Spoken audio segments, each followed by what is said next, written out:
Hello and welcome. I'm Leigh Ann Gerrans and you're watching W News, broadcasting live from the Al Arabiya studios. These are our top stories. US President Donald Trump signs a bill ending the longest government shutdown in the country's history. The House Speaker has scheduled a vote for next week on whether to release the full Epstein files. And the shapewear brand Skims, that's co-founded by Kim Kardashian, is valued at $5 billion.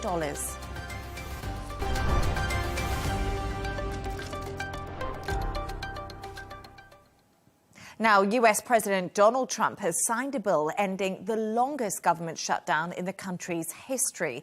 It's been 43 days since the shutdown began, with thousands of federal employees working without pay, being furloughed or laid off.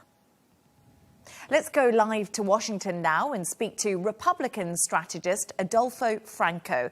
Adolfo, thank you so much for joining me this evening. Okay, great to have you. The longest shutdown in US history has ended. The government is finally reopening. What was actually achieved over the 43 days other than economic pain for millions of Americans? Well, excellent question. All that was achieved was economic pain and disruption of people's lives, particularly on air travel, and of course, federal workers whose pay has been significantly delayed. The reason I say this is because the proposal that was ultimately accepted to open the government is that there be a vote on the Obamacare subsidies, which was ostensibly the chief reason the Democrats shut down the government. That was offered by the Republicans 44 days ago. So the Democrats have now accepted the initial proposal. That's why there is so much anxiety and a civil war in the Democratic Party, because the largest bloc of Democrats, which are now on the left, are furious over centrists that agreed to reopen the government. So in essence, nothing was achieved in terms of what was the reason for the shutdown in the first place. There'll now be a vote in December on a Democrat proposal subject to amendments on the extension of Obamacare subsidies. And let's talk a little bit about the Democrats. They caved, as you said, after not getting a subsidy to make healthcare cheaper for Americans. But have they won the shutdown because they made healthcare subsidies and the price of healthcare a talking point? And the polls show Donald Trump's approval rating does remain low. And now, once again, people are asking the question about healthcare, and it seems to have really come into the fore after the shutdown. Well, that's true, and there are some analysts who say maybe the Democrats lost the battle but have won the war. We have yet to see, because there will be a vote on Obamacare subsidies in December, and there is significant Republican support to either provide some of these subsidies or to reform the system. So we will see that the true test now, to your question, will be what happens in December. I do not believe the Obamacare subsidies are going to be rejected out of hand by Republicans, because prior to the shutdown, a number of Republicans in both the Senate and the House said something needs to be done with health care. So if the health care subsidies issues or reforms are achieved in December, then this issue will be long forgotten come next November when we have our midterms. If they're not, that will be an issue. There's no question about it, but there's a broader discussion as well. Why are we subsidizing Obamacare when, according to President Obama, it was going to be this program that was going to reduce cost and work perfectly well? Premium has gone up 60%, and the taxpayers who are not part of Obamacare are subsidizing this program. So, yes, to answer your questions, they achieved making this an issue, but the issue could be resolved in a bipartisan way, potentially, in December. If it is not, it will be a battle as to whether this program was effective in the first place and whether taxpayers should be subsidizing it. And that will be the battle royal moving forward. Yes, of course. Like you did say, many analysts are saying the Democrats have won when it comes to this in some respect. But let's talk about this latest bill. So it only provides funding to keep the government open until the 30th of January. So basically, this is a temporary measure. Also, the cost of living is the top concern for voters in the US right now, according to polling. So we're talking about the midterms. Is the Republican Party going to sort this out before the midterms, or are we likely to see another standoff? Well, first, with respect to the standoff or potential standoff in January, 3 bills were incorporated, 3 appropriations bill. The government, the way that works in the U.S. isn't, so the viewers know, the whole government shuts down. The government is divided into 12 different appropriations bills, or 12 different, if you will, pieces of the pie. So 3 bills, including the agriculture bill, which is the food assistance program that was also an issue, those are funded through the end of the year. So those would be unaffected if there's another shutdown in January, as will a number of other bills that might be considered before January. So a large swath of the government will be fully funded for the remainder of the year.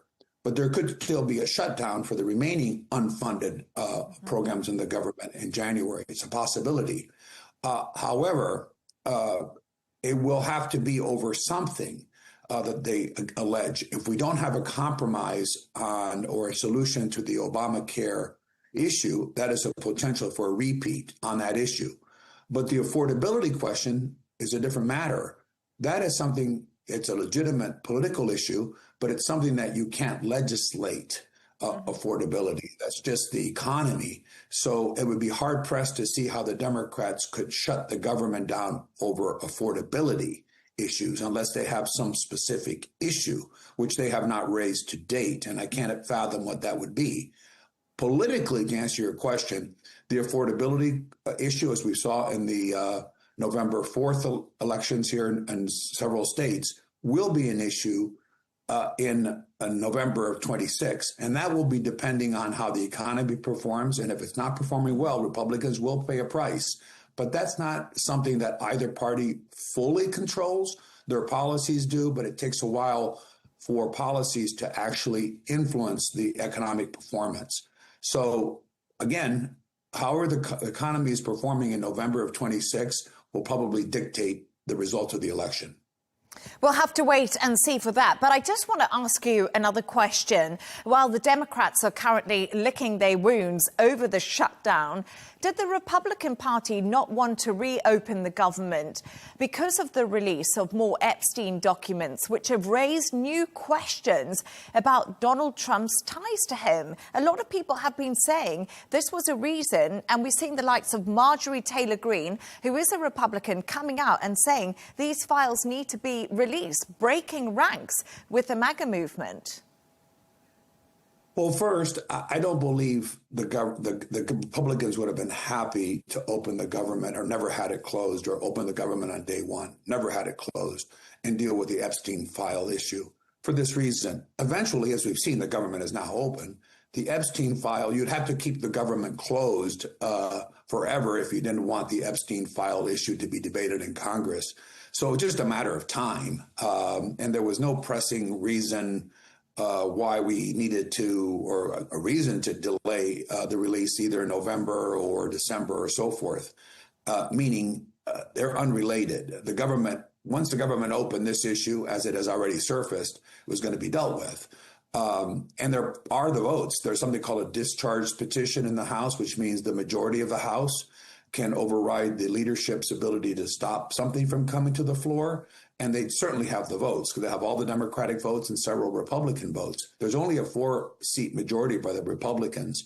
So they will have the votes to release the Epstein files. But again, some of them, I think the most crucial ones have already been released. These files were in the hands of the Biden administration for 4 years. Had there been anything really a smoking gun, they would have released it, believe me. But I don't believe there is. You know how many stories on sensationalism and things regarding the private life of President Trump have been raised in the last 10 years, and he has survived them all. And I think he will survive this one as well. Whatever is in those files, and we've seen some of them, I think, again, are not going to damage the president long term.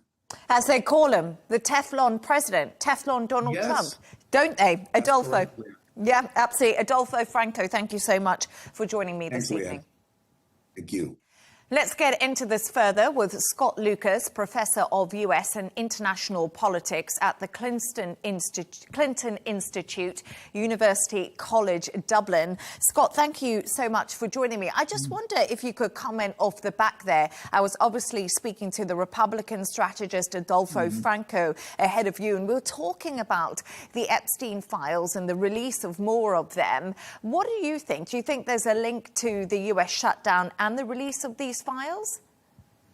Well, Mr. Franco was impressive with a lot of Republican talking points, including about the shutdown. Probably need to cut through those. What happened on the Epstein files is that while it was not directly linked to the shutdown, the House Speaker, Mike Johnson, used the excuse of the shutdown to refuse to administer the oath of office to a new representative. That's Adelita Grijalva of Arizona, who had been elected in September in a special election. So he, in effect, shut her out of Congress for 7 weeks. Why did he do that? Because as soon as she was sworn in, she would become the majority vote, the 218th vote on this discharge petition to bring this to the floor of the House next week. The Trumpists tried to use those 7 weeks to sway those 4 Republicans to not vote with the Democrats. So they tried to stonewall this issue. At the end of the day, they could not succeed. There were 4 Republicans who joined the Democrats. Johnson had to swear in Grijalva yesterday because the government had reopened. And so, yes, we will finally get a vote on the Epstein files in the House next week, despite the House Speaker, a Republican, trying to protect Donald Trump by preventing Representative Grijalva from being accepted into Congress. So, Scott, let's go back to the shutdown now. Thank you so much for answering that question on Epstein there. But my big question to you is, why did the Democrats fold and agree to reopen the government? Because they appeared to have caved quite significantly. You know, sometimes there are human elements which are here. For those 8 senators, Democrats 7 Democrats and independent who joined the Republicans, they were saying, look, the Trump administration was playing the scorched earth here. 700,000 federal employees who not only had been furloughed without pay, but who were being threatened with being fired. Another 700,000 working without pay. Food assistance for 40 million Americans completely stopped. Transport being snarled, especially air transport, because you couldn't get people to come into work without pay. So the American economy was in trouble, especially for those who really, really rely on the government for day-to-day support. And so those 8 senators said, look, we need to stop that pain. They did get a token concession to have this vote on the tax credits for Affordable Care Act in mid-December. If they do not get that vote, or if that vote does not succeed, then we'll be back at this point in January. But the difference in January will be that millions, tens of millions of Americans will have paid more than double their premiums on health insurance from November to January. That will put the Democrats in a stronger position if they tell the administration, no, we're not going to let you have another line of credit here because you are not dealing with health care. And let's talk about the agreement has sharply divided the Democratic lawmakers, many of whom are accusing senators of surrendering to Trump, and the Republicans.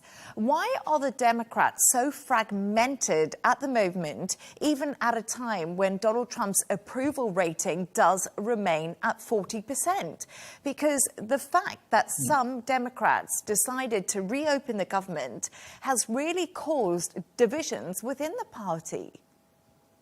You get, sometimes politicians, whether they're Republican or Democrat, sometimes they actually really, really feel something. And the Democrats who wanted to continue the shutdown really felt that this healthcare issue needed to get resolution, because we're not just talking, and here I've got to deal with Mr. Franco's diversions. Here we're not just dealing with the doubling of premiums. We're dealing with Donald Trump, who says he wants to scrap the Affordable Care Act altogether. He's actually repeated that in the past week. And we know that there are many Republican legislators who want to get rid of the Affordable Care Act, which, as a reminder, extended health care to 40 million Americans who did not have it before. So the Democrats said, look, we just can't tolerate this. Now, as I mentioned earlier, there were some Democrats who said, look, we're not getting a resolution on this yet. We've got to cut the immediate cost of what's happening to the American economy and American people. But I think if this goes into January and the Trumpists have not done anything to compromise over health care, then I think the Democrats will be on a fairly firm line, because you mentioned the key point. The key point here is, even if you lose the battle and you do not get the tax credits at this point, you win the war, because it's not immigration. It's not Donald Trump's day-to-day tweets that are the concern of most Americans. It's healthcare and the economy. And going into the 2026 elections, that will favor the Democrats. And that's really interesting, because when you do have a look at what Americans care about, you're completely right. It's the cost of living. It's the top concern there. And as we see, the shutdown, and as you've just explained to me, has caused so much pain for so many federal workers and people across the board. But, you know, we're talking here about the Democrats caving after not getting a guarantee to make healthcare cheaper. Health insurance subsidies for low-income Americans are set to expire at the end of the year. And we talk about this right now, but what does this mean for people, and how concerning is this, especially when it comes to how expensive healthcare is in America? It more than doubles the premium. So it increases it more than 100%, whether you're an individual, whether you're a family. Now, if you're a well-off American, maybe you don't need any support, or maybe you can afford that increase. But if you're not so well off, you've got a decision to make. You either have to pay that premium, stay insured, but you have to cut back on your expenses elsewhere. Do you cut back on heating? Do you cut back on housing costs? Do you cut back on food? Do you cut back on having vacations with your family? Or you choose to go without insurance altogether. And the problem here is precisely what we had, why the Affordable Care Act was brought in. You had 40 million Americans who didn't have insurance before 2011, 2012. And because they did not have that, hundreds of thousands of Americans were seriously ill or died because they weren't covered. Obamacare eased that. If you roll back Obamacare and you double the premiums, you put those Americans back at risk, irrespective of whether they're Democrats or Republicans. Scott Lucas, it's always brilliant to get your views. Thank you so much for joining me.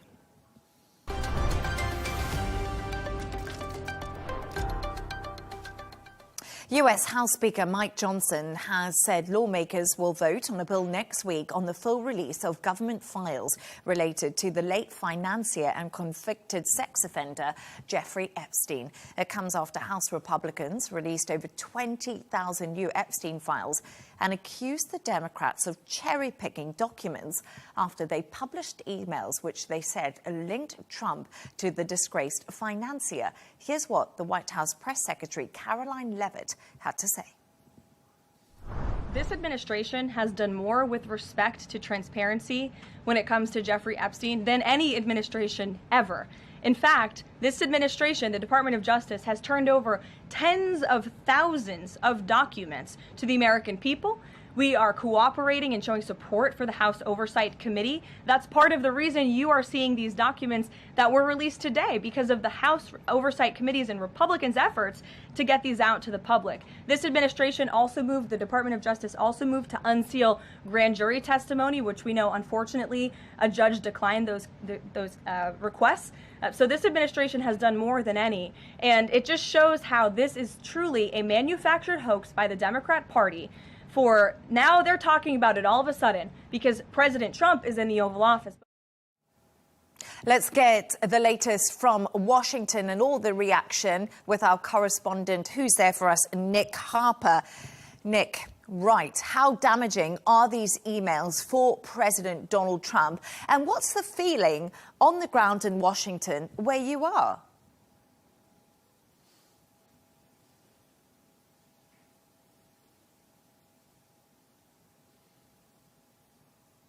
Yeah, Leigh Ann, it's interesting. As we've been hearing from those last couple of speakers, two stories have collided here in Washington in the last 24 hours. The shutdown, which has now ended, and the Epstein saga, which is continuing. And I think that's the problem for Donald Trump, because here we are into Thursday, a day after the shutdown, and the headlines in the US are awash with Epstein rather than the shutdown, because the shutdown is done and dusted. That's been put to one side.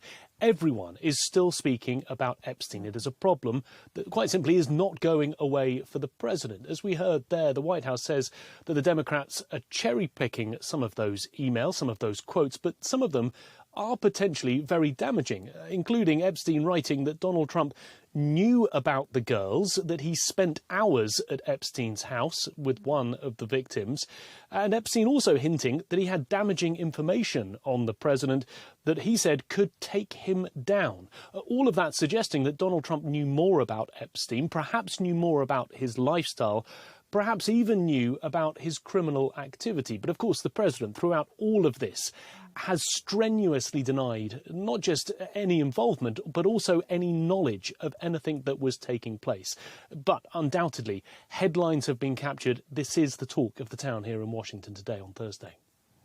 And Nick, as you just said to me, the president has always denied any wrongdoing throughout. But what has been his response to these latest emails that have been released?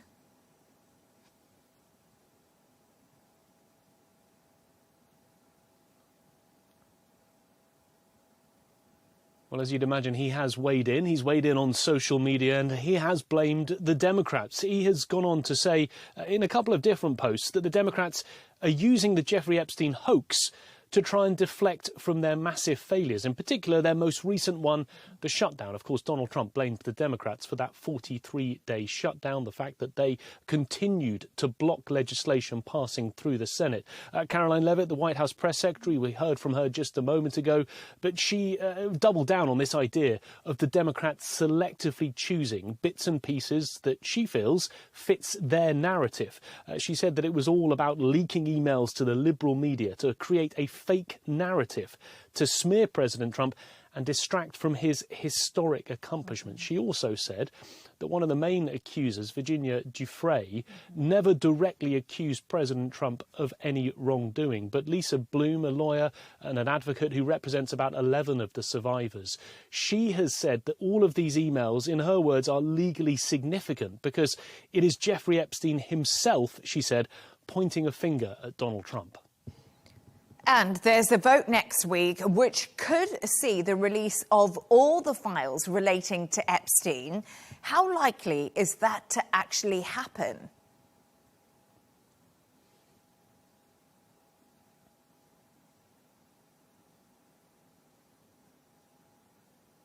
Well, look, this is the one thing, Leigh Ann, that the president does not want to happen. Months ago, before he came into the White House, he promised a certain level of transparency, and he certainly seemed to be moving in that direction in the first few months. But since then, he has been very much against the release of all of these files. But the problem is that there are now enough lawmakers in the House of Representatives to force this vote and therefore force the hand of the Republican House Speaker, Mike Johnson. He has said that a vote will take place next week. The likelihood is that this vote will pass, and this vote would compel the Department of Justice to release all the files that they have pertaining to Jeffrey Epstein. But that's not quite the end of it, because then that would move on to the Senate. The Senate would need to pass it, but it's likely to face stiff opposition there. And even if the Senate did pass it, it would then move on to the president's desk, and he would need to sign off on the Department of Justice releasing those files. And the expectation is, because he doesn't want them released, that he would veto that. So essentially all of these files that have been leaking out, they wouldn't necessarily come out in one big exhaustive tranche from the Department of Justice just because of this vote next week in the House. Nick Harper in Washington, thank you so much for joining us.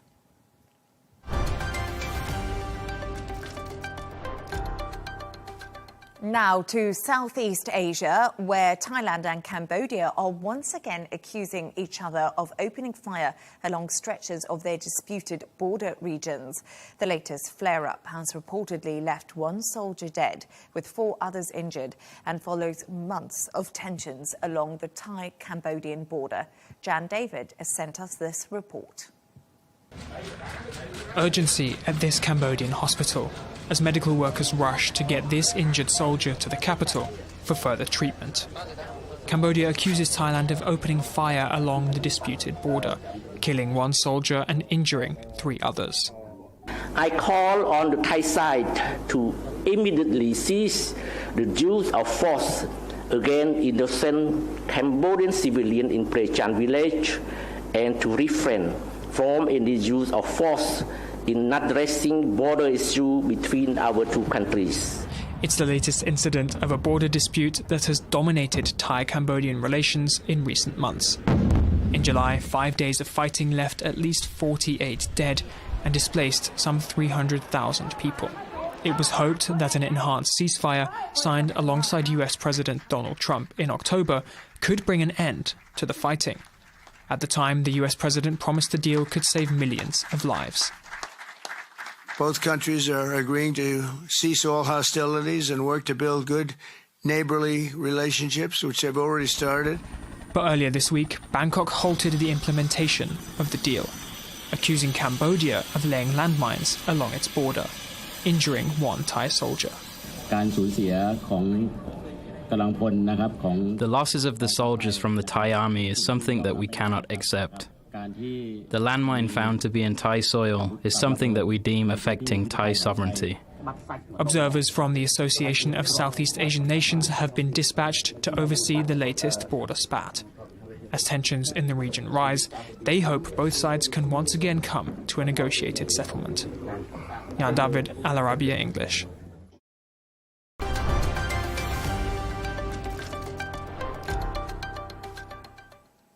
Let's take a look at some of the other stories making the headlines today.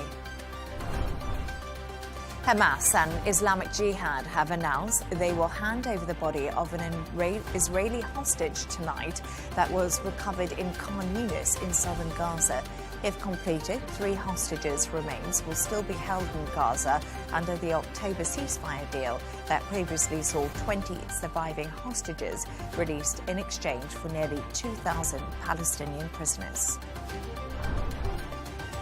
US Secretary of State Marco Rubio has called for an immediate halt to weapons supplies to Sudan's rapid support forces, accusing the group of breaking ceasefire promises and prolonging the war. Speaking on the sidelines of a G7 meeting in Canada, Rubio also suggested the Trump administration would consider designating the RSF a foreign terrorist organization. Ukrainian President Volodymyr Zelensky is urging European allies to overcome divisions on using frozen Russian assets. He says the funds are vital to keep Ukraine's economy and war effort alive. He warned that without new EU support, Kyiv's survival is at risk. Zelensky called on President Trump to set an example by using Russian assets frozen in the US, saying such a move could spur Europe to act. And a mother and a daughter claiming to be a fortune teller and a feng shui master have been charged with scamming almost $46 million from vulnerable Vietnamese victims in Australia. Police say the duo ran a highly sophisticated fraud and money laundering syndicate using predictions of sudden wealth to pressure victims into taking out loans.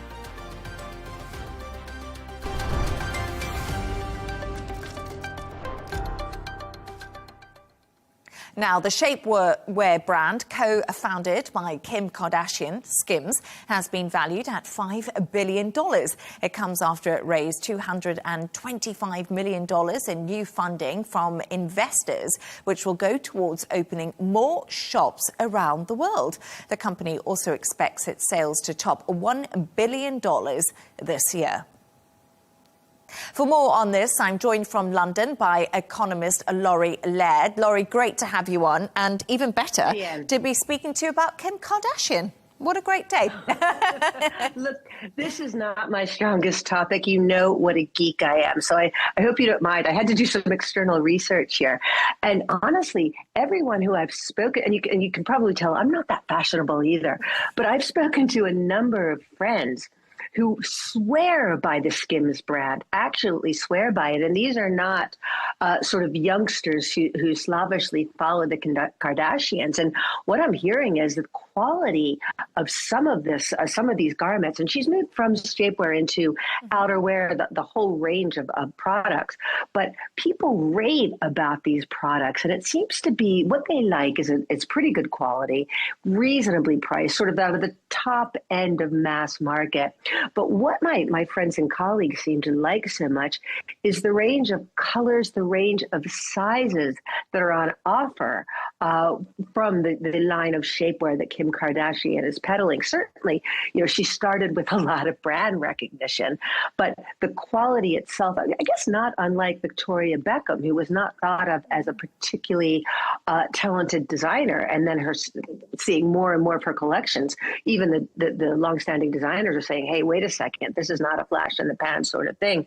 But the friends that I know that are buying Skims products absolutely rave about them. So it's not just the celebrity brand that's attached to these garments.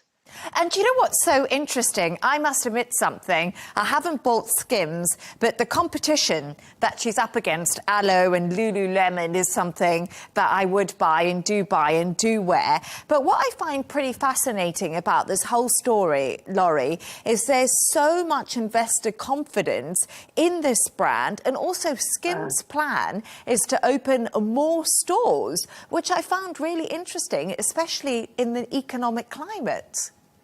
Yeah, it's a really good point, because these are not fly-by-night investors who are putting money into this operation. We've got an arm of Goldman Sachs that was one of the biggest funders in this latest round. And what's happening is that Skims is not a publicly listed company. You can't buy shares in it on the stock market. So the people that have put money into it are investors like Goldman Sachs, a couple of other fairly big name investors. So to do this expansion that you mentioned, these physical stores, Kim Kardashian and her co-founder have gone back to investors and have said, look, this is a great product. We'd like to expand it. Can you give us more money? Goldman Sachs and a couple of others said, yeah, sure, not a problem. So the valuation of Skims right now is about $5 billion US, at least based on this latest amount of money that went in there. And by the way, that's worth more than Lululemon and Under Armour, which are roughly competitors, combined. And I would think, I'm going to go out on a limb and say that that valuation of $5 billion, to me, seems a little bit conservative. I mean, they're looking at net sales of over $1 billion a year. So the value of $5 billion is not in any way stretching things with those kinds of sales numbers. But yeah, they're expanding into physical stores. And let's go back to Lululemon. This may be a cautionary tale, because Lululemon listed on the stock exchange a couple of years ago with a great fanfare. Everybody loved the products. Although Lululemon, I think, is a little pricier than Skims. Lululemon did absolutely fine, but the shares over the past 2 years have fallen 60%, whether that's because there's more competition, whether it's, as you say, consumers have become a lot more cautious all over the world, sort of an open question. So the competition is out there, looking at a lot of people saying, okay, Skims doesn't necessarily have to go to the stock market now because they can get this private funding. And I think perhaps given Lululemon's experience, the longer that Skims can stay off the public markets, perhaps the better. Interesting. So we won't see a Skims IPO anytime soon. I will take that from you. We'll wait and see. But let's turn to the UK now, and let's talk a little bit about this disappointing growth. How can Rachel Reeves escape the doom loop that they are seeing in the UK economy after this data we got out earlier? Yeah, great question. And we saw second quarter GDP, gross domestic product, it expanded by 0.1%. That's a little bit worse than people were expecting. People were expecting 0.2%. But there is a little bit of distortion in these data. One of the big problems was that slowdown. In fact, that work stoppage at JLR, the car company that makes Land Rovers, they had that massive cyber attack and essentially shut down their assembly lines for the better part of a month. That caused car production in the UK to fall to its lowest level in 70 years, which is absolutely incredible. That meant industrial production, which is about 10% of GDP, fell about 2%. And so that pulled the whole number down. So the numbers are a little bit distorted. But go back to your initial question, and I'm so glad you asked it the way you did. What can Rachel Reeves do? I think that what she should do is, this sounds terrible, forgive me for this, she can stop talking, because every time she opens her mouth, it feels like she's trying out another fiscal plan. Okay, we may think about raising income taxes. We may think about reducing national insurance contributions, which is a tax simply on people who work rather than people's accumulated wealth. We're thinking about a fuel tax. We're thinking about this. This is happening almost every day. And there are two, and this is on top of these two very big fiscal events, a budget and then a spring statement that we have in the UK. And I think that the effect of this is to paralyze people, to paralyze consumers, to paralyze people in businesses in terms of making investment, because they simply don't know what the fiscal regime is going to look like. And in fact, in the second quarter, business investment fell by 0.3%. And I think that's a very clear signal that business is scared to invest because they don't know what's going on. The UK alone has these two big fiscal events a year. And I think to provide some kind of clarity going forward, Rachel Reeves, or if anyone succeeds her over the next couple of years, should stop talking, stop fiddling with the fiscal situation this frequently, because it doesn't give people any sort of certainty. And it's really interesting that you say that, because I know that previous chancellors have kind of locked themselves in a dark room weeks before the budget happened. And it was pretty incredible that we saw Rachel Reeves make a statement at 8:15 in the morning that was quite difficult to read. I mean, wasn't it? Yeah, it was quite an amazing thing. I was half asleep watching that, thinking, am I really seeing this? And not only did she make that very short, I cut you off, I'm just incensed about this. Not only did she make that statement at very short notice, the press called in, and this was clearly timed with to get onto the breakfast TV programming. Although I noticed that the BBC took simply the statement and then went on to the rest of their program, didn't take any Q&A. But she didn't really say anything. It seemed to be to pave the road a little bit for higher taxes, but there didn't seem to be any real reason. And the net result was simply to continue to increase confusion. There's a lot that's good about the UK. There really is. There's a reasonably coherent or a reasonably good investment story to tell here. What is holding people back is this variability of policy. Yeah, absolutely. There's lots of truth to that. But I do think, in the defence of Rachel Reeves, she was trying to get ahead of all the headlines that keep on leaking out. And just before I let you go, we have been talking, the US government, it's reopening following a 6-week shutdown, its longest in history. But you know what was really interesting? The stock market mostly rose through the shutdown. Why? Why? Yeah, we had, I know, I hate when you ask me this, I never have an answer. Not only did the Dow Jones hit a record yesterday, but the bond markets have also been performing pretty well. We haven't seen any sort of spike in borrowing rates, which is the rate that the U.S. has to pay to borrow money. And gosh, does it have to borrow a lot? I wish I had an answer for this. It very much feels like momentum rather than trading on anything fundamental, because you look at that shutdown, and it's really hard to find any degree of economic competence, at the helm of the U.S. government. Add to that we have had for over a month, we have had no hard economic data. The people that collect and collate and publish data haven't been at work.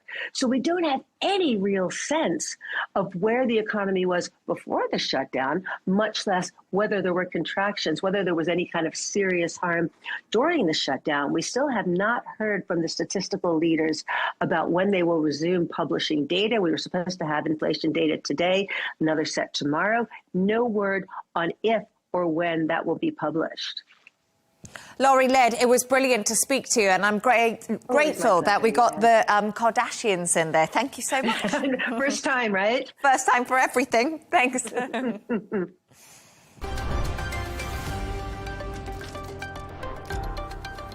reminder of our top stories. US President Donald Trump signs a bill ending the longest government shutdown in the country's history. The House Speaker has scheduled the vote for next week on whether to release the full Epstein files.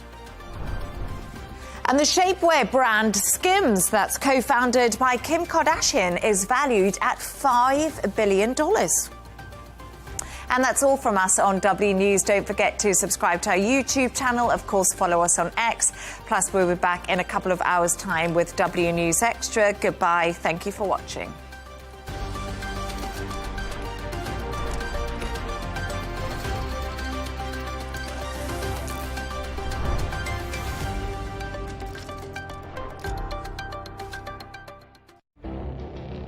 It feels like decades are passing by in a matter of weeks. Seismic shifts in the world order. Never, ever will be part of America. With so much happening and so much noise. Whether it's political upheaval, Canada has been ripping us off for years. Economic shifts or social movements. And no one wins from tariffs. I think America can be more friendly to the rest of the world. The in-depth analysis and all the latest developments across the globe. To have an inclusive policy together. The meetings with Hamas gave me some hope. We're in another nuclear arms race. The most important development straight to your screen. Welcome to the dressing room. I'm on my own. I need backup. And an insightful look at the issues shaping our world today. It was not going to happen, that war, and it happened. Join us on Arabiya News, where the world talks.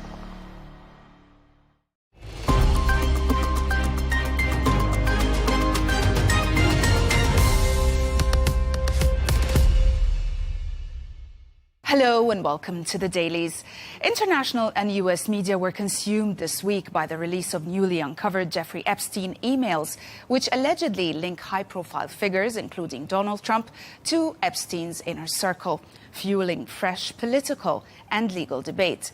At the same time, American outlets closely tracked the official end of the record-breaking US government shutdown, analyzing its economic fallout and political cost. In the Middle East, President Trump stirred diplomatic controversy by sending a letter to Israeli President Isaac Herzog urging a full pardon for Prime Minister Benjamin Netanyahu, a move that reignited debate over political influence and judicial independence in Israel. American media scrambled to cover the Epstein-Trump email story with the urgency of a breaking political scandal. Coverage of the new Epstein emails mentioning Trump has been intense and polarized, with mainstream outlets framing the emails as evidence suggesting Trump's deeper awareness of Epstein's conduct. Conservative platforms, however, largely dismissed the revelations as overblown or politically timed distractions amid the government shutdown. The New York Times analyzes thousands of documents released by the House Oversight Committee from Jeffrey Epstein's estate, focusing on emails that illuminate Epstein's interactions with Donald Trump. The piece reveals that Epstein frequently discussed Trump in private correspondence, suggesting Trump was aware of his misconduct. Exchanges with Ghislaine Maxwell, journalist Michael Wolff, and lawyer Roy Black track show Epstein monitoring Trump's activities and contemplating media strategies involving him. The piece highlights that while Democrats claim the emails show Trump's awareness of Epstein's crimes, Republicans dismiss the documents as inconsequential.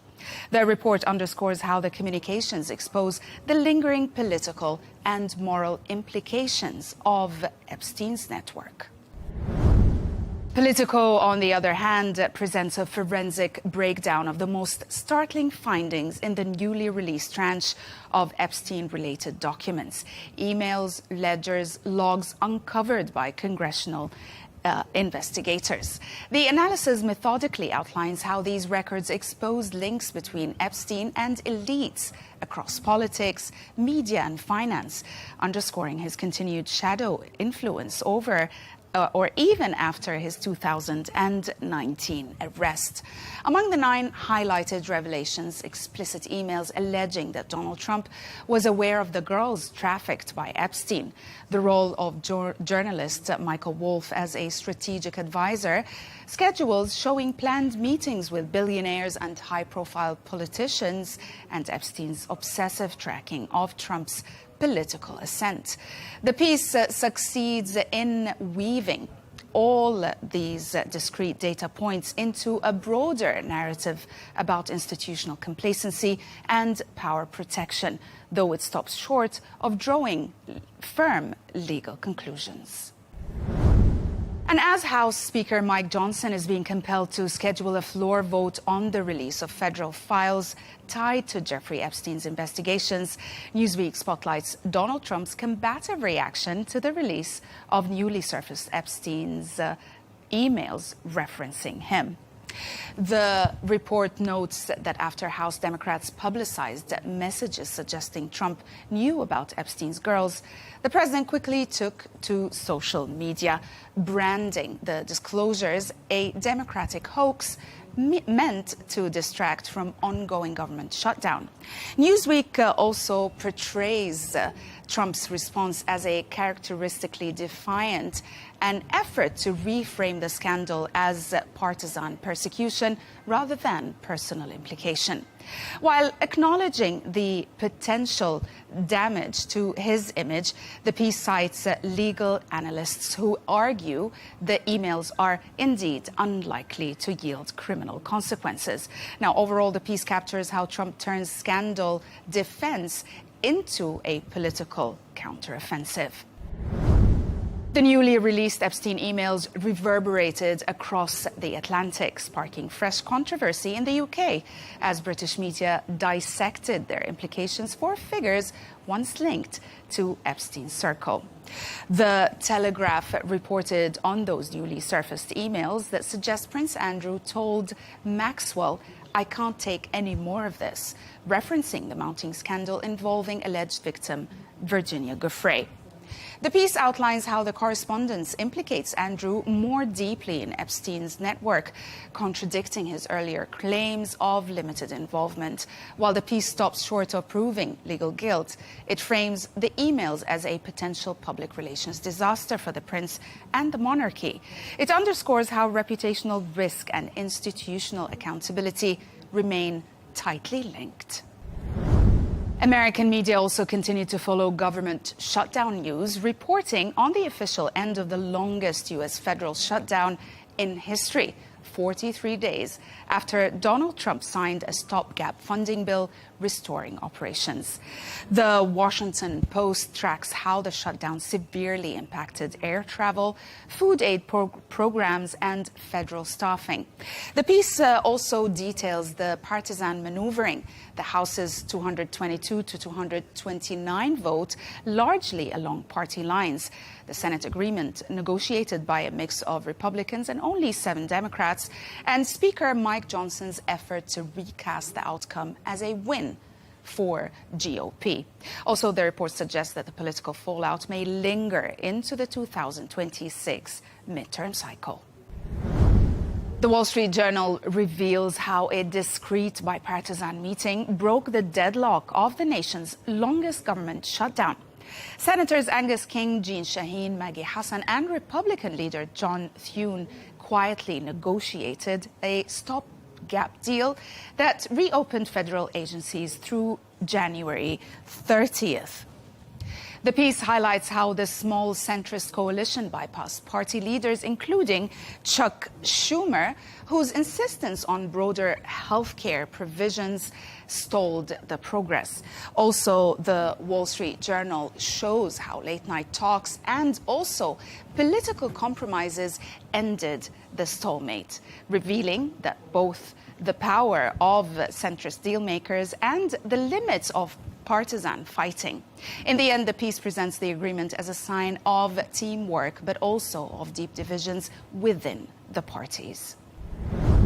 The Times of Israel reported that Donald Trump sent a letter to Isaac Herzog urging a full pardon for Benjamin Netanyahu, who is facing multiple corruption trials.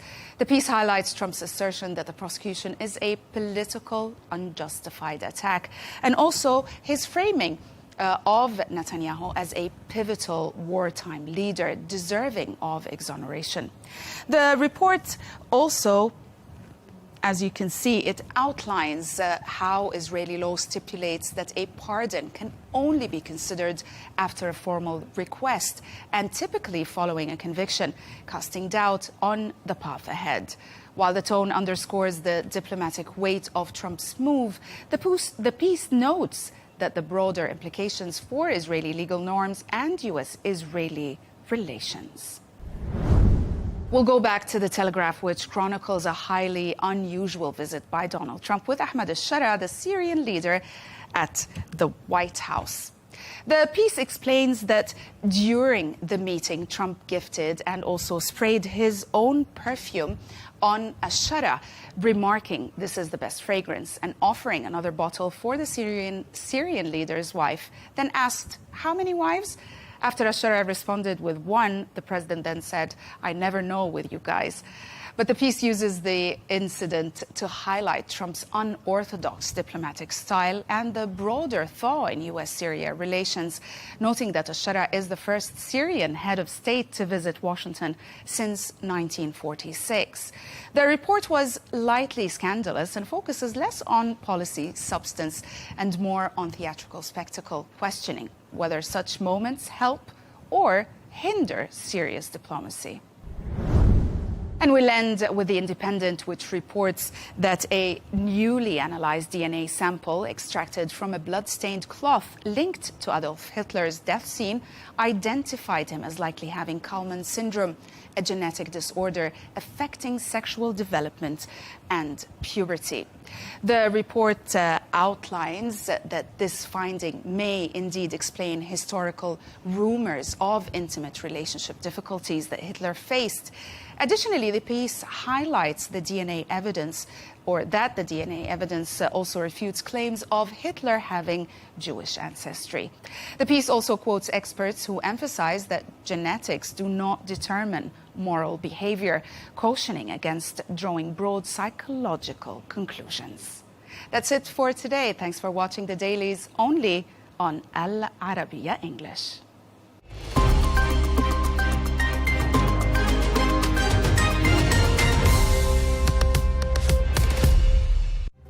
A conservative civil war. Battle lines are being drawn within the Republican Party over dealings with one of America's staunchest allies, Israel. A controversial interview by the president's former close ally, Tucker Carlson, has thrown fuel onto a simmering rift. I'm Melinda Nucifora, and coming up on Counterpoints, we'll ask, is Israel dividing America's right?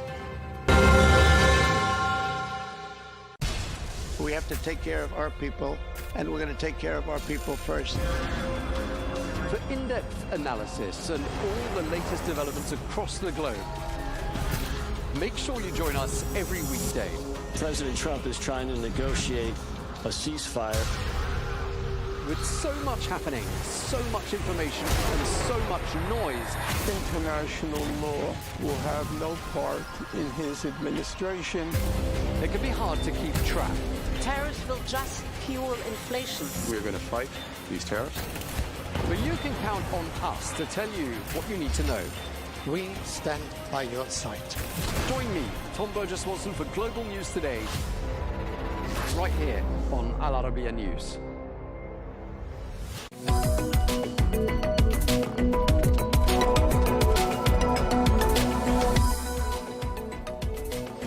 Hello and welcome to a special episode of the Real Deal Plus, coming to you from the Al Arabiya English studios. Now, tourism in Saudi Arabia is going from strength to strength, breaking records every year, both in terms of domestic and international tourist arrivals and tourism revenues. Well, 115 million tourists, domestic and international, brought in around $75.5 billion last year. Well, as visitor numbers continue to rise, the demand for hotels is only going to grow, in line with Vision 2030 goals. Well, today we are joined by Sir Rocco Forte, who is the president of Rocco Forte Hotels, one of the most iconic names in luxury hospitality. Well, the group, which is headquartered in London, operates hotels across the United Kingdom and Europe. And in December 2023, Rocco Forte Hotels entered a landmark partnership with Saudi Arabia's Public Investment Fund, which acquired a stake of 49%. Well, Sir Rocco Forte, thank you very much indeed for coming to see us.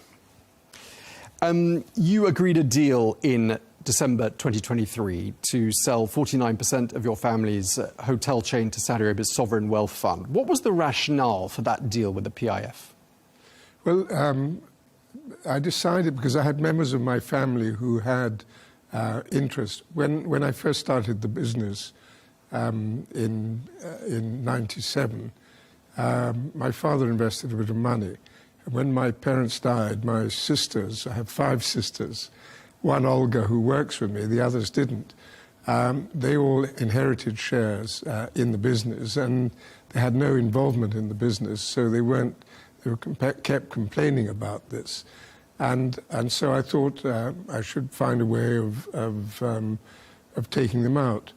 And so I'd seen there's some transactions in the market which were quite attractive. So I said to Rothschilds, who were my bank, let's see if there's anybody interested. And we sent out a teaser to about 20 companies. And PIF came back straight away and said, yes, we're interested.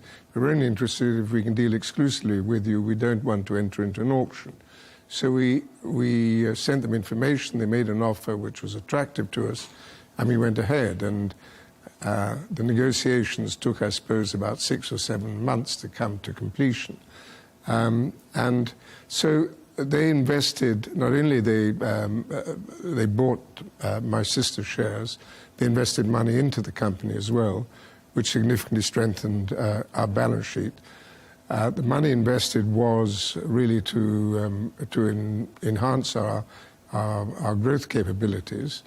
But we've also used it to catch up in our refurbishments programs, which were delayed by the COVID period, which was 2 years of basic survival for me. Of course, it raised our profile in the world, this deal. PIF are a long-term partner.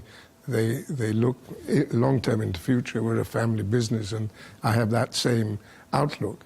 They're not a fund that comes in and out, and wants to turn a profit in the meantime. And so they're the ideal partner for us. They're very good partners. Obviously, they've invested in a huge number of companies around the world, of which we're one. They're very supportive, and we work well together. Okay, so 2 years on, you'd say it's been a good arrangement. Yes, very good. Yes. Okay.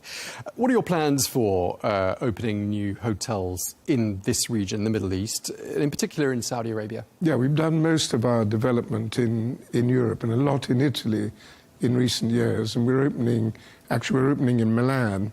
And Via La Spiga, the Carlton in Milan, in a week's time, in fact. And most of our development pipeline is in Italy. Obviously, with a deal with PIF, it makes sense for us to come into this part of the world.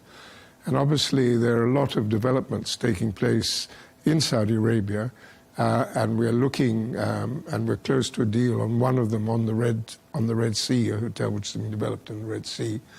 And obviously, you were talking earlier about tourism development. I mean, they really hit it in a big way.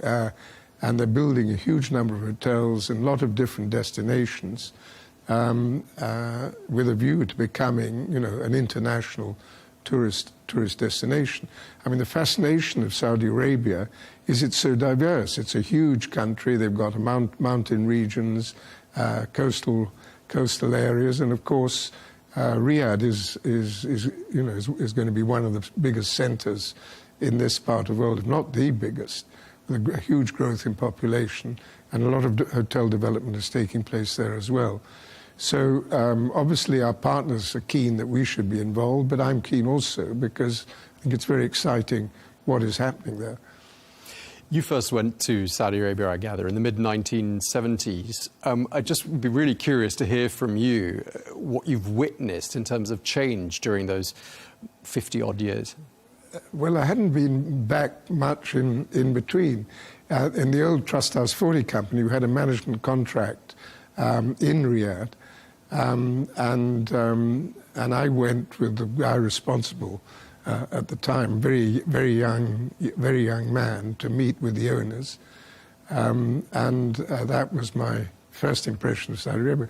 It was very different then to what it is today, and I think what is happening in Saudi Arabia today is quite visionary, actually, and the drive and the enthusiasm that's been created is, quite amazing. I think, Riyadh today reminds me a little bit of New York in the 80s. There's a sort of electric atmosphere and a can-do approach to things.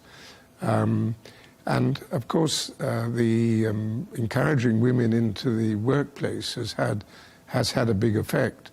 That's the main difference. You see, we were briefly involved in a hotel in Jeddah about 10 years ago, and there's a huge difference between then and now in the whole field of Saudi Arabia. And it's, of course, the vision of one man who's actually making that happen.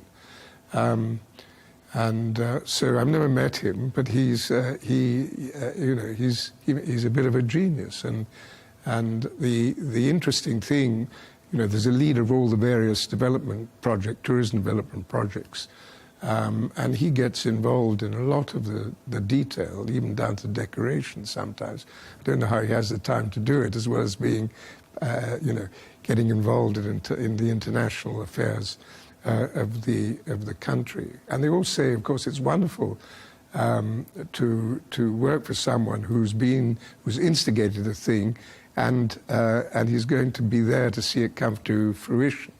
Where do you see tourism in Saudi Arabia in the year 2030? Because that's the next big sort of milestone year for the country. Where do you think tourism will be at that point, in 5 years from now, let's say? Well, it's difficult, but with the developments going on, obviously there's going to be a lot of new hotel accommodation and rather wonderful hotels in wonderful locations. They're building up the internal infrastructure, which is still probably behind the level of development that's taken place on the hotel front. Internal flights and so on. There's a new airline happening, which will be the sort of top-end luxury airline coming in from all over the world.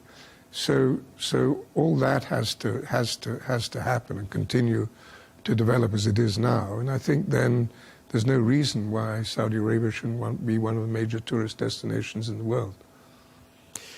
Let's talk a bit about your hotel group. Your specialty is luxury hotels. I'm told the typical size of a Forte hotel is between 80 and 120 rooms. Do correct me if I'm wrong. Is there a sort of a magic formula behind a Forte hotel? What's the secret sauce? Well, I think there are a number of aspects, and today there's all the major groups becoming bigger and bigger. Marriott has 34 brands, Accor has 50 plus.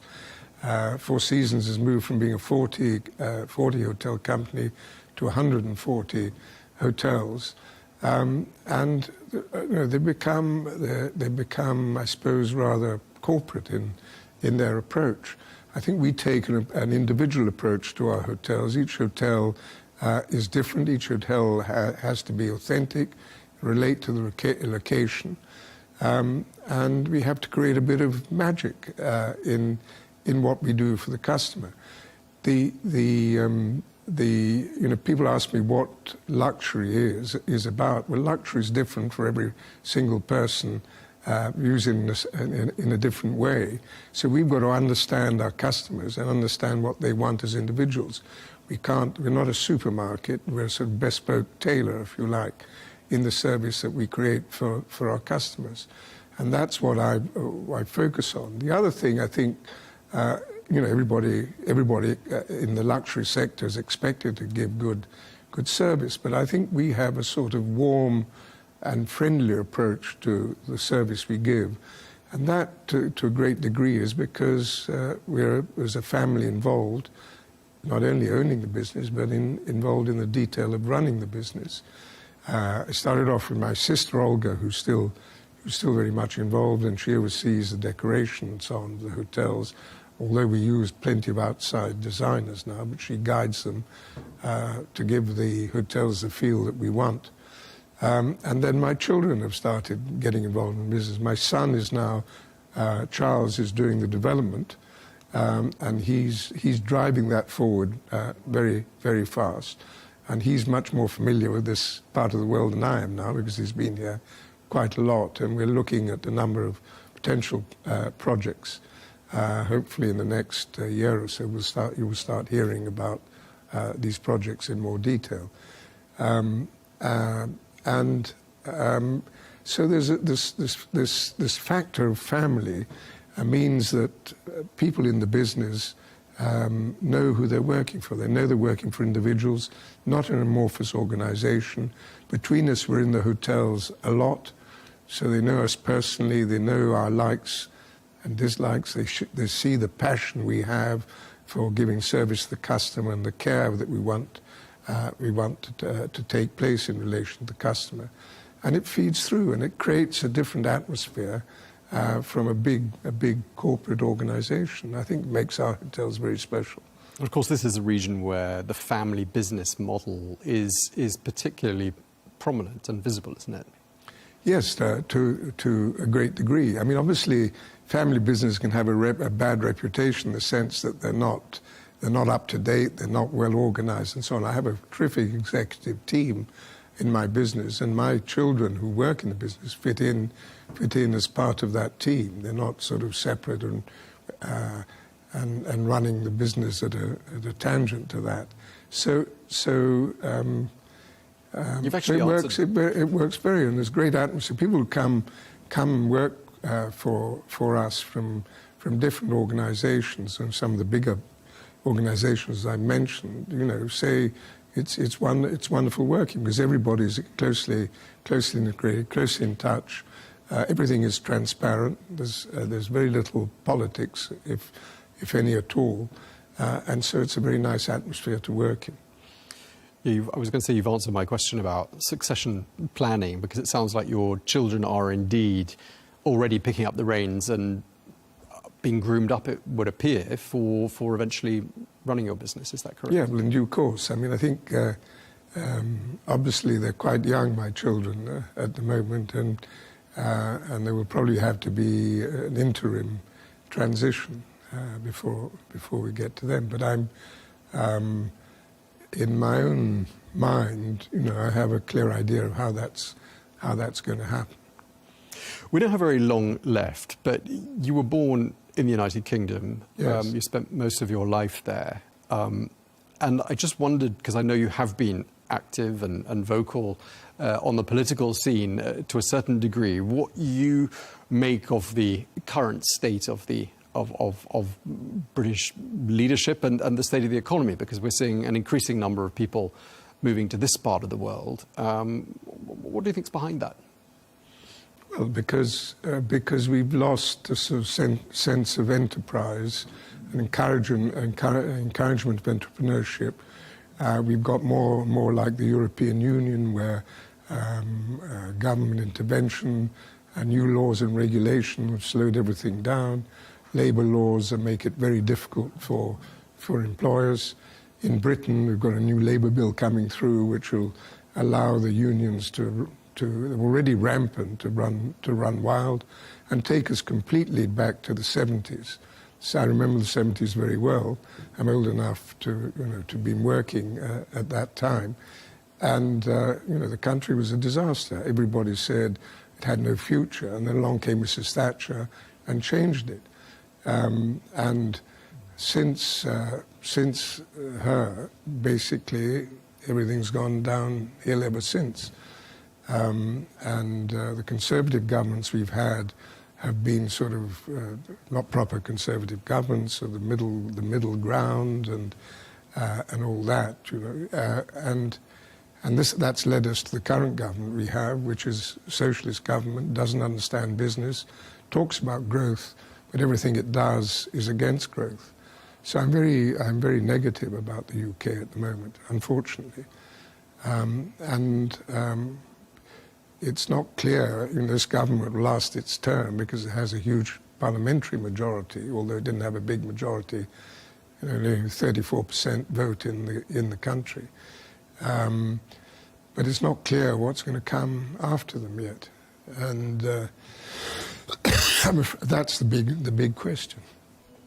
Okay, well, that's all we have time for. Thank you very much indeed for your time. Sir Rocco Forte, President of Rocco Forte Hotels. Thank you very much indeed, sir. And thanks to you for watching this special edition of The Real Deal Plus here on Al Arabiya English. Do stay tuned.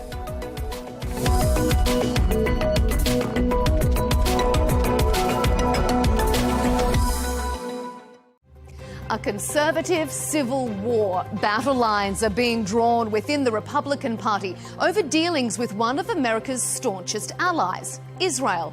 A controversial interview by the president's former close ally, Tucker Carlson, has thrown fuel onto a simmering rift. I'm Melinda Nucifora, and coming up on Counterpoints, we'll ask, is Israel dividing America's right?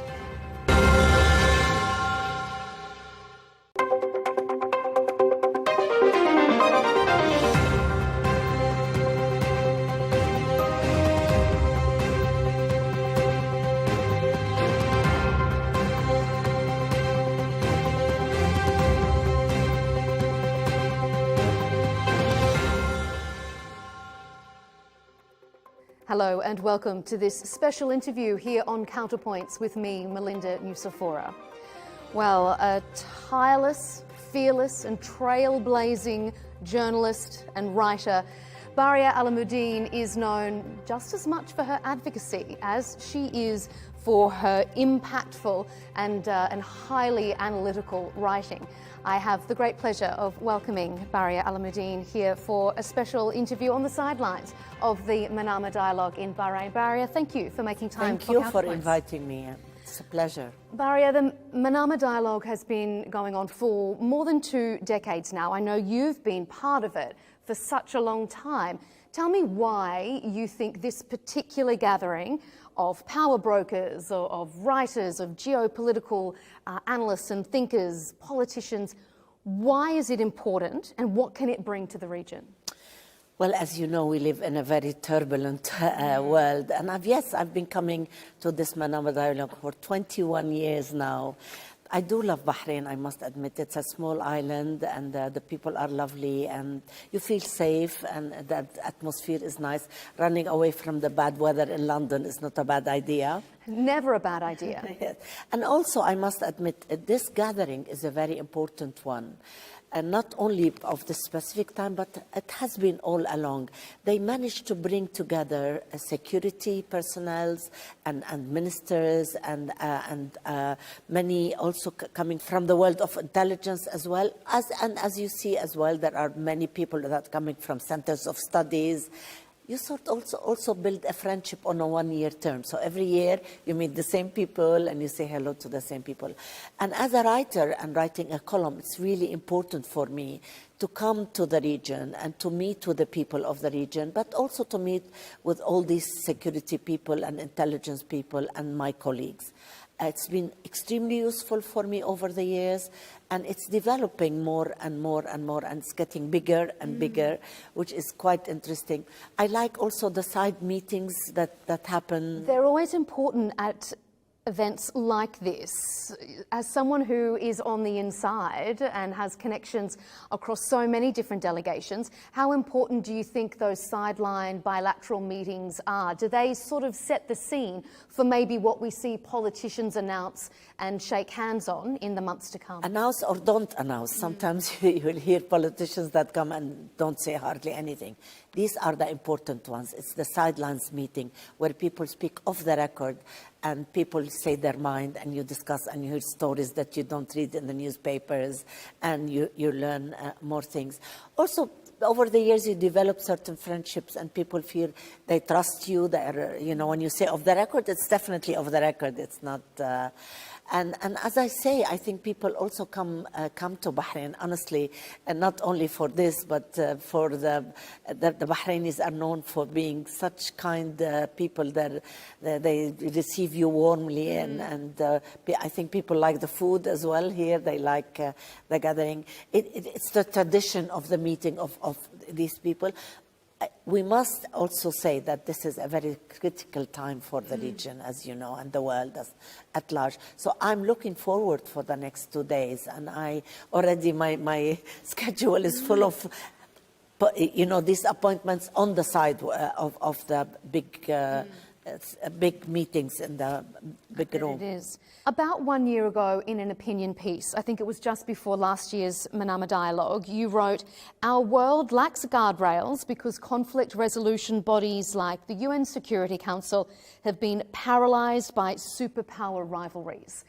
Are we in a better position or a worse position than we were 1 year ago? I think a worse position. The UN is rendered completely ineffective. Nobody listens to the UN. Some presidents of the world make fun of it and don't respect it. So I'm afraid we are, and it's something that we really need these days. The UN has never been more needed. If it is to find peace and security in the world, but also for refugees, for help with all sorts of things like UNRWA, for example, in Gaza.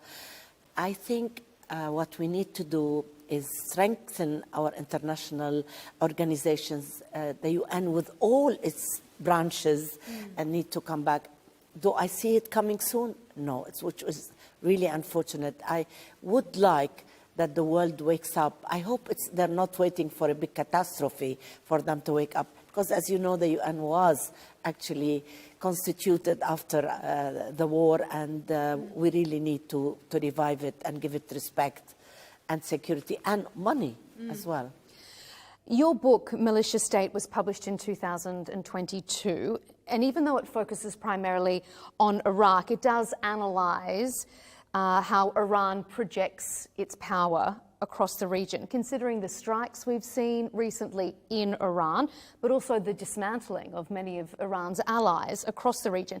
How do you assess Iran's place in the region today? Oh, much, much, much weaker than when I wrote this piece. And I'm happy to say that. You know, Iran is a Muslim country. There is no reason it should not have the best relations with the region at large and all the Muslim world and the world at large, except that they have in their constitution that they should actually send their revolution outside their borders, which is really bad. They built these proxy armies like the PMU, PMF in Iraq, like Hezbollah in Lebanon, like the Houthis in Iran, like the Hamas in Gaza and parts of the West Bank. It doesn't work like this when you try to dismantle peace and security in other areas. And they were boasting about it. Iraq is still under the influence of Iran, completely under the influence of Iran. Although they have been weakened, it's their gateway to the Arab world. And I called my book Militia State because I could not call it Iraq. It wasn't Iraq. It was completely controlled. It's still controlled. The Hashd al-Shabi actually costs the Iraqi government $4 billion. We don't know where this $4 billion goes, and we don't know what's going to happen in the new elections. People are not very optimistic because of Iranian intervention and Iranian domination of Iraqi politics. So this is sad, and also not only that, but they used to threaten to say that Bahrain even is part of Iran. Again, I would say that because Iran is much weaker, it is now trying to make good relations with all its neighbors. Do I believe it? No, I don't believe it. But let's hope they will learn, and let's hope that they will concentrate on the good of their own people. The Iranians should be living in great security and affluence, etc. There is poverty in Iran. I think inflation runs at about 40%. It's a dismal economic situation in Iran. If we turn to your home country, Lebanon, with some recent news out of there in previous days, the Lebanese president has called on the army to confront Israeli incursions in the south, and as we know, that's usually been Hezbollah's domain, to confront Israel in the south. Badly, they confronted Israel badly, and they were defeated. They were inflating, and they were telling us lies. They were saying to us that they can defeat the mighty Israeli army. You see, now that we have the president saying the Lebanese government, the Lebanese army are the ones who are going to now take on that role, what do you read into that? I feel proud when my president says that he is going to tell the Lebanese army. But I worry about the Lebanese army because, you see, Israel doesn't fight alone. Israel fights with all the intelligence from the American state, from Europe, from many countries in Europe. They say something and they do something else. This double standard has become, the norm of the day these days. They say we should stop the killing, we should have peace, but they give Israel arms and ammunitions and planes and whatever. So I do worry about the Lebanese army because the Lebanese army, as I said, is no match to, there is the pride element. Hezbollah never really defeated Israel as such. I think Israel is on a course which is a very bad for the Israeli state, for the Israelis, because also there is many Israelis that are losing their lives, that are psychologically sick, and also it has become a pariah state in the world. Never in my life I would have thought that I will see the international community, the people. You see, people talk about peace and these agreements between a country like Bahrain and the Emirates. This tells you that the Arabs really want peace. They don't want war, either with Iran or with Israel. But it takes two to tango. Israel should not also attack Lebanon and should stop. We signed an agreement with them. You see, they're making the disarming of Hezbollah more difficult because Hezbollah is saying, how do you want me to disarm if every day my people are getting killed and they are attacking my villages, they're attacking my schools, they're attacking my everything, homes, everything. So in a way, I am proud that, but do I feel that the Lebanese army can defeat the United States of America and Israel and the many European countries? No. Israel doesn't fight alone. If we're speaking of Israel, the ceasefire in Gaza appears to be increasingly fragile. President Trump says the war is over, but that is a vastly different thing to there being peace in that part of the world. You've written extensively about state and non-state actors in the region. So to your mind, how dangerous is this period of time for Gaza when we consider the potential for a power vacuum? Yes, I think a power vacuum should not be an option for Gaza because, as we know, there are Hamas elements, and we know Hamas is not exactly the kindest of organizations. People brand it as a terrorist organization. And indeed, the 7th of October was a disaster, not only for the Israelis, but for the peace in the Middle East and for the people of Palestine and Gaza and the region at large. The atrocities we have seen committed after that are unbearable to mention even.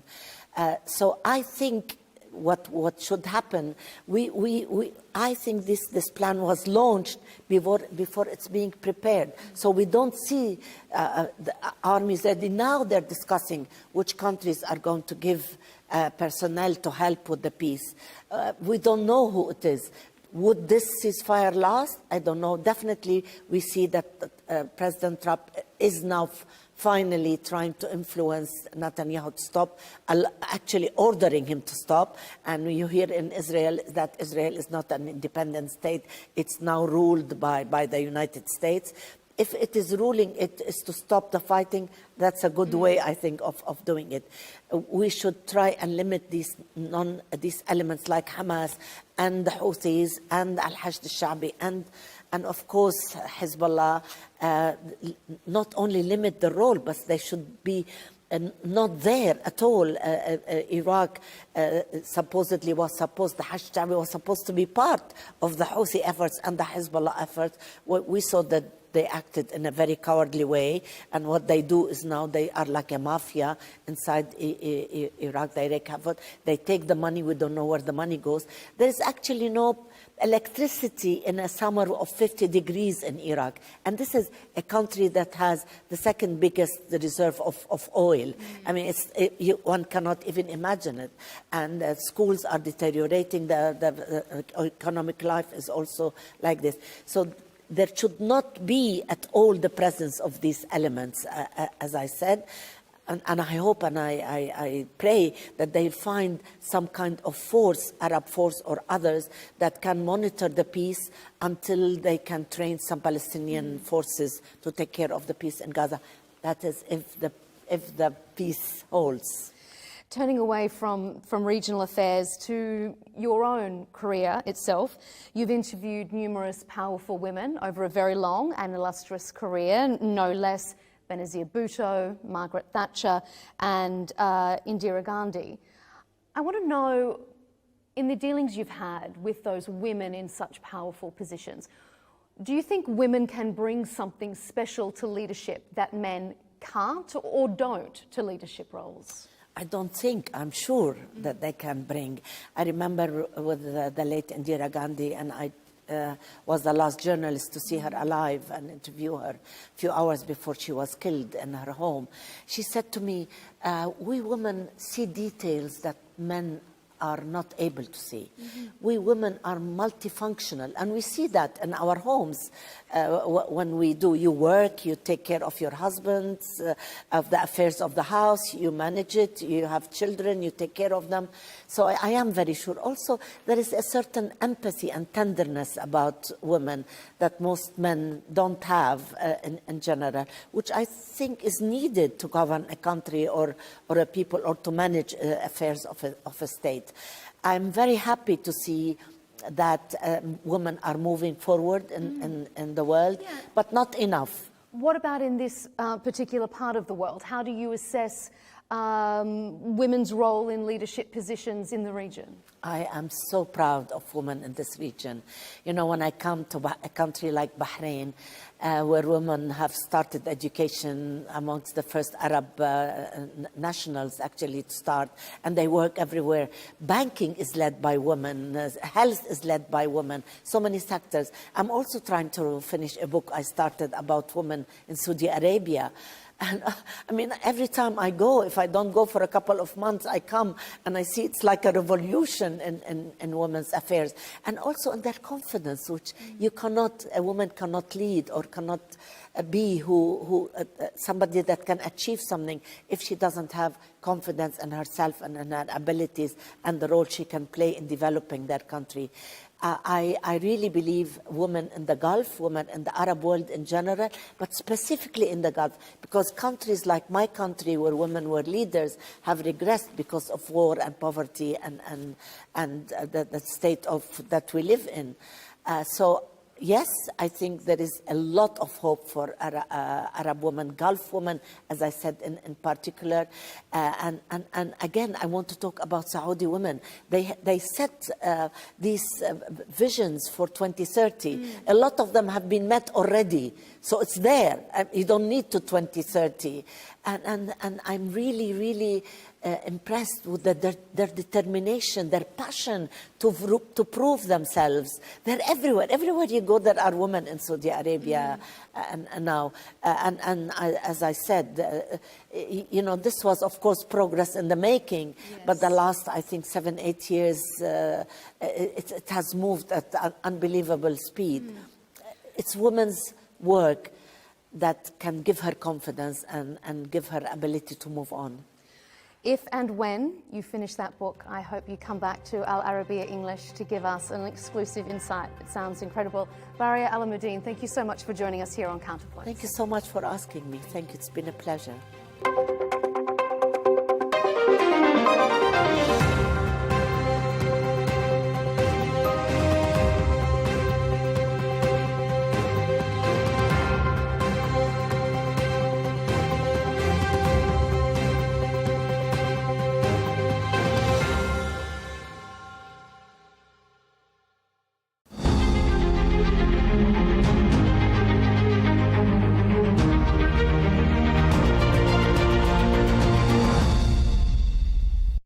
Hello and welcome to this interview with the UK Foreign Minister, Yvette Cooper.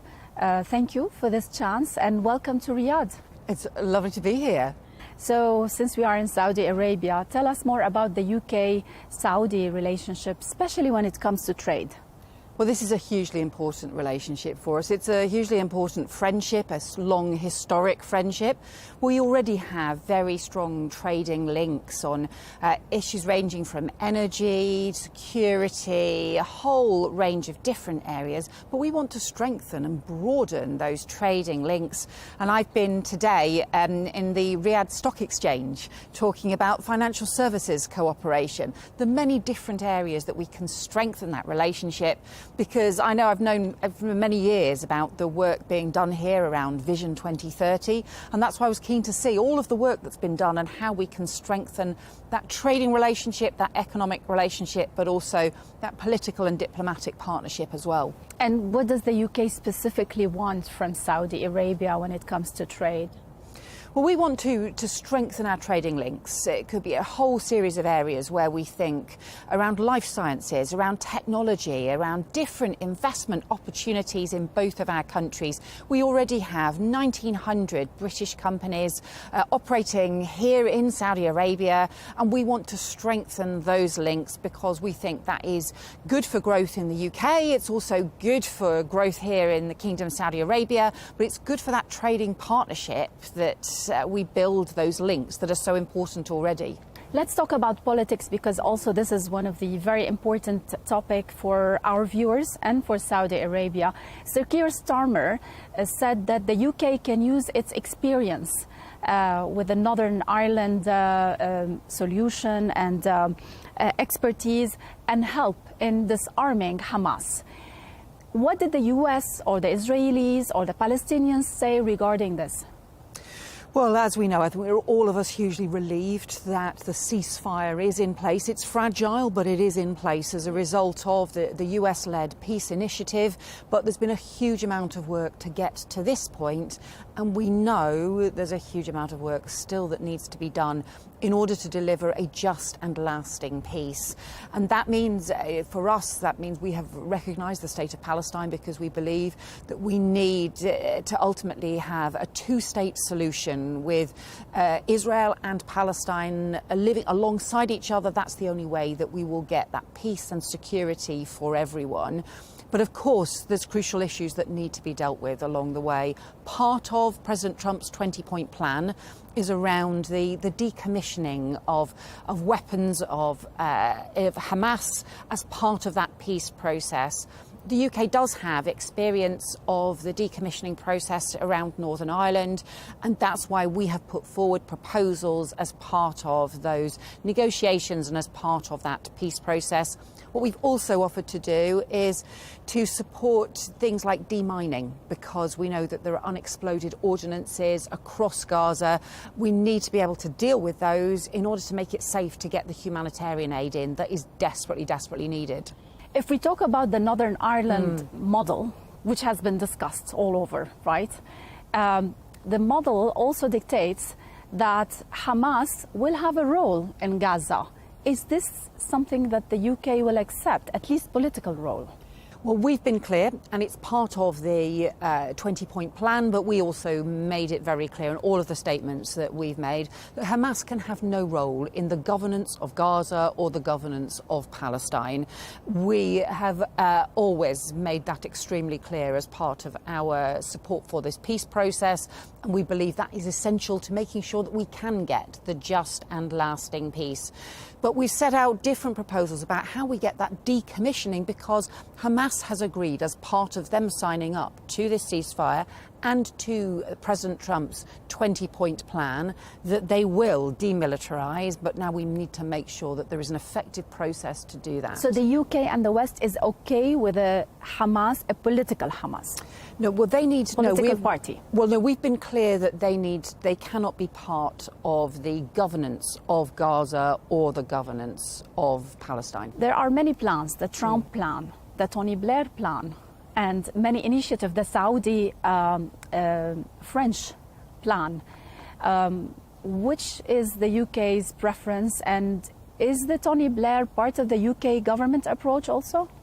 Well, a lot of people put forward proposals during the summer of different ways. We put forward proposals as how we have a framework for peace, because all of us know that the ceasefire is only the first step. There are so many further things that need to happen in order for it to be a just and lasting peace.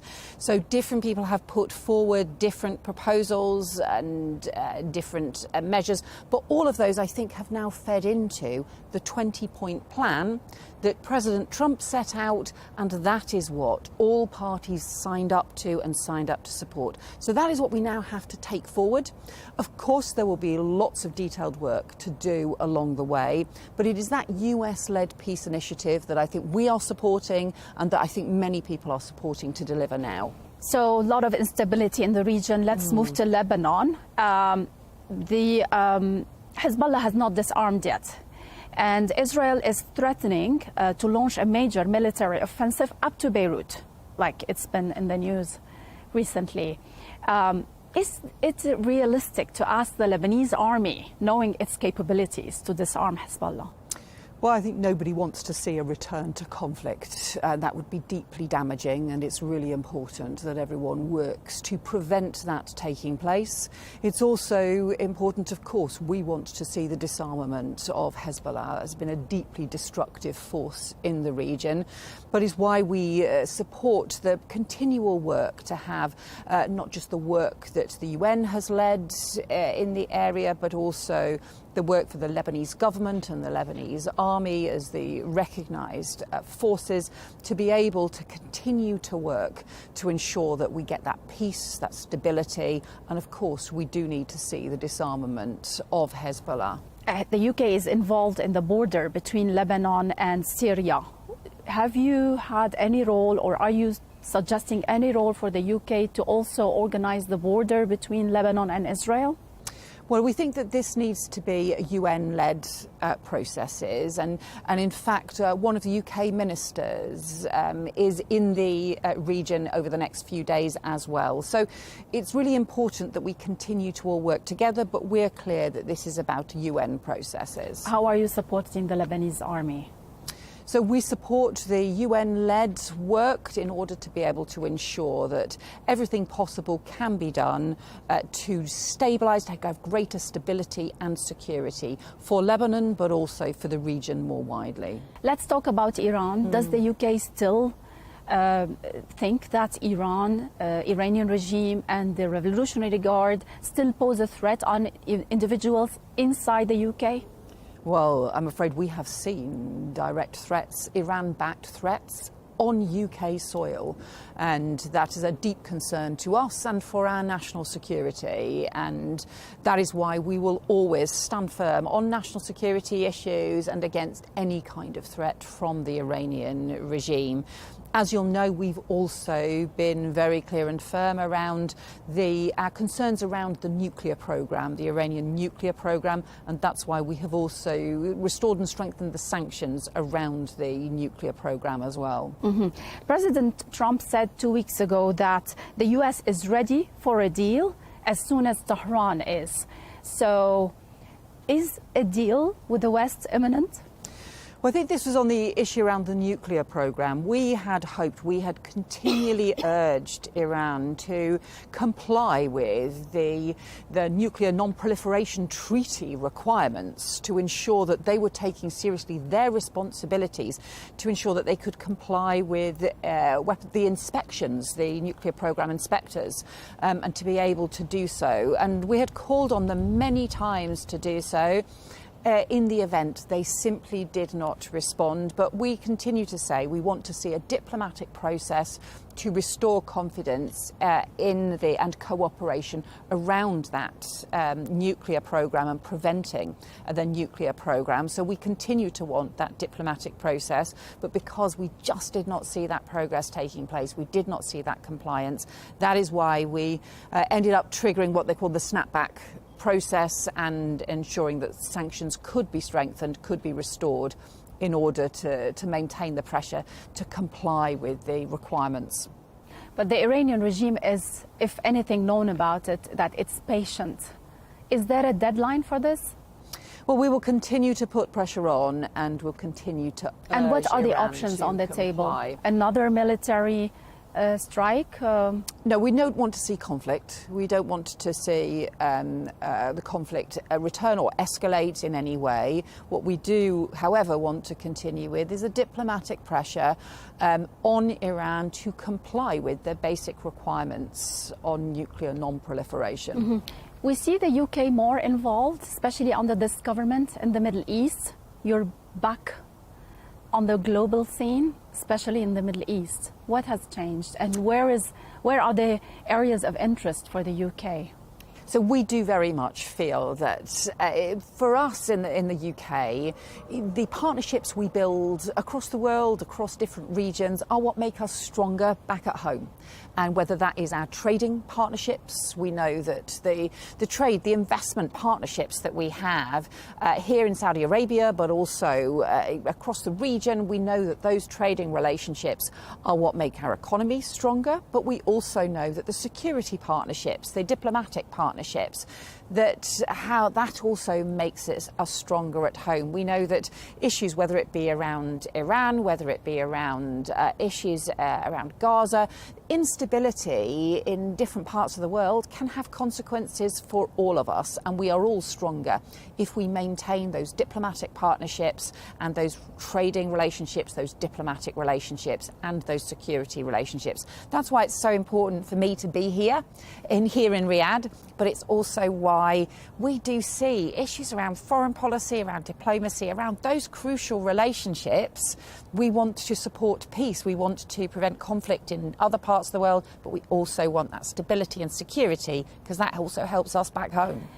Last question before we wrap. It's headlines, and I cannot avoid this question. Sudan, specifically Al-Fashir. What's the UK stand on this? It's atrocious. It's really incredibly disturbing what we've seen happening in Al-Fashir. We've seen executions take place in a maternity hospital. We've seen the real reports of the most horrendous atrocities. 130,000 children still at risk as a result of those RSF advances. We are calling for an urgent ceasefire. We are calling for an immediate humanitarian truce so we can support people. It's essential that happens. I'm also particularly troubled by some of the reports that we have seen about sexual violence being used as a weapon of war. These are kinds of atrocities. Are you involved in the talks for ceasefire as the UK? So we are supporting, we know that there have been, we support the discussions that have been taking place as part of the Quad involving Saudi Arabia, but also involving the US, the UAE, the Emiratis, and also Egypt as well. That Quad discussions are hugely important, and we'll support that process, but we're also having discussions internationally as well about how we support the process because we do desperately need that ceasefire in place. I have so many questions about the Middle East, but I know your time is limited. Thank you so much for finding the time for this talk, and good luck. Lovely to talk to you. Thank you. Thank you.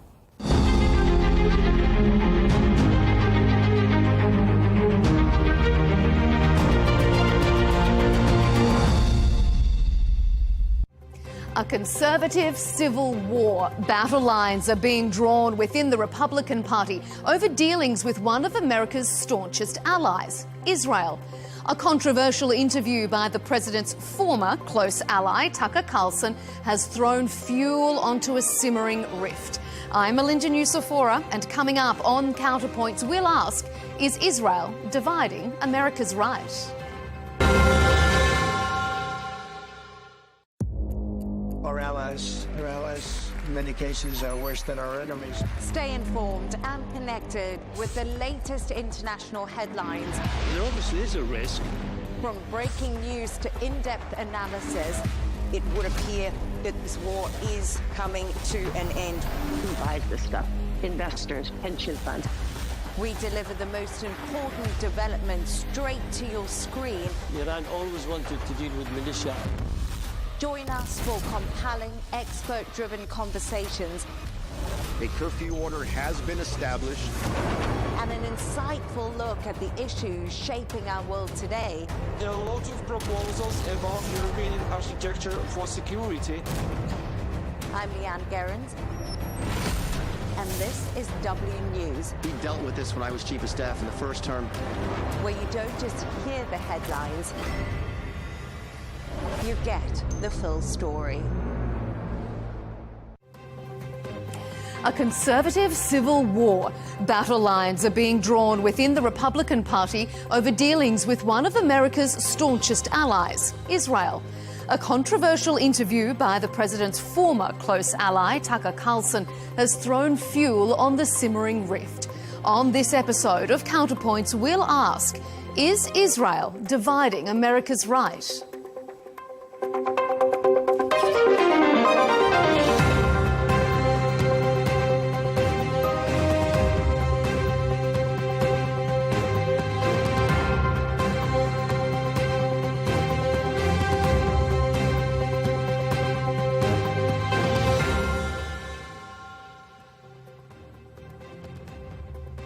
The grand old party is in a grand old fight.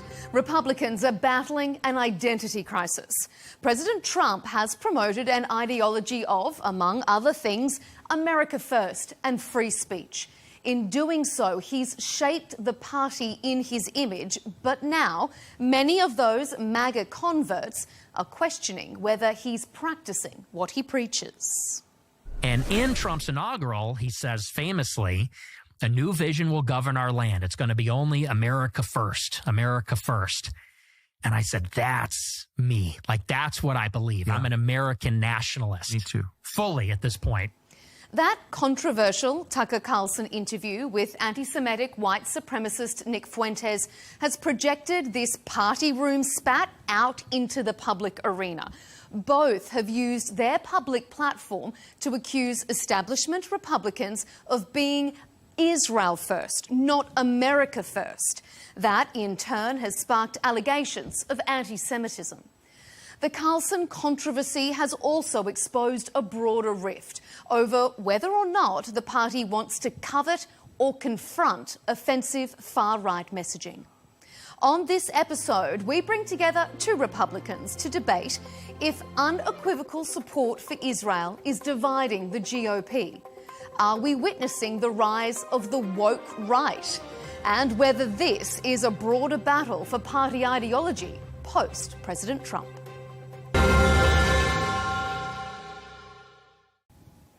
Well, joining us for tonight's discussion is Shabbos Kestenbaum, a political commentator for PragerU, an independent American media organisation and advocacy group, and also on our panel, Scott Greer, a writer, podcaster and columnist at The American Conservative, whose work can also be found on his highly respected Substack. Gentlemen, welcome to Counterpoints, and thank you so much for being here. Well, internal fighting within the GOP is getting nasty, and it all centres around US support for Israel. You've got avowed MAGA supporters accusing some Republicans of being, and I quote, seized by a brain virus. And then you've got establishment Republicans accusing some MAGA supporters of being anti-Semites. So let's start with you, first of all, Shabbos. Is unequivocal support for Israel dividing the GOP, or is there something deeper going on? Well, I guess it depends how you define unequivocal. I think support for Israel in the same way we support allies that strengthen American foreign policy, whether it's Ukraine or Taiwan, is certainly in America's best interest. The person who knows this the best is President Trump, who's repeatedly stated that America first does not mean America alone. So I obviously support Israel the same way I support any American ally that advances Western hegemony in otherwise regressive regions. I will say the debate on Israel is run by bad faith actors. Nick Fuentes, Tucker Carlson, Candace Owens are not interested in serious debates on foreign policy. They're interested in acquiescing to the lowest common denominator of our American political culture. And I was on Piers Morgan yesterday and I quoted Zoolander, where I said, I feel like I'm on crazy pills because for example, I campaigned for President Trump. I spoke at Trump rallies. I registered hundreds of voters. I traveled across the country to convince liberal American Jews to vote for President Trump. So Jewish Republicans, they did our best to ensure that President Trump was reelected. Nick Fuentes, for example, he said not only would he not be supporting President Trump in 2024, but he actually encouraged his own followers to go to Michigan and register voters to vote for Kamala Harris. So it's not that I don't think that these are individuals who are America first. Nick Fuentes doesn't think he's America first. He doesn't think he's a conservative. He's certainly not a Republican. And from a pragmatic political perspective, if Republicans cater to the most radical elements of the base, I am telling you, as someone who left the Democratic Party because they were hijacked by the far left, Republicans will lose elections in the future because Americans reject extremism on both sides. That's a really interesting point that you make. You left the Democrats because of extremist left views. Scott, let me ask you, is this discussion, is the Republican Party being hijacked by these bad faith actors? And do you think that this one issue is really driving a wedge between Republicans? Well, no, it's not a matter of being hijacked by anyone. Many of these people involved in this discussion, such as Tucker Carlson, have been longtime Trump supporters. A lot of the people who are wanting to purge Tucker Carlson were never Trumpers in 2016 and weren't even supportive of Trump in the Republican primary. And some people suddenly became Republicans solely over the issue of Israel. So a lot of longtime conservatives have been involved in this issue and have questions about Israel. And much of the public, and they're following the public line. If you look at public support for Israel, it is declining, especially among young Americans. Among young Americans Americans under 30, only less than a quarter of Americans under 30 have a favorable view of Israel. And this is even found among Republicans, where Republicans still show more support for Israel, but for Republicans under 50, so this is the future of the party, 50% have an unfavorable view of Israel. And to say that our whole electoral future depends on unquestionable support and having zero debate over Israel within the right just doesn't make any sense. First off, American Jews didn't even vote that much for Donald Trump in the 2024 election, comparatively speak to the way that Mr. Kassenbaum claims that they did. And then there's many other Americans that we would alienate by having an unquestioning support for Israel and by not even having the discussion on this topic. And really what a lot of this is about is saying that we can't have any discussion on Israel and the American relationship to this state, and that the most important thing for the American conservative movement is to have a deep and unquestioning faith and complete support for a foreign country when Donald Trump's message on foreign policy is about putting America first and the national interest first. And that means we can look at our relations with various other countries and look at what's best for America. And I think that— Can I ask you, Scott, to pick up on something that Shahboz said, that America first doesn't mean America alone or America, so what do you make of that point? Can you be America first and still prioritize the defense of America's traditional allies? Well, it's not America alone, because a lot of the looking at our relationship with Israel is seeing if it works best for us in that region.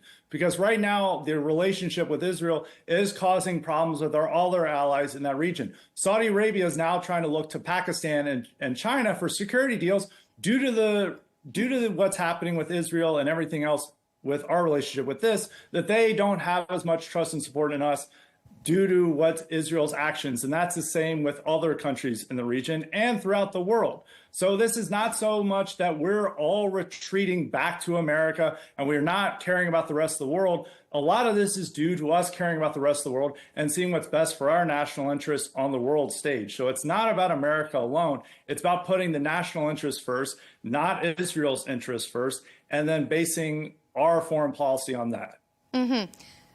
Shabbos, what do you make of that? I mean, do you think, given the public discourse around Israel and its actions at the moment, do you think the Republican Party needs to have a discussion about American support for Israel, albeit a more mature and respectful debate than perhaps what we've been seeing playing out on some social media forums?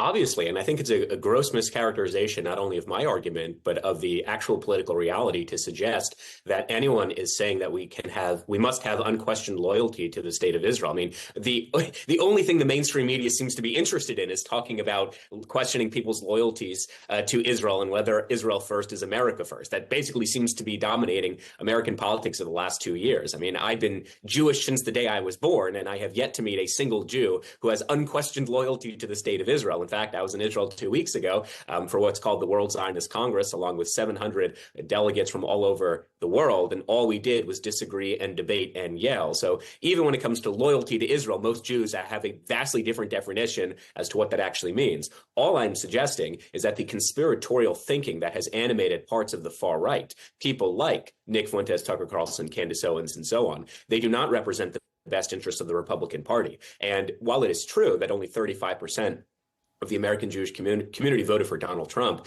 that is the most votes that any Republican nominee has gotten from the Jewish community since Ronald Reagan. So they made tremendous inroads. 45% of New York Jewry voted for Trump, 40% of Ohio Jewry voted for Trump, 40% of Pennsylvania Jewry voted for President Trump. So these small differences in percentages actually make tremendous differences in swing states like Pennsylvania and like states like Arizona, where it really did make a difference. But again, there's not a single Jew on planet Earth, nor is there a single conservative on planet Earth who will say that you must have unquestionable loyalty to the state of Israel. To Scott's other point pertaining to how our relationship with Israel is actually harming our interests elsewhere, that's why Israel and Saudi Arabia should be part of the Abraham Accords. That's why President Trump has been advocating that for months on end. That would be certainly in the best interest, not only for regional peace, but also for America's interest. You know, Israel gives the United States military intelligence on a daily basis that vastly outweighs the qualitative military sharing that any other Middle Eastern country gives to the United States. The Mossad has prevented terrorist attacks not only on American soil, but really across the world. Yes, it's true that Israel receives roughly $3.5 billion in foreign aid every year. Egypt receives $3.2 billion, and no one really seems to make a big deal about the foreign aid we give to Egypt, and it's sort of unclear what exactly we get in return from Egypt. But B, all of that money that the United States gives to Israel in foreign aid, Israel must spend in the United States. So it not only creates jobs in the United States, it actually creates economic revenue. We make more giving money to Israel because they have to spend it in the United States. So I'm not really convinced that cutting off relations to Israel is in America's best interest. I'm happy to hear arguments otherwise, but the biggest threat to the conservative movement, I truly believe, is what Charlie Kirk constantly spoke out against, which is this victim mentality, that the reason, and Nick Fuentes champions this tremendously, the reason I don't have a steady relationship, the reason I don't have professional success, the reason I can't get ahead in life is something the Jews.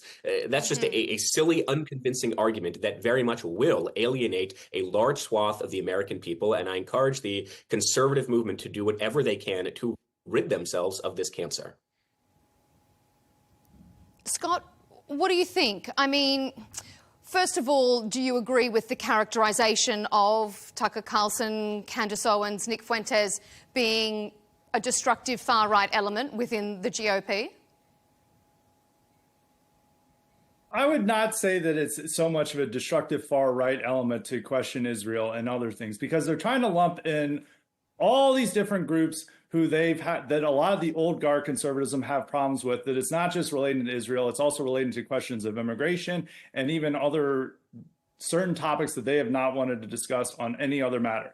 And you've already seen this with some of the right-wing civil war, is that recently a former board member who is leader of the powerful conservative group, or an influential conservative group called ISI, made this stunning declaration saying that conservatism needs to clear out all these different people who question all the conservative platitudes of the past, that we have to just stick to Bill Buckley and limited government and free market worship, and we can't do anything else. So the real problem is people like Patrick Deneen, who has no, he's not an extremist of any sort, but he questions some of the conservative platitudes of the past, that we need to eliminate these people. And a lot of certain personalities, Ben Shapiro and Mark Levin, are trying to have a cold clear out of new right elements over this fight. And even though Chavez is saying that that there's no conservative who's demanding unquestionable loyalty for Israel, that's not quite true, because Mark Levin and Ted Cruz and many others are saying this, that we cannot have any discussion over Israel within the right. And if you question Israel support for the right, that you're somehow not MAGA, and this is coming from many never Trumpers and people who didn't even bother to support Trump until the very end of the general election in 2024, that's not really the case. There are conservatives who are saying that they can't have a discussion. Now, in the mainstream, there is more discussion of this. That is true. The mainstream media is more willing to discuss and question America's relationship with Israel than it has been in the past. Mm-hmm. But in conservatism, many people on the other side who are very angry about Tucker Carlson and who he's interviewing with Nick Fuentes and Candace Owens, are also trying to demand that other people be purged for a lot of other reasons. And they want to cease discussion on Israel. And Chavez brings up Charlie Kirk, but Charlie Kirk wanted to have a free and open discussion of Israel where neither side tried to cancel each other, even though it's really more one side that tries to cancel the other. But he wanted to have a free-flowing discussion on this where we don't try to purge people who question America's Israel support, and we try to build up a new right that actually looks to where not new Americans, but young Americans are on this issue. We're going to come to this idea of if we are purging going to maintain the type of position on Israel that Ted Cruz wants, we're going to have problems winning over young Americans in the future. We're going to come to. Let me just go quickly, ahead. Can I just quickly interject? In terms of winning young people for the future, I'm one of those young people that the conservative movement won over for the future. As you said, to be fair, I was 17 in 2016, so you can't really hold that against me. But I did not support Trump in 2016. I did not support Trump in 2020. I only started supporting Trump after October 7th, when I saw that the radicals within my own party were the first ones to call for the eradication of Western civilization. They were the first ones to call to a globalized intifada. I saw how the institutions of higher learning that I was associated with discriminated against the religious identity of Jews, of Christians. And so I started becoming on the Trump bandwagon. And rather than holding that against me, that's actually a really good thing. Trump won because of a strong coalition of people who were disassociated with the Democratic Party, people who are middle of the ground politically, and yes, staunch conservatives. And I am now a conservative. I work at PragerU, and I'm trying to bring forth the conservative mantra, which is why I feel so passionately about this issue. And in terms of the last point, again, I think that's a gross mischaracterization of what Charlie Kirk stood for. There are so many videos I'm happy to send you where Charlie Kirk explicitly stated that he would never, in his own words, have Nick Fuentes at a Turning Point USA conference. He would never debate Nick Fuentes because he said there is no room in the conservative movement for conspiratorial thinking. And forget about Israel. I mean, Israel happens to be a good manifestation of this, but forget about Israel. Nick Fuentes is someone who has explicitly stated that all blacks need to be imprisoned, that we should rape women whom we disagree with politically, that certain Republican state legislators who vote in ways we don't agree with should be shot in the face. So all I'm saying, if these are the types of people that conservatives truly believe we must amplify, we must platform, we must invite them to our conferences, all in this pseudo sense of free speech. I am telling you, as a newly minted conservative, I saw what happened to my party when they cater to the radicals. It will happen to the Republican Party if they cater to their radicals. And again, Nick Fuentes, by his own admission, is not a Republican. So if you want to make aspersions, I don't mean you, Scott, but in general, if one wants to make aspersions that I'm not really MAGA because I used to be a liberal 3 years ago, I mean, sure, it's an interesting point, although it's sort of silly because Donald Trump also used to be a Democrat and now he isn't. But Nick Fuentes, today, as we speak, is not a Republican. He doesn't even identify himself as a conservative. He's someone who identifies himself literally as, quote, Team Hitler. Scott, what's your response to that? Well, on the matter of platforming, I mean, Tucker Carlson was a featured guest and speaker at most TEEP USA events. at several TPUSA events, and Tucker and Charlie Kirk were good friends, as Charlie Kirk was with Candace Owens. Of course, there were certain people that he did not want to platform, such as Nick Fuentes, but he was platforming these other voices that many of on the other side who are very pro-Israel want to purge from the conservative movement. And as the people who are succeeding in leadership at TPUSA from Charlie Kirk, they insist that they do not want to purge Tucker Carlson because they want to carry on Charlie Kirk's legacy and allowing him to speak freely. And so there's a fixation to say that there's this one person that we shouldn't platform, and this represents all the people who are criticizing Israel, and that we can't be associated with that. But then it goes in that we can't have any criticism of Israel just because of a certain person's other comments on other subjects. And I don't think that's the way that we should handle this matter. We should be handling this matter on what serves the national interest first, what puts America first, and to look if that's how the relationship with Israel is actually working out. And we can point out to another issue that this is not America alone, is that going back to the Middle East, is that Israel is trying to torpedo the new Syrian regime that we're trying to work with, that they've been bombing this new Syrian government for some reason. And while Trump is trying to work with them, and Europe is trying to work with them so they can send migrants back from Europe, which is an important issue for the right and nationalists all over the world to try to resettle these migrants that have been in Europe and moving them back to their home. And the Syrian government offers this opportunity, but for some reason, Israel is wanting to bomb them and destabilize them, which ends those efforts to accomplish that goal. So I think it's not a matter of, this person said this person said that. It's a matter of looking at the national interest first and putting America first and reassessing our relationship on that principle. Shavos? Yeah, there are two things I want to quickly say. First of all, you keep saying Israel is bombing Syria for some reason. I mean, you do know that al-Jawlani was hunting Druze in the streets, and then the Druze of Syria asked Israel to have targeted assassinations against the terrorists who were killing them. I mean, you know that, right?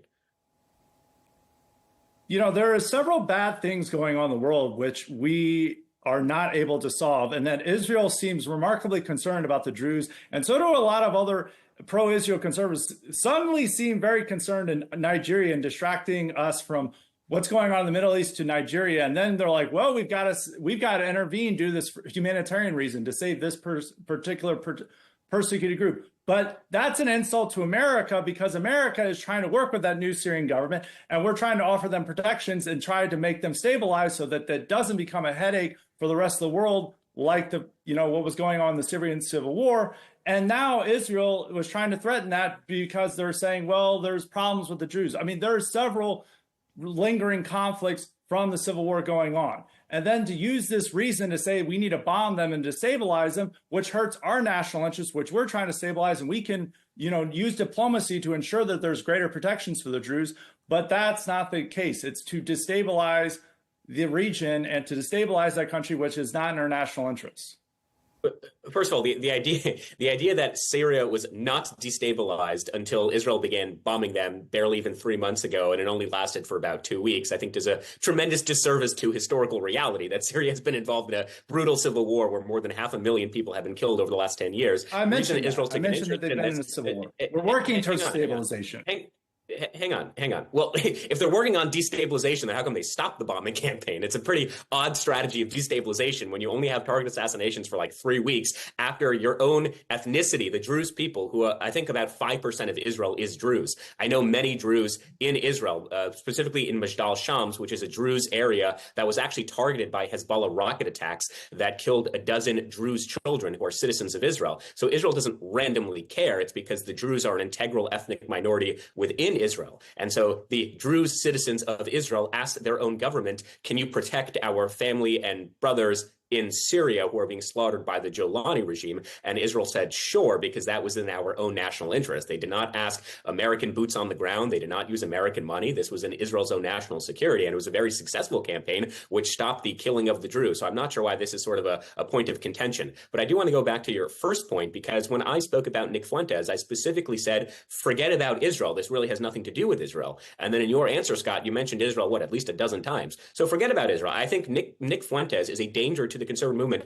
not because he questions Israel. As I keep saying, literally everyone on planet Earth questions Israel, including Jews. I mean, I hope you've been to Israel, and if not, I'm happy to take you. It is a national pastime for Israelis to critique and question and criticize their own government. I mean, literally, it is like the only thing they do. What I will say is, forget about Israel, forget about anti-Semitism. When you have an individual like Nick Fuentes, who is criticizing the religious identity of our second lady, Usha Vance, when you have someone like Nick Fuentes who says that your body, my choice, and we need to rape women, that will be very, very bad for the conservative movement to attach themselves to, should they hope to win elections in the future. And as it pertains to Tucker Carlson, I would agree with you. As Charlie taught me, as he taught millions of Americans, the best way to combat bad ideas is with better ideas. The problem is, though, people like Nick Fuentes and the guest that I was meant to debate on this show, Lily Gaddis, they're not interested in debate or discourse. They are interested in blowing up the political establishment. They say this explicitly. Like, you don't have to trust me. Just look at what they say. And I'm trying to help conservative. I'm trying to help the Republican Party. They will lose elections if they keep tying their horse to this radical, low IQ, dangerous movement. It has nothing to do with Israel. I think people who say that this is about questioning our loyalties to Israel, I think it's a silly, lazy argument, because I don't think there's a serious conservative alive, including Mark Levine and Ben Shapiro, who I don't speak for. I don't have anything to do with them personally, but they also will tell you that absolutely you can and you should and you must, as an American, question all of our alliances. They have simply reached the conclusion that an alliance with Israel, in the same way an alliance with Taiwan, an alliance with Japan, an alliance with Ukraine, an alliance with Australia, is in fact in the best interest of the United States. Scott, I want to ask you to comment on what Shabos has said, and then I'm going to move us on to our next segment. But if you can pick up on this idea of whether commentators like Nick Fuentes, are they too toxic? Is it creating an environment where Republicans appear to be coveting this extremist sort of ideology in the desire maybe for cred, for street cred, for popularity, for populism? Well, what Republican politicians are meeting with Nick Fuentes in this? Like, Nick Fuentes is not a Republican politician. He's not on Fox News. Marjorie Taylor Who is Greene. a Republican politician is Randy Fine and Ted Cruz. And who is on Fox News?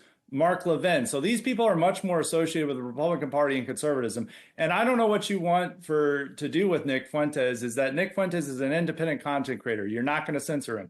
We are opposed to censorship unless you want Rumble to kick him off the platform and X to kick him off the platform, which conservatives oppose these measures back in the day when we were upset with big tech censorship. You know, this is not someone who is a representative of the Republican Party and conservatism. And it's just that Tucker Carlson had an interview with him. You can question whether he should have had that interview or not, but this is not reflective of the Republican Party. The Republican Party is represented by you can say Mark Levin because he speaks at these events, Ted Cruz and Randy Fine. And Randy Fine is saying a lot of extreme stuff on Palestinian children and other things that is not going to help us in elections if we're running on that. So that is something that we have to directly worry more about. And you keep saying that people like, well, we can't question it. But the problem is when we then question it, these people want to cancel you no matter what you say. You know, they get that Mark Levin and others get very upset if you have any discussion about this. So to say that they're open to a discussion is just asinine because they don't appreciate that. And I have been in conservatism for many years. You know, they try to cancel Pat Buchanan for wanting to have a discussion on Israel. They've wanted to cancel Tucker Carlson for years, far before that this discussion was happening over Nick Fuentes. And so it's not just merely saying, oh, well, we're open with a free discussion on Israel, but we just don't want this extremist element. No, it's trying to paint the other side that has criticism of Israel and paint them as these extremists that we don't want, that are going to cost us our election, while ignoring the actual elected lawmakers and focus of the Republican Party that's at odds with the views of young Americans and can cost us more in elections than anything that, you know, the people who are most eager to associate Republican Party and conservatism with certain ideas that are unpopular and saying that this is, they're all full of racists and bigots. It's primarily the liberal media, and we've usually wanted to ignore their attacks on us, but we're trying to take their attacks to purge critics on our side or people that we don't like. And that's not just Fuentes, that's a whole swath of people, as you can see from the debate that's going on with ISI, which they're wanting to purge all these people who I think even most conservatives wouldn't have a problem with, but they say, oh, they're too far out. They don't agree with every single thing Bill Buckley said. So I don't think that's the way the discussion is framed. I think it's a bit disingenuous to say we can have a free discussion on Israel as long as Tucker Carlson or other personalities aren't involved. Those are the people leading the charge on it, and they're the ones who have the highest profile. And I'm meaning Tucker Carlson here because he's got a huge platform, gets over 1 million views on YouTube. You know, what he says matter, it makes news, and they're trying to say we don't want him to have anything to do with the right. We want to purge him. But the good news is that you can't purge him because he's an independent content creator and there's no one who can, call him up and fire him. Okay, Shabbos, I'm going to get you to respond. Jump in quickly, Shabbos, and then I'm going to ask a question to you. Okay. Scott, just very quickly, I think one of the problems I'm having with your argument is you are using the term cancel or cancelization incredibly loosely and generously here.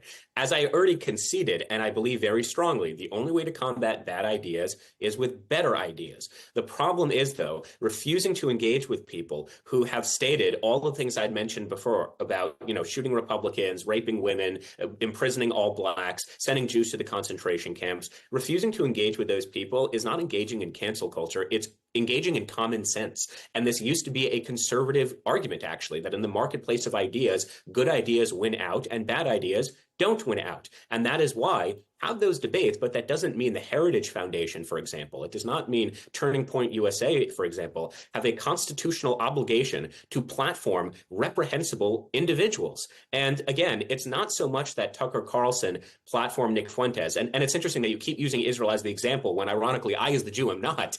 Tucker Carlson, in that Nick Fuentes interview, for example, he gave him a pass on literally every single thing that Nick said. So, for example, when Nick said, yeah, I know the date December 18th really well, which happens to be a day before my birthday. And Tucker says, well, why? Why do you know the date December 18th? He says, oh, because that's Joseph Stalin's birthday. And Tucker Carlson says, interesting, let's put a pin in that. Meanwhile, he presses Ted Cruz on the exact ethnic population of Iran and its population numbers. I mean, this is not a serious interview. This is Tucker doing exactly what Tucker knows he does best, which is amplifying, distorting, and creative friction and fissures within the conservative movement. Okay. So again, this is not a discussion on Israel. This is a discussion on bringing destructive, nefarious forces who themselves don't believe in conservative values into the conservative movement. And again, it is not cancel culture. It is common sense. And if we engage with reprehensible individuals like Nick, we will lose elections. Okay, I'm going to come back to you on that because this leads me right into the next sort of subject area I want us to cover. Because it's not uncommon for political parties to consist of many different factions and groups of thought. But recently, as you've both been pointing out, we've seen Republicans, such as Florida Congressman Randy Fine and Fox commentator Mark Levine, calling for people like Tucker Carlson to be purged from the party. And this is causing a bit of an identity crisis for Republicans who rallied against cancel culture, as you've been saying, Scott, but now appear to want to cancel Tucker Carlson and others. Shabbos, are we witnessing then the rise of the woke right? Well, the woke right would not be the right that are trying to cancel people like Tucker Carlson. The woke right is Tucker Carlson, people who have very bizarre conspiratorial ways of thinking about the world, which is why, for example, Tucker Carlson's latest episode yesterday was on chemtrails, which if you read the comments on his video, even conservatives were saying, what the hell has happened to this man? It has to do with people like Candace Owens, who believes that Charlie Kirk appeared to her in a dream, insisting that Candace must find out the true identity of his assassin. It's people like Nick Fuentes, who blames all of their societal problems on something, the Jews. So that's the woke right. And again, I'll let Mark Levine and Randy Fine, who I don't know these people well, I don't associate with them, and I'll let them speak for themselves and they can advance their own ideas. What I will say is in political culture, it has always been true for 250 years that there is an accepted Overton window of political discourse. So let's use the left as an example. We can have debates on the left, or I should say the left, within the Democratic Party. We can have debates as to what do we do about illegal immigration, right? Do we have a pathway to amnesty? Do we deport violent criminals? Do we deport everyone? Do we debate a wall? Right? We can have those debates because it's all within an accepted framework. What would be repudiated in the Democratic Party would be we need to round up all Mexicans and send brown people back to where they came from, which ironically is what Nick Fuentes has suggested suggested numerous times. So when it comes to people like Tucker Carlson, it's not cancellation. It is the ability to recognize that we as conservatives believe in certain principles and we believe in certain values. And people who don't share those principles or their values, they're welcome to do what they would like. This is a free country. Have your platform, have your Rumble, have your Twitter. But we are not forced to invite you to our conferences. That to me seems like a bizarre notion that we are beholden to invite the lowest IQ, the lowest denominators into our conferences, because if not, we're engaged in cancel culture. Scott, I can see that you want to jump in here. Please, feel free. You don't have to wait for me to pull you into the conversation. Go ahead. What do you make? I can see your face. I'm respectful of the rules here, but yeah, with the thing with the Tucker Carlson and other things that you're saying about heritage, and like, we're not against cancel culture, but even what happened with Heritage Foundation is an example of cancel culture. Is that, Kevin Roberts sent out a message, and just for that sheer message of just defending Tucker Carlson, he had to then have this groveling apology before all of Heritage staff. And now they're trying to demand that like all the Heritage staff around him must go to Shabbat dinner, whether they feel that that's part of their, whether a religion will allow that or not. And it's very weird that they're just trying to demand that. I mean, people are free to go as they please, but it's almost in conservatism with this recent uproar over the Tucker Carlson interview that they're trying to demand a type of ideological conformity among these sides. And yes, you say, okay, they can have the Rumble, they can have their anything. That's fine, but that's not really more than what they want to do with Tucker. Is that Tucker is an influential conservative personality. He is someone who's spoken at Turning Point USA events. He had a close relationship with Charlie Kirk, and they want to end that. And Turning Point USA is standing up for Tucker and saying that our part of our free speech is that we're going to stick with Tucker and allow him to speak at these events.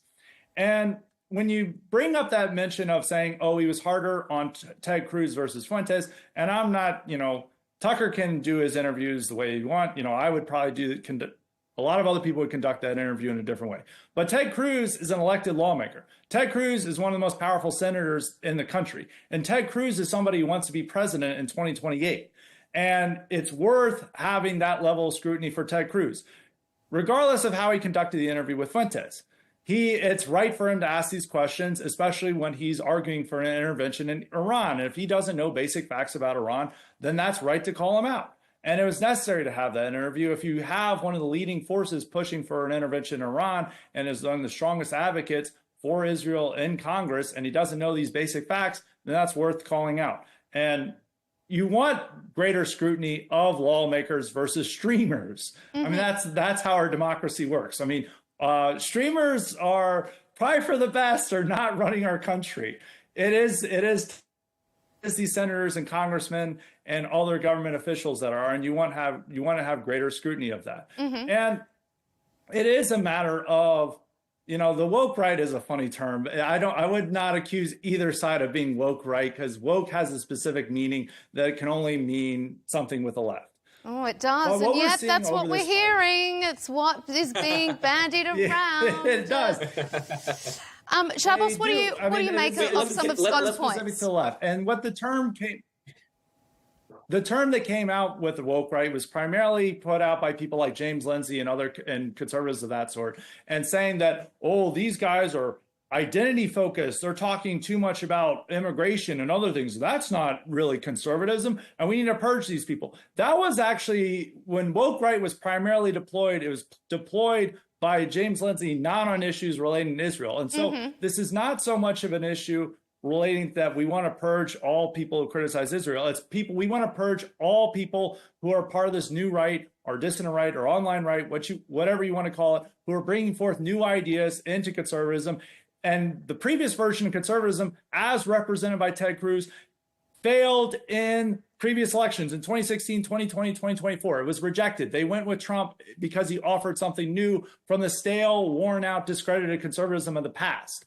And now old guard elements that never really supported Trump in the beginning want to utilize events like this to purge the elements that are trying to meet the Trumpist moment. And I don't think that's correct. And it's relating not just to Israel, it's also relating to immigration, it's relating to free speech, and it's relating to and foreign policy in general, how we conduct our foreign policy away from neoconservatism of the past. Shabbos? Sure. There's a lot there to unpack. First of all, if you want to make the argument that the old guard had been repudiated by Donald Trump himself has called Tucker Carlson cuckoo and wacky. He said just yesterday that Marjorie Taylor Greene has lost his way. He's repeatedly denounced Nick Fuentes. So you're kind of making like two very contradictory points here, because Donald Trump, who definitionally is MAGA, he is the face and the founder of MAGA, he wants nothing to do with these people. So that's number one. Number two, in the 20 minutes I've known you, Scott, you are a hell of a lot smarter than the argument you just made as it pertains to cancel culture. What do I mean by this? If I, for example, was a believer that children should be biologically mutilated if they believe that they were born into the wrong body, and then I was upset that Turning Point USA did not invite me to their conferences to speak about said agenda, would that be cancel culture? No, that would be a recognition that we are a conservative movement. We don't value your political identity or agenda, and therefore we are not going to platform it. And as it pertains to Tucker Carlson's interview with Ted Cruz, I agree with you. Tucker Carlson should be, as any journalist, should be aggressive and direct with Ted Cruz. The problem is, as I had already articulated, he then gives Nick Fuentes an entire pass. And to your point, well, Ted Cruz is making policy, so therefore he's more important. Again, that's contradicted by your earlier assertion that people like Nick Fuentes and Tucker Carlson are way more influential because, to your own point, they have millions and millions of views. That's the problem we have. It's giving a free pass. They're way more influential than people like Ben Shapiro and a lot of their rivals. I did not say they're more influential than Ted Cruz and actual lawmakers. Sure. Okay. They're not as influential. You're missing the point here. The point is we need to be as intense and scrutinize the points of all individuals who are seeking to claim a stake of leadership within the conservative movement. So I think there's a lot more to unpack, but I'll leave it at that essentially, is let's not sort of quibble on semantics and quibble on, minute minorities, political differences within our party. And let's focus on the big picture here that, as I keep saying, we will lose elections if we acquiesce to these types of individuals. It leads us into this third and final segment, actually, perfectly, because, I think, Scott, you've also mentioned this idea of the new right, these new ideas. What's it going to look like as we come into the next election cycles? It's pretty clear that some parts of the president's base aren't happy with the direction of travel. Recently, many have denounced his comments on Fox News back on Tuesday regarding the need for more legal migrants to come to America on specialist H-1B visas, as just the latest example that they have platformed of the president backflipping on his America First promises. There is a clear dividing line between establishment Republicans and the more purist America First base. So, Scott, to go back to some of your earlier points, do you think that all of this infighting will determine the direction of the Republican movement, America First, or the MAGA movement post-Trump? Are we now reshaping the Republican political landscape? Oh, absolutely. Even if you look at the backlash towards Trump's comments, which I think Trump's comments were more of a matter of poorly thought out language, or not even really understanding what H-1Bs are. I'm a Trump supporter, but sometimes he gets doesn't say the right things in these interviews. But it's good that you have a backlash to let the administration know and Trump know that the base absolutely opposes this. But even that comment, a Republican president, say, George W. Bush, if he was making these type of comments, most Republicans were like, we need more legal immigration. We like that. That's patriotic. But now you see how the MAGA base reacts, not just to illegal immigration, but to legal immigration. That the idea that anyone could potentially offer support for H-1B visas, which the average conservative wouldn't even known about, 4 or 5 years ago, but now it's a serious issue among really are the people who are most into conservative media content. That's showing a major shift in the party. And very few people in the party openly advocate for an amnesty for illegal immigrants anymore. Pretty much everyone in the party now has to oppose amnesty for illegal immigrants. And now the battle is over how much legal immigration we should restrict. There's still a lot of people in the party who have not moved in that direction, particularly in the old leadership and a lot of the old guard of conservatism.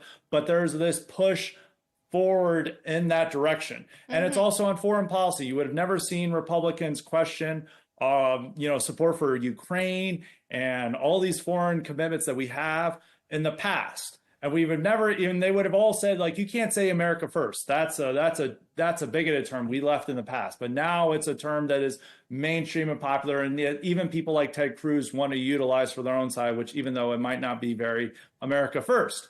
So it's definitely a new right that has shifted. And we're seeing these debates play out all the time with the comments relating to Trump's comments on H-1Bs and in the Tucker interview and the desire to push Tucker out of the conservative movement.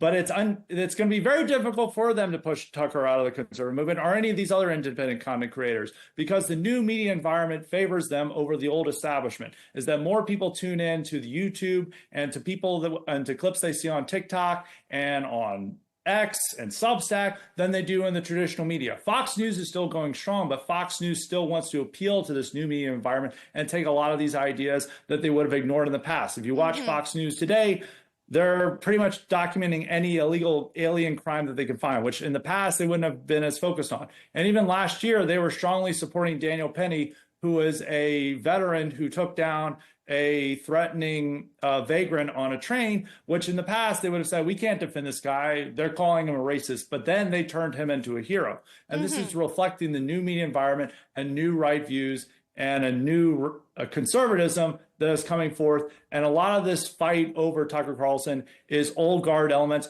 trying to push back against it and to say that they're woke right. We don't want this elements in our movement anymore. We want to return back to the good old days of National Review controlling everything and people like that. And I think that that's going to be very impossible for them to do due to the new media environment. Is this old guard versus new guard, Chavos?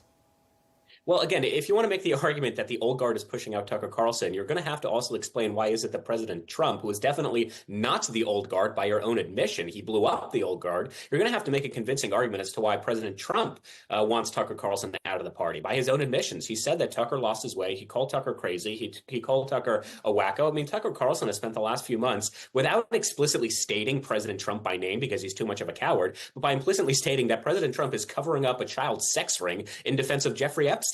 Again, he won't say President Trump by name because he's afraid, but that's his podcast for the last 6 months. He was saying that President Trump was going to start World War III by attacking Iran. I mean, I think it was both him and Dave Smith who had on their pinned Twitter account that if we attack Iran, we're going to have hundreds of thousands of American soldiers dying. And of course, they were wrong. And I just want to make one other point that I forgot to respond to earlier in terms of Kevin Roberts, which again, Scott, you're obviously a much smarter man than I, but you know that the attack against Kevin Roberts was not that he was defending Tucker Carlson. The attack was that he said that there was a venomous coalition of, these outside shadowy forces who are trying to silence him, which is an obvious nod to, again, this conspiratorial thinking of the far right. And no one is demanding that you must go to Shabbat dinners, otherwise you are anti-Semitic. This, again, is a classic fringe talking a lot point. of people were demanding that of so certain staff members. Hang on. I'm not saying you are, but there were individuals such as Bethany Mandel and others. Hang on. You've been very respectful up until this point. Let's not break it. You can respond. Just let me make the point. This whole Shabbat dinner thing came about. My friend Bethany Mandel, she was part of this task force just to recommend what Heritage can do. And out of like the 14 points, one of them was, why don't you invite, as a total voluntary optional basis, people to Shabbat dinner? And by the way, as someone who gets invited to Shabbat dinners the whole time, believe me, you can say no. And Scott, I don't know where you live, but next time you're in LA, you're more than welcome to come to my house for Shabbat dinner. And if you say no, I will not call you anti-Semitic, because believe me, there is no one on planet Earth who believes it's anti-Semitic. There was no one who was saying you must go to Jewish people's houses for Shabbat dinner. So again, it's just this bizarre conspiratorial talking point that people like Nick Fuentes constantly talk about to create divisions within the conservative movement. And the last point, which is really to address your question, I will say there are healthy debates and disagreements and dialogues. That is good. That's what conservatism is. That's kind of what the left doesn't do. We don't have ideological uniformity. That's a really healthy thing. So whether it pertains to, I'll mention Israel, whether it pertains to our alliance with Israel, whether it pertains to illegal immigration, whether it pertains to tariffs, let's have those debates. Let's have those disagreements. But let's not be fooled by the fact that there are these nefarious actors who don't want any healthy skepticism or debate or disagreement. They want to, as I keep saying, imprison black people, deport brown people. I mean, these are not people we should be inviting in. And yes, I will mention William Buckley. I'll stick up for him. He was absolutely right to purge his movement of the John Birch Society, and the conservative movement was strengthened as a result. And then lastly, as it pertains to illegal migration and legal migration, absolutely, we need to have a serious discussion as to who are the people we are allowing into our country. How is it, for example, that someone like Mahmoud Khalil, who literally lied on his visa application to the United States, was granted a foreign student visa, and then when he called for the eradication of Western civilization, when he took part in protests at Columbia University that held maintenance workers hostage, how is it that he was allowed into this country? How is it that Mehdi Hassan, who was a low-level journalist for Al Jazeera, who compared non-Muslims to pigs and monkeys and cattle, how the hell was he allowed into this country? So obviously we're in agreement that illegal immigration must stop, and border crossings are down, what, like 99%? But now we must pivot to who are the types of people we are allowing into our country, because certainly we want, we desire, and we need immigration, legal immigration, but also the right kinds of legal immigration. Scott, I'll give you a right to reply on that before we have to wrap up. One quick point about Tucker. But I think it is, Tucker, for the most part, is still, as far as I know, a Trump supporter. And he also earns the right to have some criticism of Trump. Now, I'm not going to defend his over-the-top statements that World War III is going to happen and all that.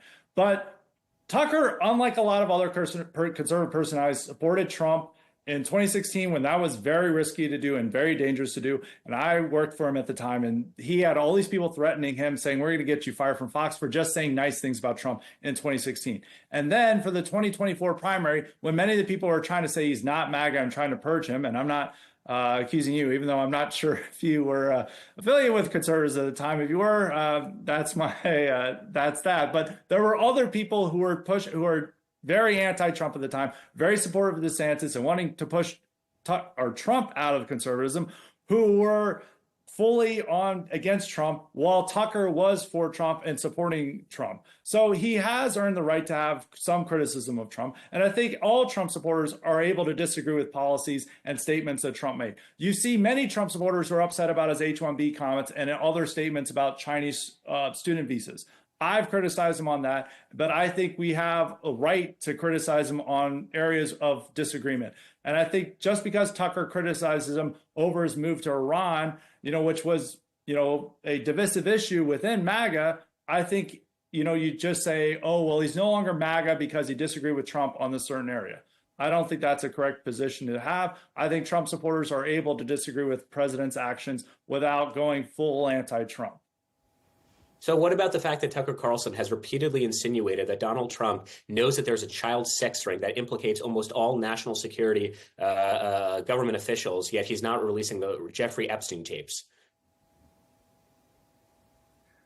Well, several MAGA commentators were upset about how he handled the Epstein files and other things. I'm not going to defend that statement on how he is, but many other Trump supporters were upset about that. If you look at the people who are running Rasmussen Reports, which is a polling firm that is very MAGA, it's a conservative institution, they were also critical of how the Trump administration was handling the Epstein files. So were many other MAGA commentators. So this is not that Tucker is an outlier. And if you're going to purge Tucker over that, you're going to have to purge a lot more conservatives as well.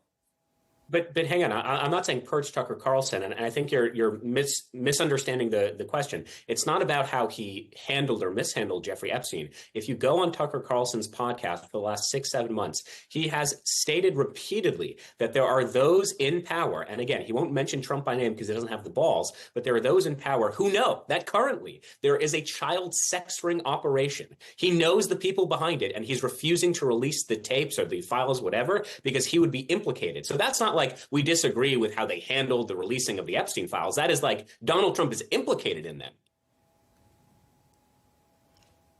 As I said previously, several other people are making this. I'd have to look at the tapes and say what he says specifically, because several conservatives who are talking about Epstein still say that it's people in power, but they're not implicating Trump. So I'd have to see on that matter with Trump. But I still What about the fact that Tucker Carlson is implicated? In other areas, he has earned the right to disagree with Trump on other policies due to his past support. And I think Trump supporters are also can disagree with Trump on statements and actions he takes. Okay, before we get to bogged down. In 10 seconds. So let me just ask one last time, because I just want to have a clear answer from you. What about the fact that that Tucker Carlson has implicitly stated that Donald Trump is in fact implicated? If he explicitly stated, that's a difference. If he implicitly states, he could be referring to anything else. Okay, and I also need to say that the president has repeatedly denied any involvement for the sake of accuracy and legalities here. He's not the president has denied. The only person, the only person who thinks that Donald Trump was actually involved in the Jeffrey Epstein sex scandal is actually Tucker Carlson. Okay. Before we get too bogged down in Jeffrey Epstein, this could absolutely be a debate for next week. It is something that Counterpoints may revisit. We've done an episode on this in the past, and it looks like we may need to pick it up again. But, gentlemen, I'm going to have to wrap it up there before we get too far over time on a whole brand new topic, because it's been really interesting having both of you express views on the current and perhaps the future ideological path of the Republican Party. Thank you to both of our guests. Shabbos Kestenbaum, political commentator for PragerU, and Scott Greer, writer, podcaster and columnist at The American Conservative. Thanks for being here on Counterpoints. And thank you to you at home for tuning in to this episode of Counterpoints. To keep up to date with our latest debates and one-to-one interviews, be sure to subscribe to Al Arabiya on YouTube, and don't forget to follow us on X and TikTok. We'll see you next time.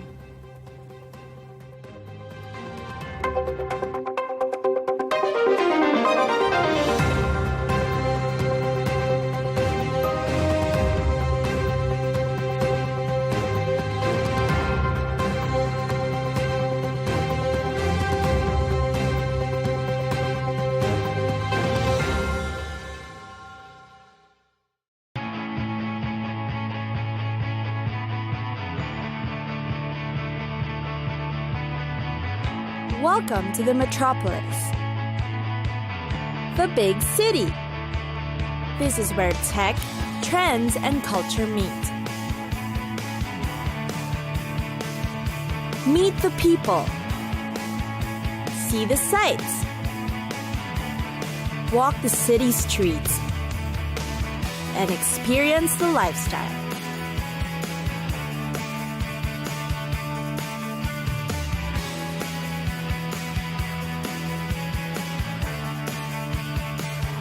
This is your first-class ticket to the cities of the world.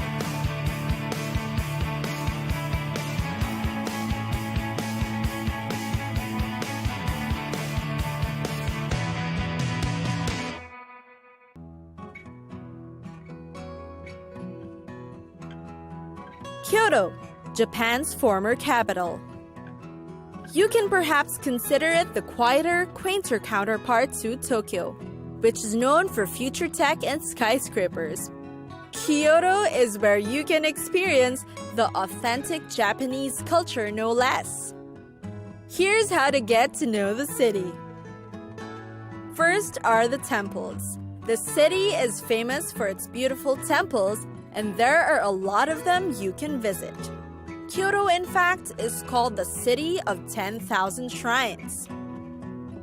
The Kinkakuji, the Golden Pavilion, is perhaps the most notable one. It is considered Kyoto's most celebrated landmark.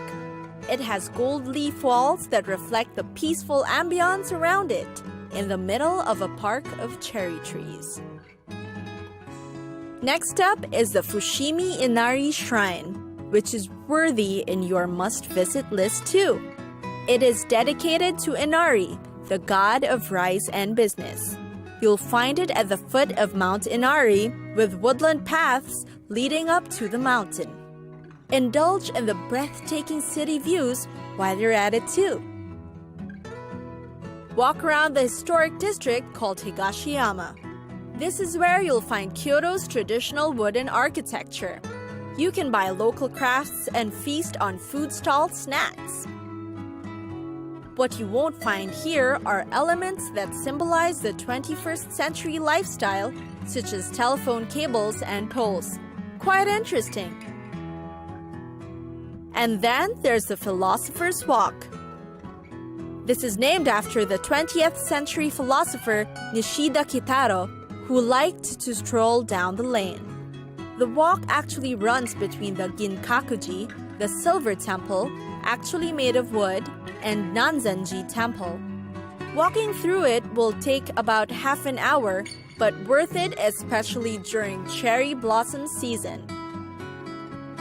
Delicate pink flowers are sometimes thrown over the canal. Last but not least is Kiyomizudera. This place is considered the star attraction of the Higashiyama district. It is a large temple dedicated to the goddess of mercy. It has a temple wooden terrace that's constructed entirely without nails. That's its most popular architectural feature. It's highly recommended that you visit during spring or autumn for spectacular views of the landscape.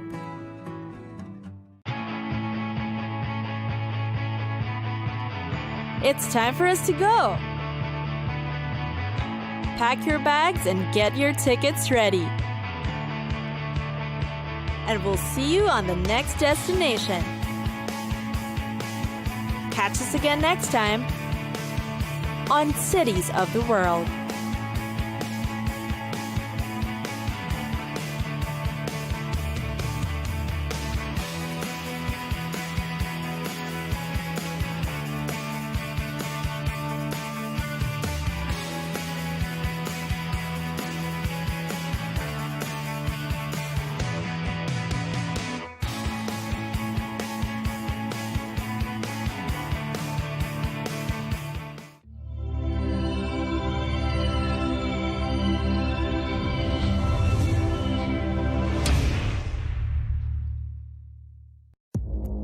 Our allies, in many cases, are worse than our enemies. Stay informed and connected with the latest international headlines. There obviously is a risk. From breaking news to in-depth analysis, It would appear that this war is coming to an end. Who buys this stuff? Investors, pension funds. we deliver the most important developments straight to your screen. Iran always wanted to deal with militia. Join us for compelling, expert-driven conversations. A curfew order has been established. And an insightful look at the issues shaping our world today. There are lots of proposals about European architecture for security. I'm Leigh Ann Gerrans, and this is W News. We dealt with this when I was Chief of Staff in the first term. Where you don't just hear the headlines, you get the full story.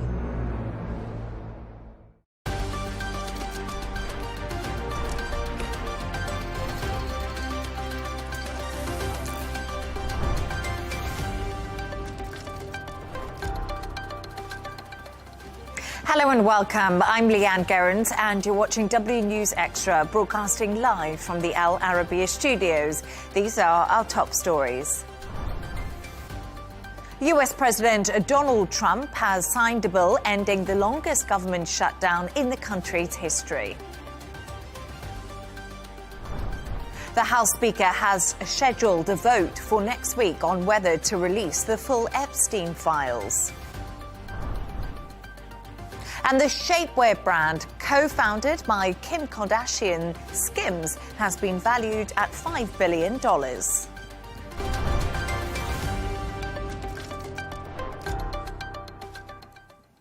Now, US President Donald Trump has signed a bill ending the longest government shutdown in the country's history. It's been 43 days since the shutdown began, with thousands of federal employees working without pay or being furloughed or laid off. To discuss this and all of today's stories, I'm joined by news editor of Arabian Gulf Business Insight, Shane McGinley, and correspondent and columnist Gemma White. Gemma and Shane, great to have you both with me in the studio today. Gemma, so let's start with this. So a lot happening when it comes to the US shutdown. As I said there, the longest in American history. It's finally coming to an end. But lots of questions have been raised about who is actually the real winner in this whole scenario. Is it Trump for getting the Democrats on side, or is it the Democrats who still have time to have the healthcare discussions? Yeah, I'm quite sort of firmly of the opinion right now, and I know, you know, there are lots of sort of things still in play, but this is a 100% win for Trump. Mm-hmm. And also the Democrats have come out of it, I think, looking even more in disarray, even worse than when they went into it. So we know that 8 Democrats voted with the Republicans in order to end the shutdown. Now, there were notions that there must have been deals being done, but as it transpired, there was sort of only one very small, and I hesitate to use the word promise because I think it's one of these things that wasn't even worth the paper that it was written on, if it was even written. It sounds like it was a verbal agreement. So the Republicans evidently promised the Democrats to hold a vote on extending the Affordable Care Act tax credits by mid-December, but there were no guarantees at all. Now, that's already been walked back by House Majority Leader Steve Scalise, who's already said he wouldn't commit to that plan. So even that tiny little bit of leverage that the Democrats believed, if they truly believed it, that they had, has already been basically 99% taken off the table. Now, the Democrats, there's a lot of infighting now. There's a lot of mudslinging in public. There's a lot of, back and forth. And there's a feeling that they are in a lot of disarray. You know, the leadership, Chuck Schumer, he has been criticised by a lot of the party. Gavin Newsom, the California governor, has called the deal pathetic and a surrender. There's a lot of strong feelings here. So what do you think they could have done, like hold out for longer?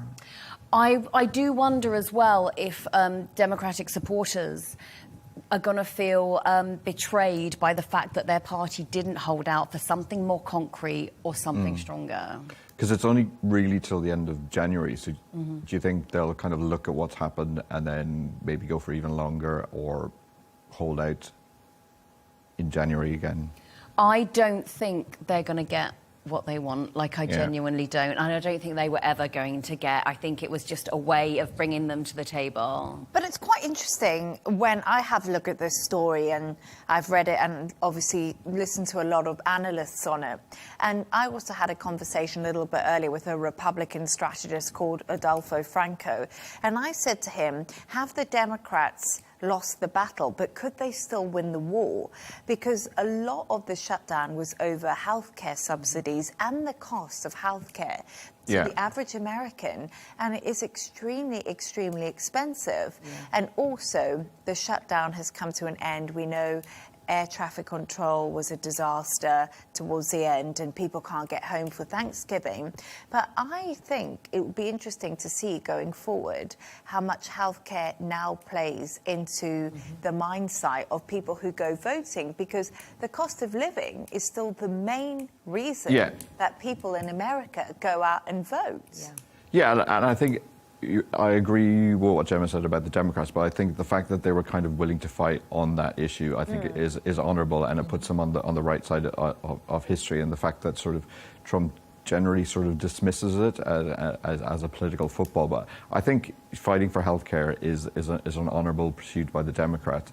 But I think it's just generally across the board in terms of cost of living. And it's interesting that in November, consumer sentiment in Americans was down to a 3-year low. So I think a lot of these kind of issues are the ones that are going to come into play, but we'll only see that manifest in the midterms in a couple of years' time.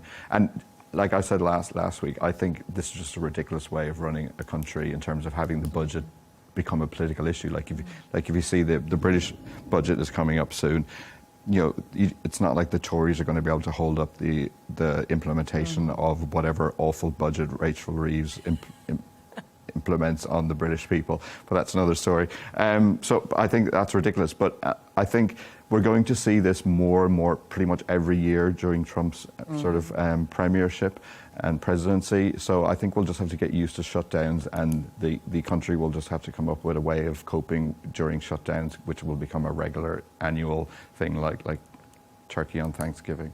So I guess what's quite interesting is that filibuster that the Democrats used in order to cause this shutdown is a very different political landscape in the US. But do you think that we'll see changes in the US following the shutdown at all? I think so. You'll see the immediate impact, which is about 11 billion the last time in 2018, 2019 was the impact immediately on the economy. I think you'll see the impact in terms of a lot of the furloughed workers will get their money, so they will spend that. So there will be a little bit of a sort of consumer and travel spree. So if you're looking at what stocks to go into, they're the obvious ones to choose. Also, a lot of the economic data has been on hold, so we haven't had any of that. So that will lead to increased sort of physical just ambiguity, I think is the best word. So that usually then will lead to the dollar weakening. So then gold is already going up. So anything that's priced in dollar will get cheaper around the world, which is, that's a bonus. I've heard Bitcoin might get better. But then the problem is that it's the contract workers. Yeah, the furloughed workers will get their money back paid, but it's all the contract workers, the cleaners, the park rangers who are maybe freelancers. They won't get any of that money, so they will be directly impacted. And I did look as well on the furloughed workers across the different departments. So it's not just equal across the board or 100% of them. And it's interesting that a lot of the departments where Trump is not massively keen on, for example, the Environment Protection Agency, Department of Education, they had about 90% workers sent home, while the Treasury and some of the other ones only had about 2%.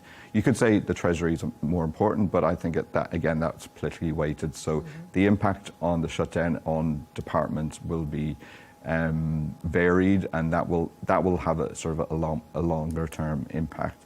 But in terms of where people stand in terms of who to blame, the Reuters poll that was out just in the last few days, it's split 50-50, which is basically how American politics is operating at the moment, where whether you listen to Fox or CNN is where you're going to get your opinions from.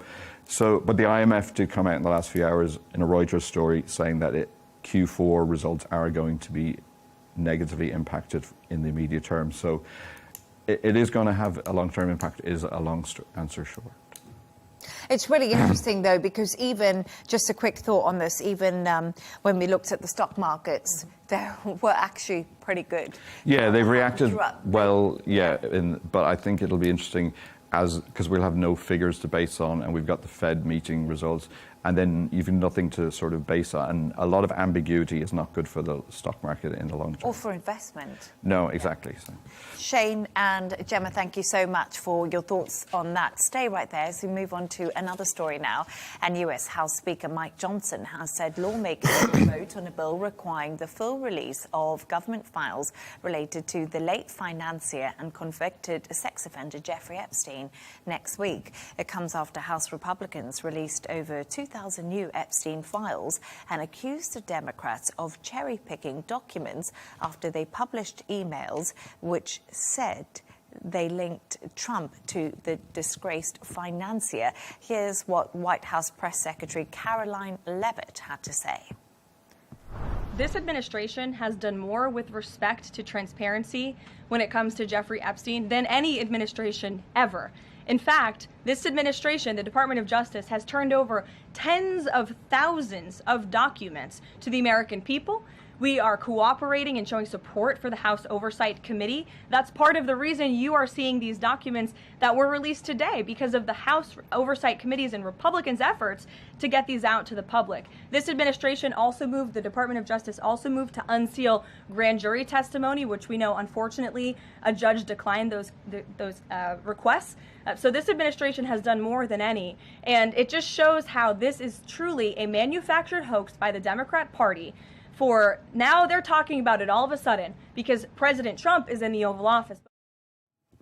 So we just heard there from Caroline Levitt, of course, the press secretary, two big stories happening in the US, almost side by side, crossing paths in a lot of ways. This US shutdown and the Epstein files, they almost, you know, meet at a junction.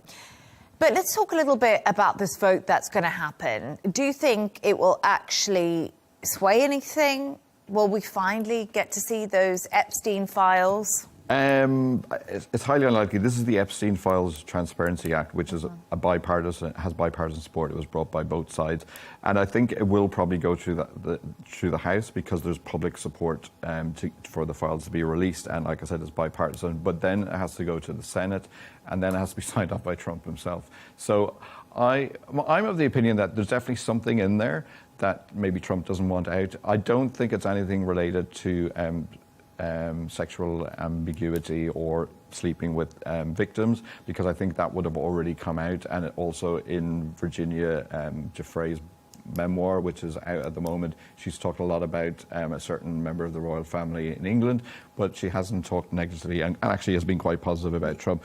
And also, I don't think it really matters, because when Trump was running for election, he spoke, there was a lot came out in terms of rape trials in New York, and there was also other comments that he made that could be seen as not exactly forward-thinking and towards women, and yet he still got elected. So no, whatever's in there, unless it's him slagging off his voter base, that's the only thing I can think of that would be sway. I think if it turns out that he's had any sexual inappropriateness is probably the polite way of saying it, I don't think it'll impact him, which is quite sad, I think. And what I think is quite interesting is we must say that Donald Trump has always maintained that he was innocent when it came to anything to do with Jeffrey Epstein. And I do think the last emails we have seen released, there's no smoking gun in there. No, there's nothing that actually puts Donald Trump in direct contention when it comes to this, and it's very difficult to see that he has done anything wrong. But as we know, the Epstein files are just not going away. And you mentioned the former prince, you know, Andrew Mountbatten-Windsor. We know of him like that now. He's been included in the new email exchanges released this week. Gemma, what more do we know about the latest when it comes to Andrew? Yes, so Andrew back in the news. As you said, it's not going away.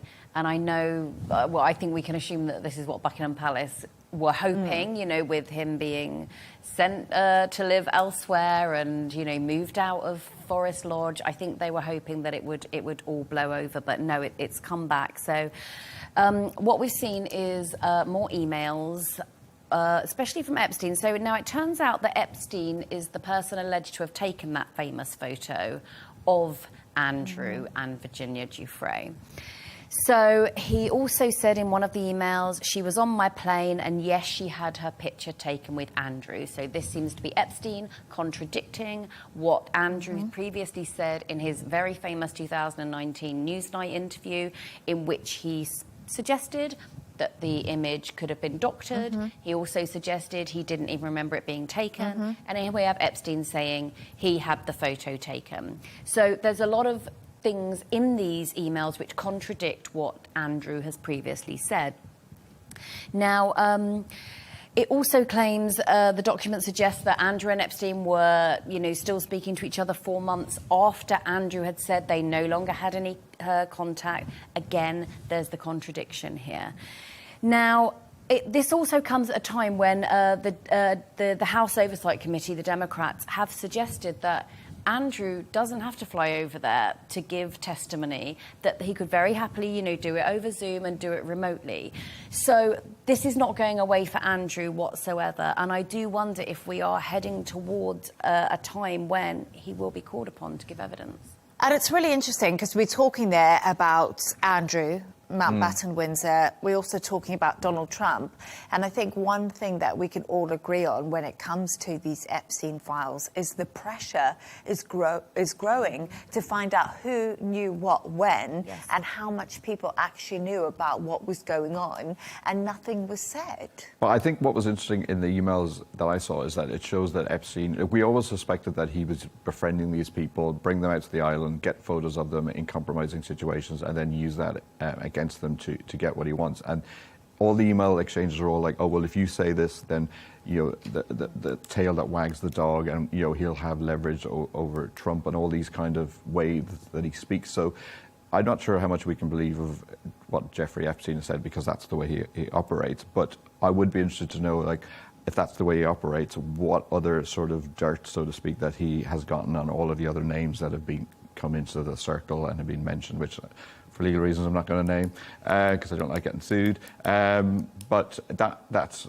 I think, will be the real sort of decider, is what else is in there and what more is to come out. Because like you said, there's no smoking gun at the moment. But I think just having any name associated with Epstein, and like you said, like we spoke about Andrew, and he has vehemently denied that he's done any wrongdoing, even though, you know, some of the evidence shows that, you know, he's got things to be worried about. But yeah, this is not going away. Like you said earlier, Jeffrey Epstein's 6 years dead, and it's going to drag on and on and on for years and years to come.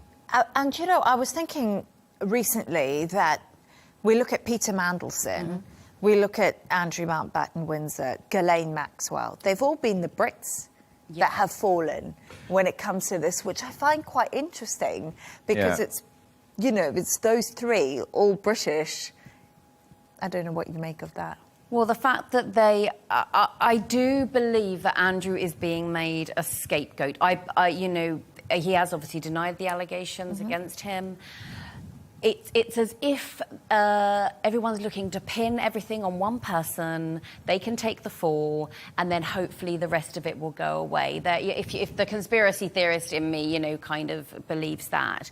But yeah, it is interesting that the three British people involved. I wonder, do you think there's more accountability in the UK? It's a smaller country. The bigger pressure. I think so, and like, you know, previous presidents have had sort of colourful sexual history. JFK, a lot came out about him, so I think... But that was actually after. Yeah, exactly. And it was of a different time. But that's because, JFK, you know, we're now in a 24/7 news cycle. Yes. If JFK was around now, all of that would have come out. Oh, of course, but...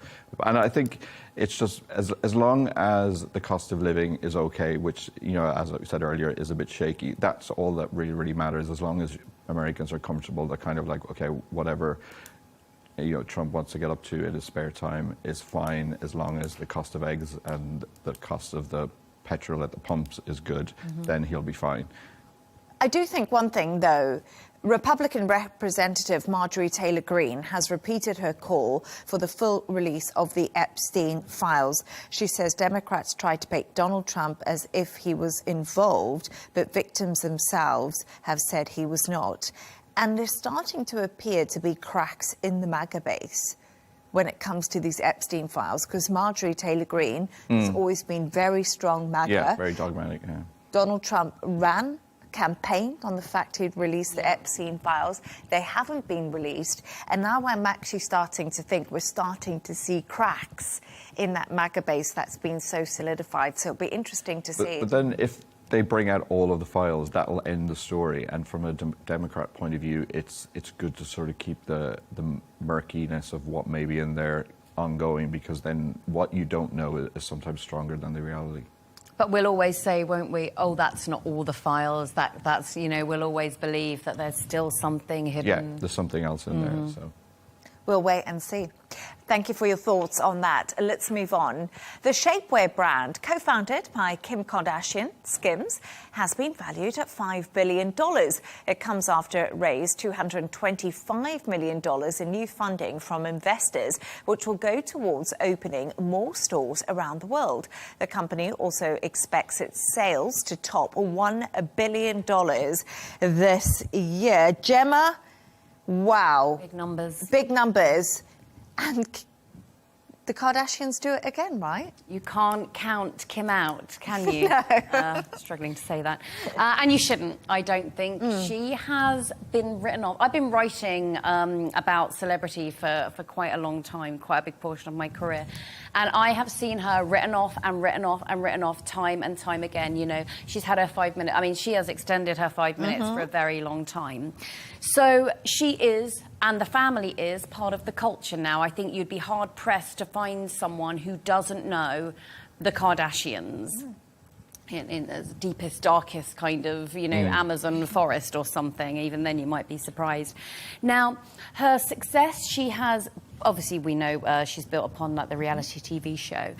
We also have to remember she has built her success off the backs of other people's expertise. So is she a savvy businesswoman, or does she surround herself with savvy business people?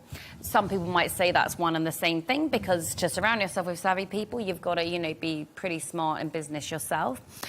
But I'm interested in the question, I raised this earlier, is she a hard worker or is she just busy? Because we see her all the time, you know, she says, oh, I selected the colours for this, or I selected the materials. And I think, well, were you just looking down, you know, a Pantone sheet and you tick the kind of colours that you like? That, to me, is being busy, and it's different to being a hard worker. Irrespective of that, I do think what she's done with her 15 minutes is absolutely, you know, insane. But do you think, like, they must get hundreds, if not thousands, of pitches for various different products to put their name to it? And I remember Paris Hilton being interviewed about that, about the different options that she gets on a daily basis. So do you think the skill is in picking the right ones to go with and the right ones to partner with? Absolutely. I mean, her recent foray into a type of underwear has shown not many people would have gone in that direction. Definitely I don't not. think, but she spotted a niche and was like, let's do it, and it's sold out. So yeah, and the head wraps, which have been stop shown your double chin wraps, and also have been shown to stop snoring as well. So that is the byproduct. I would generally Google this because I have a bit of a snoring problem, according to my wife. So I may be investing in some of this $5 billion, possibly. Right. Okay. Give I just Christmas present. Yeah. Exactly. Yeah. Can you show photos? Can I just say one thing? I think Kim Kardashian. I know you might think she's just busy, or a lot of people might think she's just busy, you know, doing glam and doing photo shoots. But I've always watched her show, and I'm always impressed about how hardworking they are. Right, okay. Because, you know, it is difficult to go to all these photo shoots and to be booked and to pitch up and to meet people. That is a lot of work within itself. And, you know, she's booked out and she pays a lot of money. People pay for her to do events and go to Paris Fashion Week. That's day in and day out of meeting people, showing off your brand, selling what you're making.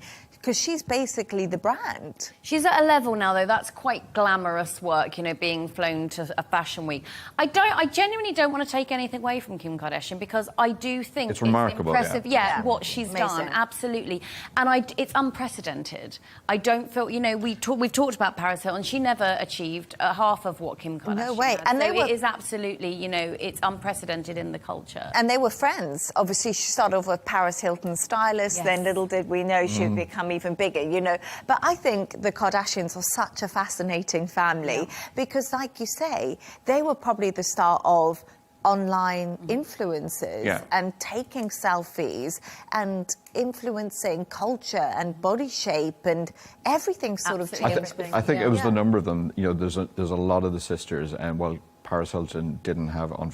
Well, there was Nikki Hilton, admittedly, but you know, if she'd had a full family that were going to get involved in it, and you know, it may have taken off a bit more. But it is phenomenal. Like, you know, I do admire Kim Kardashian, but it goes back to what you were saying earlier. You know, like, why is Trump not being vilified?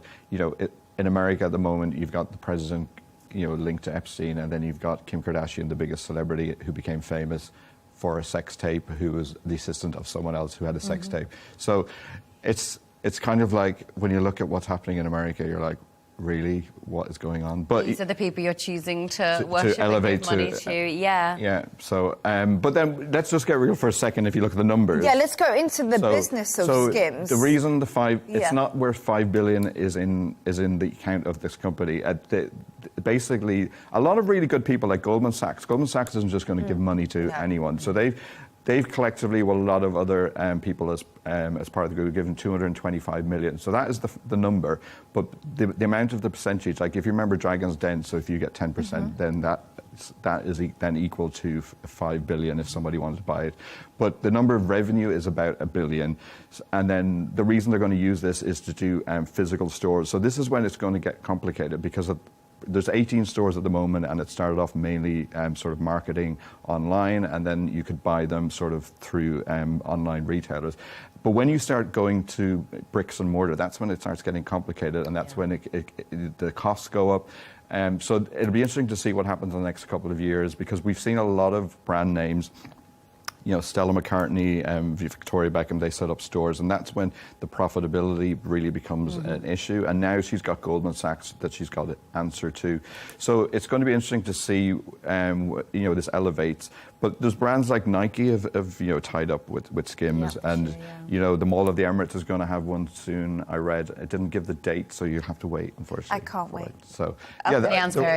It'll be extremely popular. Do you remember when Kim Kardashian came to Dubai Mall for that milkshake one? I remember millions of milkshakes. It was, they had to practically shut down the mall. So, you know, she's a cultural phenomenon, and you know, fair dues to her.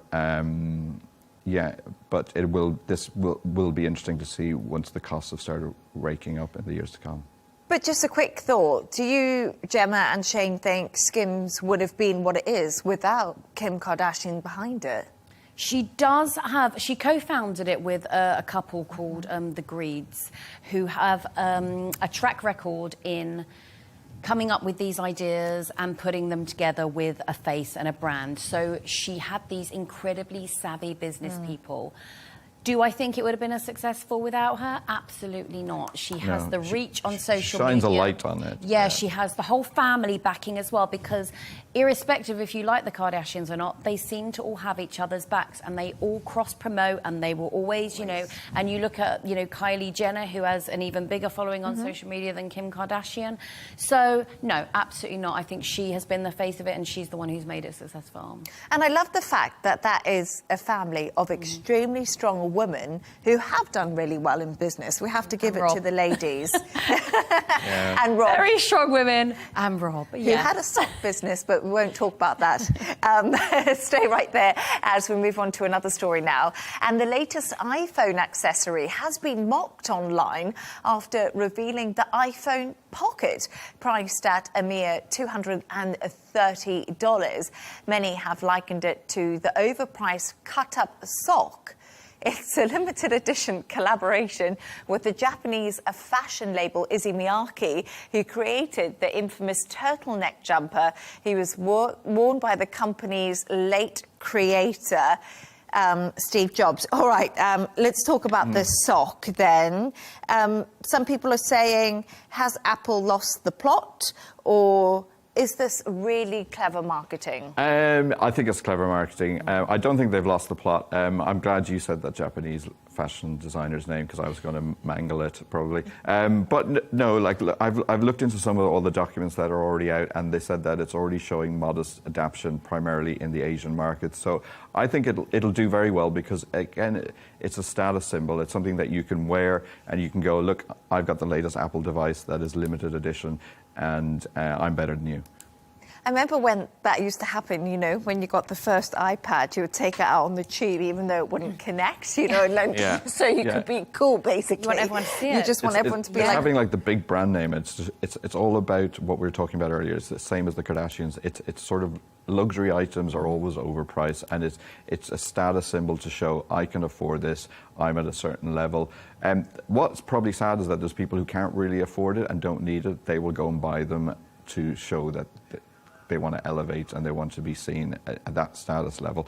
But it'll probably sell out and it'll do really, really well. I must admit something. I don't know what you and Shane think about it, but I actually quite like this idea. I think it's a good idea. And the reason is, bear with me, I have to walk my dogs. I've got 2 dogs, and I often don't have a pocket in my shorts, or if I've got a dress on or something, I don't know what to do with my phone a lot of the time. So sometimes I don't take it, or I have to have a little dog bag where I put my phone in. And it's a real faff. But I looked at this and I was like, that is what I've been looking for my whole life. Why has it just happened now? For $230, it can be yours, Leigh Ann. I think if you and queuing up for quite a long time at an Apple store, I would have thought. Yeah. I think there'll be knockoff versions from other brands that will come out, so you can probably Or get just one. buy a big sock and cut. Maybe I'll get a pattern and do some knitting. But Gemma, is this the ultimate test of brand loyalty for Apple? Because listen, there's so many people out there who are super fans of big brands like Apple. We can't deny that every product that Apple bring out, no matter how rubbish, they'll buy it. Yes, it is one of those brands that has such customer loyalty. And cultish almost. Like. Yes, absolutely. And part of the cult. I am, but begrudgingly, because my wife has Apple everything. Right, OK. Does she also, you know, when people stick the little sticker on the back of their car, which I'm always like, what, are you saying that your car is, you know, made by Apple? Oh, no. Right, OK. You'll now see it everywhere that you look. You'll see little Apple stickers on the back of cars. So this theory that this is a test of brand loyalty for Apple customers, this was posited by this tech YouTuber called Marcus Brownlee, who called the sock a litmus test for fans who buy or defend anything that Apple releases. I agree with him. I don't think it's functional whatsoever. It looks like your phone could fall out. If you use it in a big city, someone could just reach in and take your phone, so there's zero security there. But it's not about function. You know, let's not overanalyze this. It's about the flex. It's about, I can afford this, or I managed to get hold of one because, as we say, it's going to be extremely limited edition, and you're either going to be queuing up to get them at the store. It's the people who bought Labubu's will buy this. Yeah, or the people who queue up for the Starbucks Bear Cup, when we recently, this week, have seen in America people getting very upset about that. So, yeah, it's not about the function at all. It's about the flex. They're going to be going online saying, I got hold of this, and again, showing that they belong to the tribe that you mentioned. Yeah. With us saying this about our flex with our Apple Watches. Exactly. I think about this a lot, because we could get a pretty normal watch, but we choose to do the flex with the latest Apple Watch because that's what everyone wants to be part of. It's become a bit of a sort of cult product, hasn't it, in a lot of senses, if we look at the watches. I don't know what you Shane's got an Apple. One, yeah. Oh, my God. But I think as well, there we are. Tech companies as well, once you buy into a brand, it's easier, isn't it, to buy all the extensions and to buy all the things which connect with each other. But the sock pocket, you know, whatever we're going to maybe you should just get like a Skims legging, cut it off, and then there you go. You've got the merger of multiple brands. I must say, if Kim Kardashian's watching this, if she makes Skims leggings, and also the people who make Aloe, because I buy their stuff, and Lululemon, and just any sportswear in general, put a little pocket in there for a phone. That's big enough to fit a phone. There you go. It's what women want. That's what women need. Yeah, absolutely. But I must admit something. I wouldn't be against the Apple sock pocket. I think it's something quite cute. But anyway, moving on. We've it's that time of the show where Gemma and Shane have chosen two of their quirkiest stories of the day.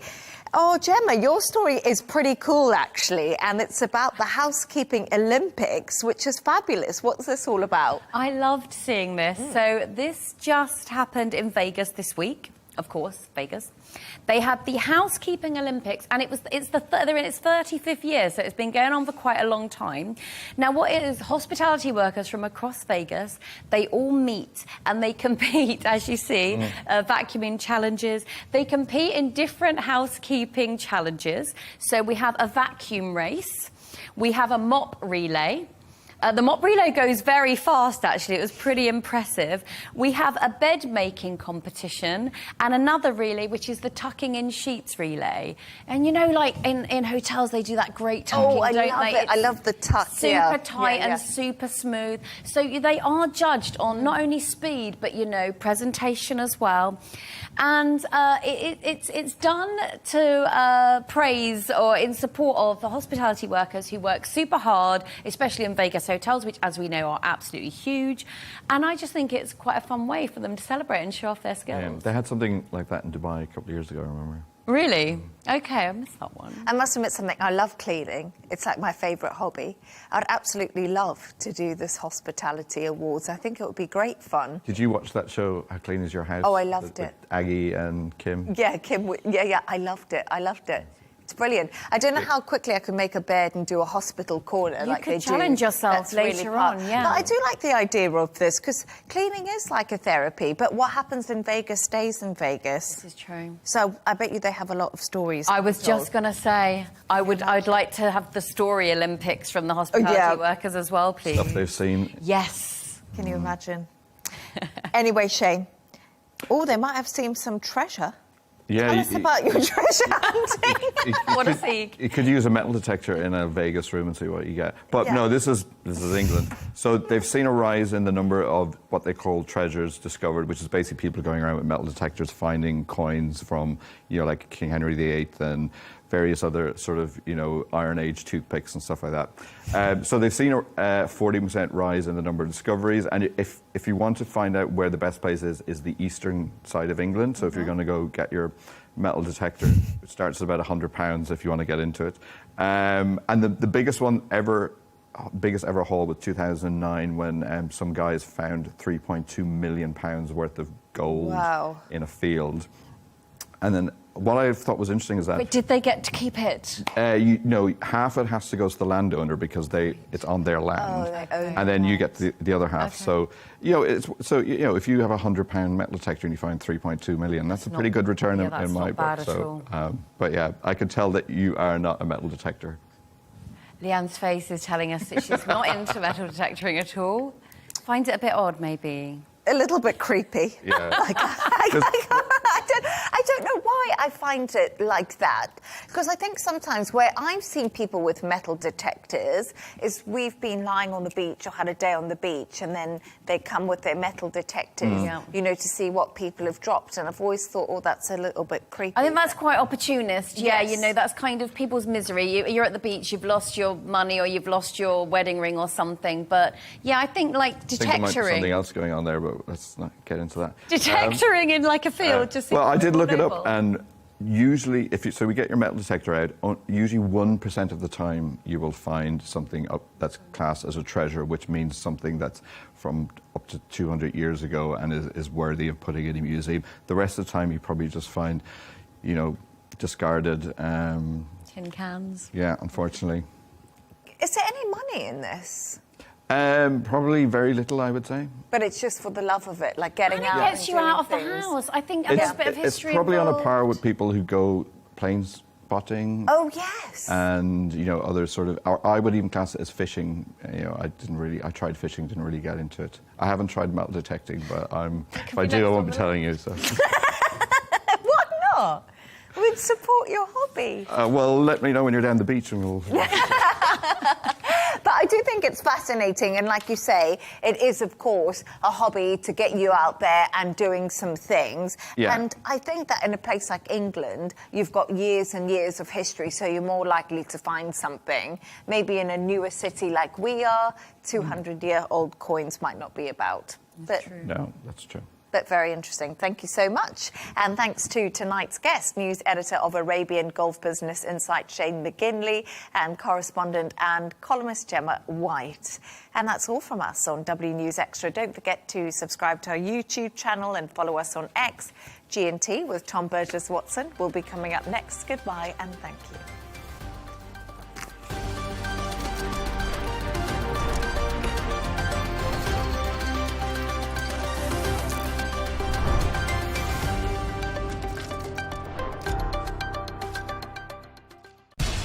We have to take care of our people, and we're going to take care of our people first. For in-depth analysis and all the latest developments across the globe, make sure you join us every weekday. President Trump is trying to negotiate a ceasefire.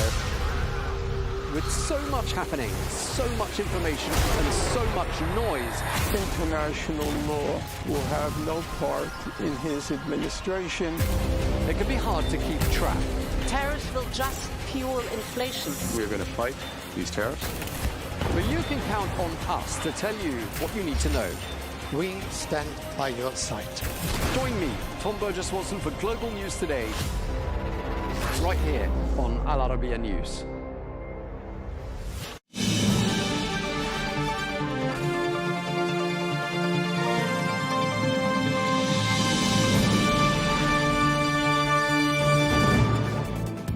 Hello and welcome to Global News Today, bringing you exclusive interviews with leading experts every weekday here on Arabiya English. I'm Tom Burges Watson. Coming up on today's programme, President Trump signs a bill to end the longest government shutdown in US history, which left hundreds of thousands of workers unpaid. Or with the Republicans and Democrats blaming each other, we ask who fared worse as a result of those 43 days of paralysis. Plus, the UN Secretary-General Antonio Guterres calls for an end to hostilities in Sudan and says that humanitarian aid must be allowed to reach civilians in desperate need. We'll have the latest on that in just a moment.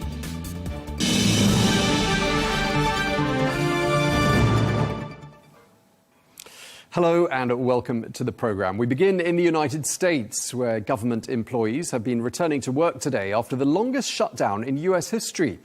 That 43-day shutdown caused disruption to the lives of millions of people, causing interruptions to federal benefits, snarling up air travel, and forcing more than 1 million workers to go unpaid. Well, in the eyes of the US public, neither the Republicans nor the Democrats gained any mileage from those 43 days of disruption. A Reuters Ipsos poll found that 50% of Americans blamed the Republicans, whilst 47% blamed the Democrats. Well, let's discuss this further. I'm joined now by Amanda Mackey, who is a Republican strategist and lawyer who's based in Florida. Very nice to have you back, Amanda. And we're also joined by Greg Swenson, who is the chair of Republicans Overseas, who joins us from Washington for a change. Greg, great to have you with us as well. This shutdown, 43 days long, the longest in US history, is over. President Trump said people were hurt so badly. Greg, let me ask you first. Who does the US public blame for that historically long shutdown?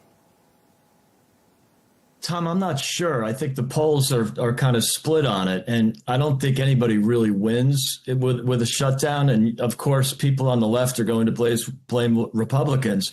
But I do think if you look through a lot of the noise, this was definitely the Chuck Schumer shutdown. And, you know, the Democrats had every opportunity to vote for the so-called continuing resolution several times and over the last 40 days.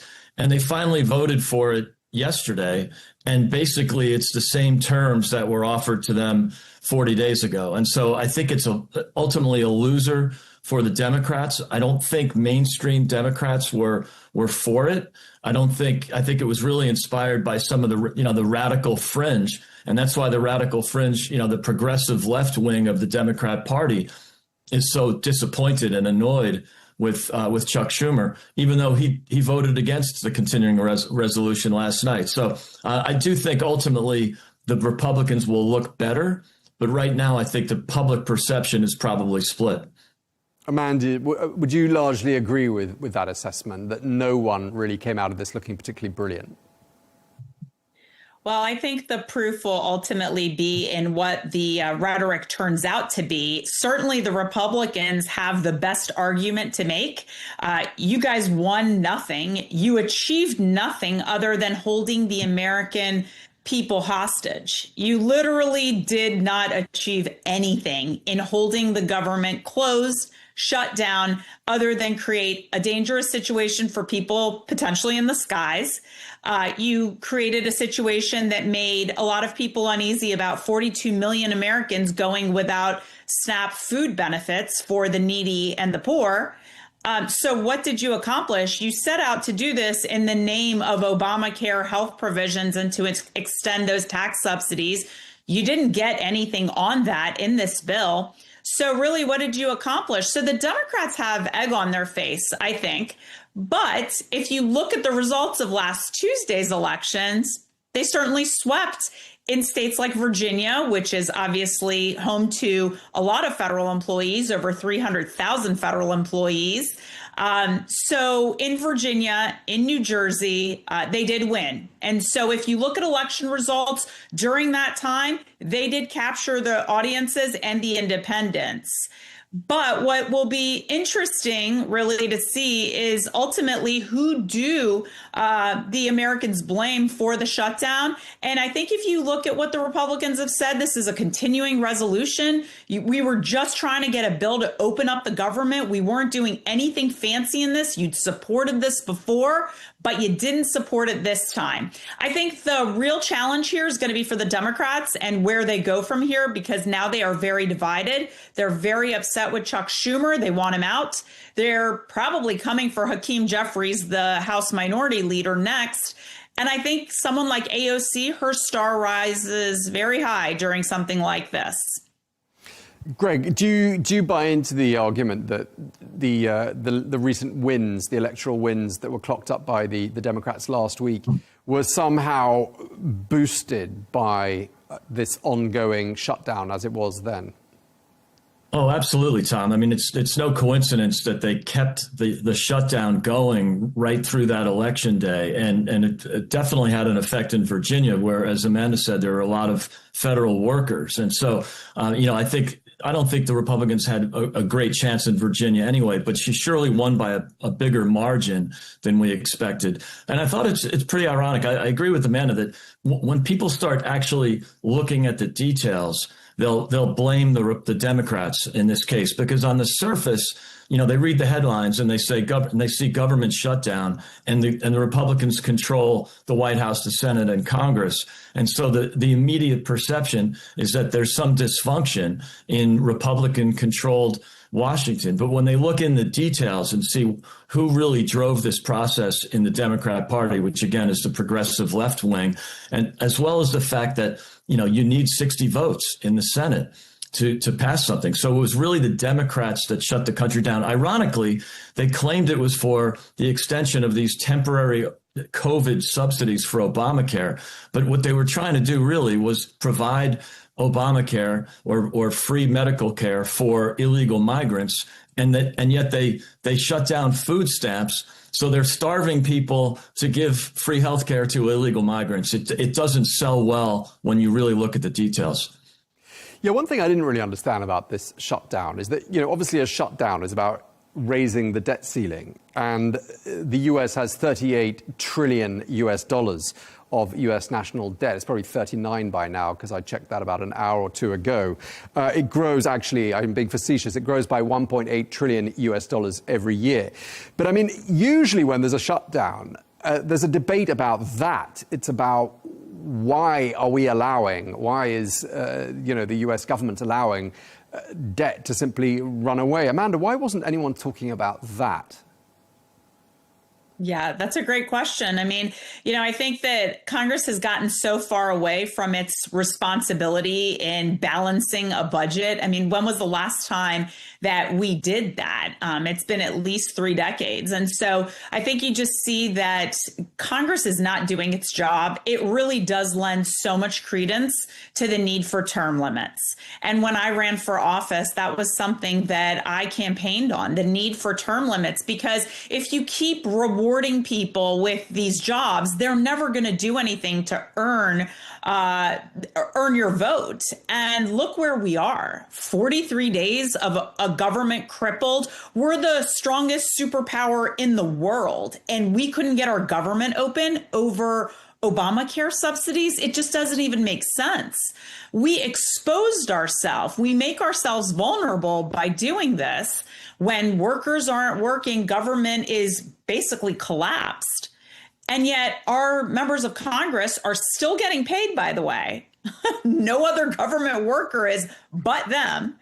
And so they have the luxury of doing this, and they have the luxury of making Americans miserable. I am originally from Washington, D.C., and I happened to be in D.C. during the shutdown, and it really was very traumatic to see what was happening. My father is a surgeon in the area. He sees patients. Patients were not coming in because they couldn't pay the $10 or $15 that it takes to see a doctor. That's how people were budgeting. To think that people were leaving their jobs with being an air traffic controller or whatever government job that they had to do Uber delivery or to work some kind of a way to make quick money on the side, or staying home because they couldn't pay for childcare. This is insanity for a government as strong and as powerful as this nation is. So what the Democrats did was absolutely criminal. And I hope that the Republicans really take them to task on this. But I would just say the broader picture here, two things. One, the Democrats could have worked on these Obamacare subsidies, extensions of tax credits when they controlled all the levers of Congress and the federal government when they had the White House under Joe Biden. They did not. Why? Because Obamacare is unaffordable. And that's what the Republicans preached when I worked in Congress, when Obamacare passed. And we said this is not a sustainable program. Yet when the time came, they didn't have the guts to do anything about it. So I would say that is one, major sticking point. But two, I think it just really shows the need for term limits in our government so that people get out of the way who don't want to do their jobs, but still demand to get paid every day when government employees aren't. Okay, Greg, lots to pick up on there. I mean, first of all, why weren't the Republicans jumping up and down about the $38 trillion US dollars of national debt? And another point I want to pick up off from what Amanda was just saying there is, I mean, if Congress, men and women, were not paid during government shutdowns, I mean, do you get the impression they might be a little bit shorter than 43 days? Yeah, look, there's a couple of things to dissect there, but I think what's important to know is there were a few fiscal hawks, notably Massey in the Congress, and I would imagine Senator from Kentucky that actually didn't vote for the continuing resolution. And perhaps you could argue those.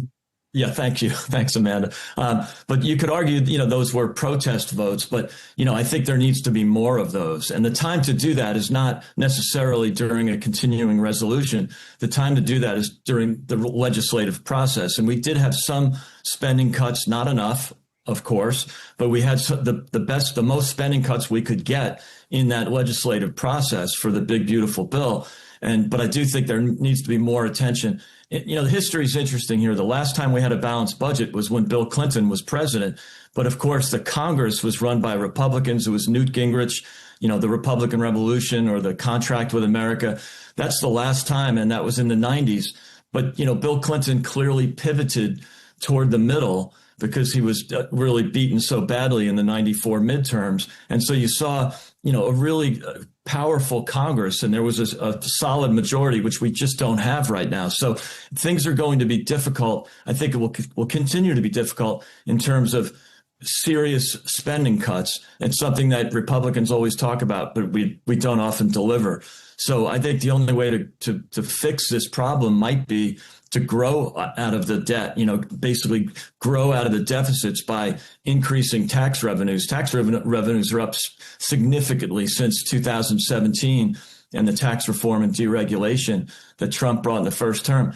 I'm not sure there's enough room there to make those dramatic improvements, but he is trying, and there is going to be significant deregulation, or already has been. We'll start to see the effects of that, and hopefully we'll see that in tax receipts. So, I think there has to be a return to fiscal sanity and a return to the Laffer curve, and understand that, lower taxes actually end up delivering more tax receipts. Amanda, I don't know what your thoughts are on that. And one thing I wanted to ask you as well is, if federal workers were not paid for 43 days, did they show up for work? Because if they didn't and then they get paid back pay, isn't that just really bad value for money for the U.S. taxpayer? It is, but, the payments were divided. So basically, for the first 2 weeks, they were set. But really, it was after those 2 weeks where they weren't then getting paid. So, look, the bottom line is, you look at the salary of a soldier who enlists at age 18, even if they work their way up the ranks to being like an E3, which is probably in like the mid 20s, you're talking about someone who might be deployed, has a family here, making about $22,000 a year, so just about $2,000 a month. And they have to worry about whether their family can eat while they may be deployed. They're having this insecurity about what's happening with their families. This is terrible on so many levels. And so there are some people that can weather the storm better than others. There may be people in Washington, many of whom I know, that they work for the government. The husband does, but the wife works a corporate job. And so they were insulated from the effects of this. But I can tell you, anecdotally, we had a lot of people that couldn't pay rent. the rent that came on November 1st, people couldn't pay it because they hadn't received a paycheck. Utility bills, mortgages, car payments, they don't stop because the government is shut down. So unfortunately, in the area of Washington, D.C. and the surrounding suburbs, they experienced it much worse than the rest of the country did. The rest of the country may not have even noticed it, other than they couldn't go to like a national park or, something that they needed to do with the government. They couldn't, reach someone.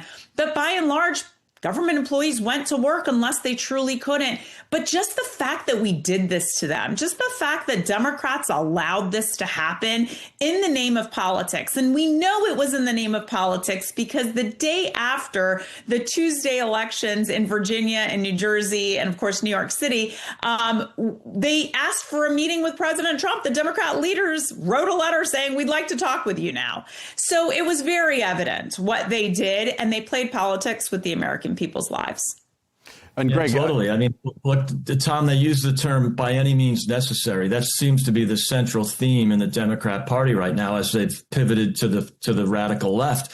And so they were willing to have people, depending on food stamps, go hungry. They were willing to have soldiers, as Amanda pointed out, going without a paycheck. Imagine Democrats willing to stop welfare benefits. I mean, that's what they really believe in. And, as a conservative, we would prefer fewer welfare benefits. We'd prefer less government spending, but we wouldn't want people to go hungry. I'm all for the safety net. And so the fact that they stopped food stamps because they just believe in, as I said, any means necessary. They're willing to do whatever it takes for the benefit of the NGOs and the radical left, Soros-backed funding groups that they have. That's really what drove this. I don't blame mainstream traditional Democrats for this. Sure. And I was going to say, ironically, we don't know what the level of damage on the U.S. economy was from those 43 days of shutdown because the agencies that generate the statistics were out of action for the duration, so we don't really know. But I just want to ask you both, do you think there was some nervousness in the ranks of the Republicans that the government was shut down for 43 days on a Republican leadership sort of watch, if you like? Did you get that sense at all, Amanda? I do believe that there was obviously discomfort, and then Tuesday in the elections obviously made that even more palpable and noticeable, if you will. But I think John Thune, the Senate Majority Leader for the Republicans, just did such a great job, even under pressure from President Trump, of nuking the filibuster. And we could have done this without the Democrats. He refused to do that, which really shows a lot of principled leadership. Because I know there were tons of Republicans that were just like, screw the Democrats, just do this. We need to do this. But ultimately, the Republicans were in solidarity. They held their ground. They knew they were right. Despite what happened on Tuesday, they stood firm together in solidarity. And I think that is what ultimately moved the needle for them and getting the Democrats to be on board. I think the Democrats finally said, we're not going to make any headway here. We might as well reopen the government. We'll take the wins from Tuesday and just be happy with that. And Greg, I don't know what your thoughts are, whether you felt like people in the party were getting a little hot under the collar and a bit nervous about this ongoing shutdown. But let's be clear. It only really tides the US over until the 30th of January, because isn't there going to be another vote at that point when, there's the next threshold that needs to be crossed? Is that correct? That this we might be, the sense of normality might be quite short-lived. Yeah, we go through this, it seems like once or twice a year, and typically it goes unnoticed because the Democrats, especially when they're in power, always pass the continuing resolutions. They love spending money. So, I don't think there's a risk of that when Democrats control any of the branches in Washington, but there is that risk in January. But a few of this continuing resolution included a few appropriations for some parts of the government that will not be at risk in January. So not only didn't the Democrats win anything, but the Republicans actually picked up a couple of notches in effect. And so I think that it'll be much less risk in January than it was now. But yeah, I agree that, the Republicans we were a little bit nervous because this is unprecedented. The longest shutdown to date was 35 days. So we won't really know the economic effects until the fourth quarter numbers come in. But there will be some effects to the economy, that's for sure. But I think in the first quarter of 26, you'll see the effects of the tax reform and deregulation start to kick in. So I'm not too worried about the long-term political effects. But yeah, it was uncomfortable for us. And Amanda brings up a good point about ending the filibuster. I'm a big believer in the filibuster, and I think most Republicans are, whether we're in power or not. And it's important to keep that. But I'm afraid that we're at risk of losing it anyway if the Democrats, or if and when they take the Senate again, they will drop the filibuster. So there was an argument, we might as well do it ourselves now and take advantage of it and pass the CR.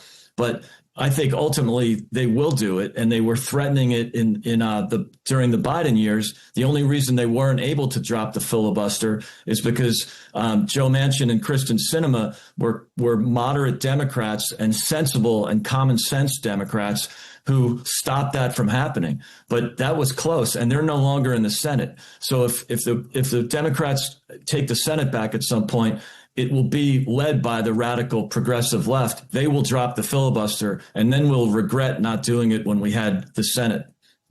Okay, and just to both of you, really, just to wrap up this conversation, Greg, I'll go back to you so that Amanda finishes. So we're not sure what effect this shutdown has had on the economy. Has it had any effect on President Trump's approval rating?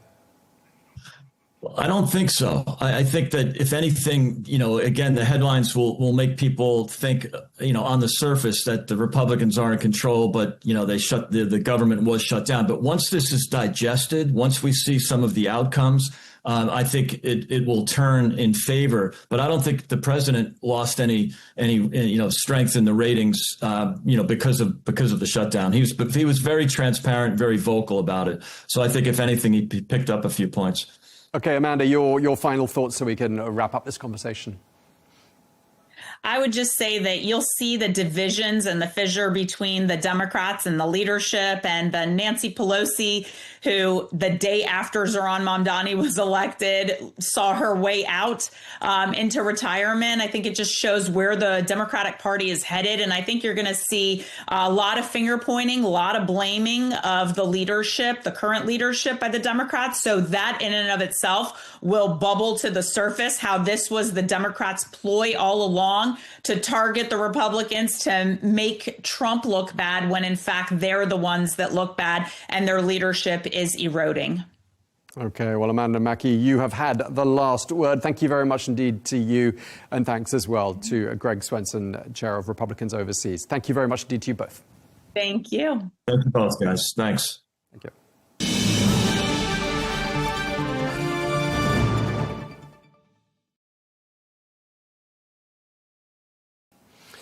Moving on now to the situation in the West Bank, where it's reported that Israeli settlers have torched and defaced a mosque in the Palestinian town of Deir Itzia.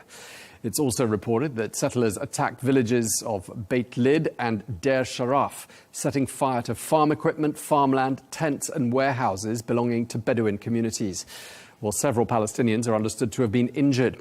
Well, these are the latest in what's been a series of attacks in the West Bank, attacks that have provoked condemnation from within Israel, as well as messages of concern from the Trump administration.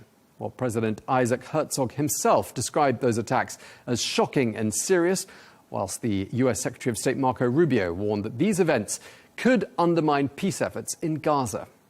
Well, settler attacks are reported to have intensified in recent weeks as Palestinians harvest their olive trees.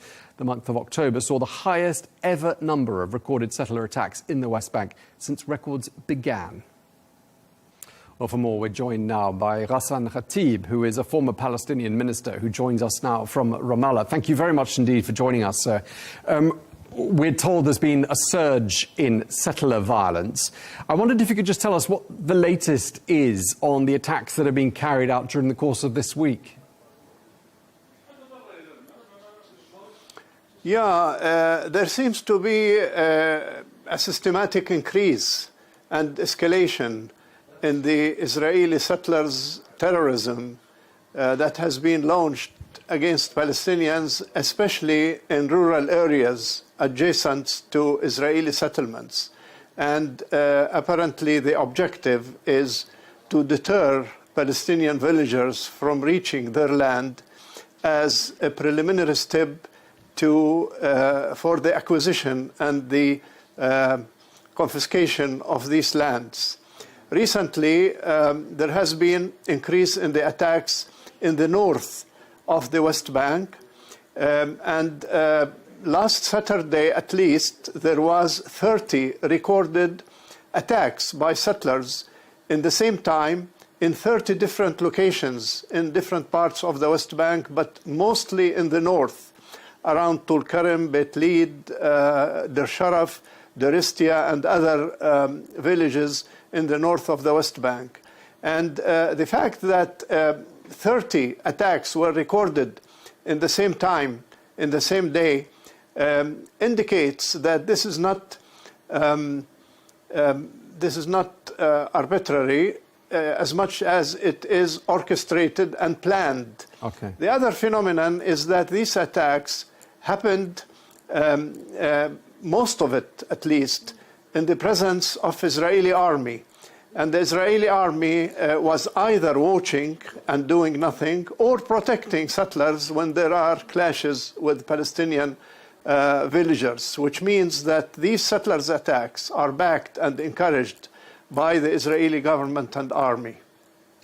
The olive harvesting season has been particularly violent this year. The UN says that during October, there was an average of 8 settler attacks per day. I mean, you say that this doesn't look like spontaneous attacks. These look like they've been orchestrated. What do you read into the timing? Why is it happening now?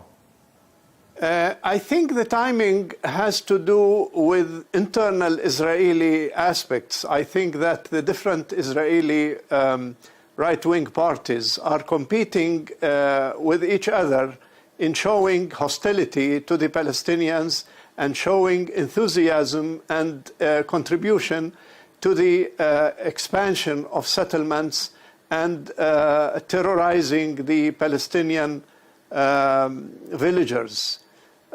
Because as far as we in the West Bank are concerned, there hasn't been any development that would invite such dramatic increase recently. It's all related to internal Israeli aspects and competitions on showing hostility towards Palestinians. I mean, to be fair, there has been condemnation from within Israel for these attacks. The head of the IDF Central Command, a man by the name of Major General Avi Bluth, called these attacks, quote, anarchist fringes, and said they must be dealt with firmly. Do you think those responsible will ever face justice? I don't think so, because there has been several experiences of arresting some of those activists, Jewish activists, but then released due to, quote-unquote, lack of evidence. I think the only way to deter these attacks is if there is going to be international pressure. That's why it is important that the media, especially the media that has access to the international audience, focus on this phenomenon, and the attention of the international community, whether on public level, media level, or governmental level, will bring pressure on the government of Israel and the Israeli army and hopefully convince them of doing something to stop this terrorism. Yeah, we did hear from the US Secretary of State Marco Rubio, who said that these attacks that he appeared to condemn risk undermining peace efforts in Gaza. So we have heard something from some senior officials in Washington. We need more. We need sanctions on the, number one, the individuals, settlers who have been doing this. And we need sanctions against the Israeli ministers who have been encouraging this phenomenon publicly. And I think also we need sanctions against the Israeli government that has been allowing this and closing an eye on it. Imagine the shoe was on the other foot. We're in a situation where we've got Israeli settlers stealing bags of olives, throwing stones at the harvesters, a lot of people injured, a lot of people needing medical treatment. How would the Israeli authorities respond if Palestinian people were throwing stones and stealing property from Israelis? Well, we don't need to imagine. We can look at specific incidents. Last week, there were two teenagers, 14 years old, throwing stones near the separation wall, and they were ambushed by Israeli soldiers and shot and killed, both of them, and both of them were 14 years old. So the way Israel responds to any kind of Palestinian attacks, even if it's only by stones, is immediately shoot to kill. While on the other hand, the Israeli army is watching and actually guarding those settlers while attacking Palestinians, not only attacking their olive and uprooting their trees or burning their properties, but also attacking and beating up and sometimes killing Palestinians and international persons who sometimes are helping the Palestinians and trying to protect them without doing anything. All this is recorded by journalists and by monitors and by the Israeli army themselves.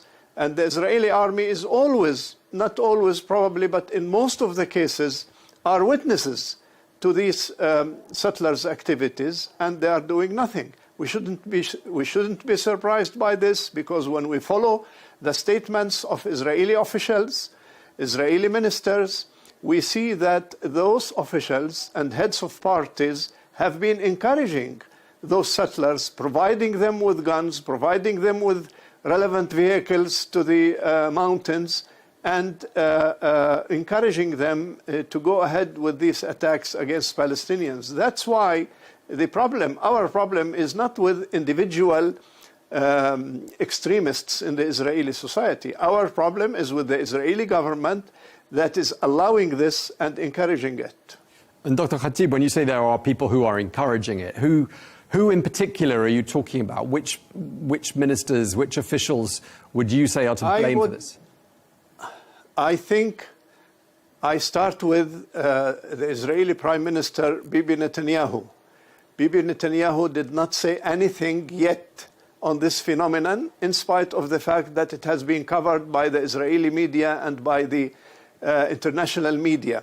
He, as the person in charge of this government, and he, as a person who is behind the settlers movement, has been silent on it, which means that he is part of it and encouraging it. In addition to this, there are specific ministers like Smotrich and Ben Gvir who have been explicitly and publicly involved in encouraging those settlers and provide them with the kind of weapons and with the kind of equipments that they are using in their attacks against Palestinians. So it's not a marginal phenomenon, but it's the responsibility and the intention of the mainstream in Israel and the Israeli government headed by Netanyahu himself.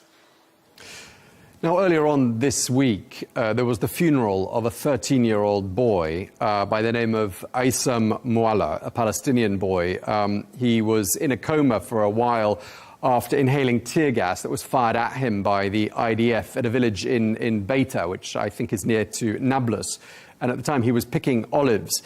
I mean, that's just one case this week of a 13-year-old boy being killed, it would appear, as a result of the actions of the IDF. What's your message to the world about this kind of shocking, deadly violence? Our message is that it's about time to put an end to the double standard approach to this conflict, Palestinian-Israeli conflict. My message is that Israel is behaving as a terrorist state, and the settlers are behaving as terrorist individuals and terrorist groups. And this phenomenon will continue not only on the expense of the human rights of the Palestinians, but also it will affect the stability in the region in general. And therefore, it is the responsibility of the international community to step forward and sanction the Israeli government and some individual ministers in that government in response to the illegal terrorism and attacks against the Palestinians, because this is the only way to put an end to this phenomenon. And because if we don't put an end to it, it will lead into deepening the instability and probably creating a very explosive situations here.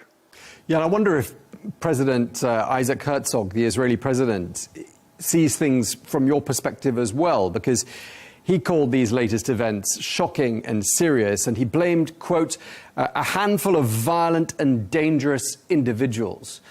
I mean, it's not as though all Israelis endorse this kind of behavior, is it? And there do seem to be divisions within Israeli society with regards to issues like this one.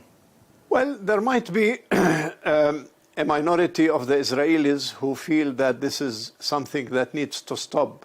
But when it comes to officials, including the president, I think this is a very hypocritical approach, because the officials in Israel are encouraging this phenomenon. The Israeli army is very capable of stopping this phenomenon if they decide to do so. The fact that it is continuing indicates that the Israeli officials, heads of parties, government, army, are not doing enough to stop this phenomenon. And therefore, they also share the responsibility. We're drawing to a close, but I just wanted to ask you a couple of quick more questions. 3 weeks ago, the US Vice President J.D. Vance and the US Secretary of State Marco Rubio both used pretty strong language to condemn a vote that was taking place inside the Knesset with regards to annexing the West Bank. They called it stupid and insulting. I mean, that's unusually strong, isn't it, coming from Washington, aimed at Israel? Do you think that's a sign that perhaps patience in Washington is wearing thin? I don't think so, because I think that what is worrying for us is not whether Israel is going to take a decision to annex the West Bank or not. What is worrying for us is the de facto annexation that is taking place on day-to-day basis in the different parts of the Palestinian territories. Israel is taking land every day. Israel is kicking out Palestinians from their land every day. Israel is terrorizing Palestinians to get them away from their lands in the West Bank. And therefore, Israel is practicing, practically speaking, in a de facto manner, the annexation without announcement. And the United States, which under previous administrations used to have at least a verbal critical position against the settlement expansion, now they no longer consider settlement expansion to be a violation of the international law. And we heard American officials, especially the American ambassador to Israel, supporting the settlement expansion, visiting settlements, encouraging settlement expansion. So the United States, when it comes to Israeli settlement policy, the current administration of the United States is part of the problem and cannot claim that they are impartial. Yeah, well, clearly Israel and the United States look isolated on this particular issue internationally, because a great number of countries do recognize a Palestinian state. And there's an extension of what you were just saying. Israel's built, I think, 160 settlements housing some 700,000 Jewish people since it occupied the West Bank and East Jerusalem. And I just wondered, I mean, that land obviously would ordinarily be part of a future Palestinian state. So what does it tell us about Israel's intentions and Israel's attitude towards the idea of a Palestinian state? Well, I think that there are two motives behind the Israeli behavior in the Palestinian territories, particularly the West Bank. The first one is ideological. They convinced themselves that they have historical religious right of this country, and therefore they are enforcing their presence and trying to kick out the Palestinians on the basis of this ideological claim. The second is political. The current Israeli government, and I think the majority of the Israeli people now, are against the idea of a Palestinian state on the basis of the two-state solution. Palestinian state in the areas occupied in 1967, West Bank and Gaza Strip. And therefore, they try to expedite the settlement expansion in order to create a practical reality on the ground in the West Bank that does not allow, practically speaking, or close the window for a Palestinian state, which is contrary to the will of the international community and contrary to the international legality and specific resolutions from the United Nations and relevant international agencies. Okay, and just to wrap up, Dr. Khatib, if you had one message for President Trump with regards to what's happening in the West Bank, what would you tell him? I would tell him that neglecting the Palestinian rights does not make it disappear, and trying to behave as if the region can live in normal reality while the Palestinian land and rights are being stolen is not going to bring us nearer to stability and regional peace. And the events of the last 2 years were a proof to this, and continuing to undermine the political, national, and human rights of the Palestinians in West Bank and Gaza will only contribute to instability in the region and will bring further violence contrary to the interests and desire of the people of this region. Former Palestinian Minister Dr. Hassan Khatib, thank you very much indeed for speaking to Al Arabiya English. You're welcome. Thank you.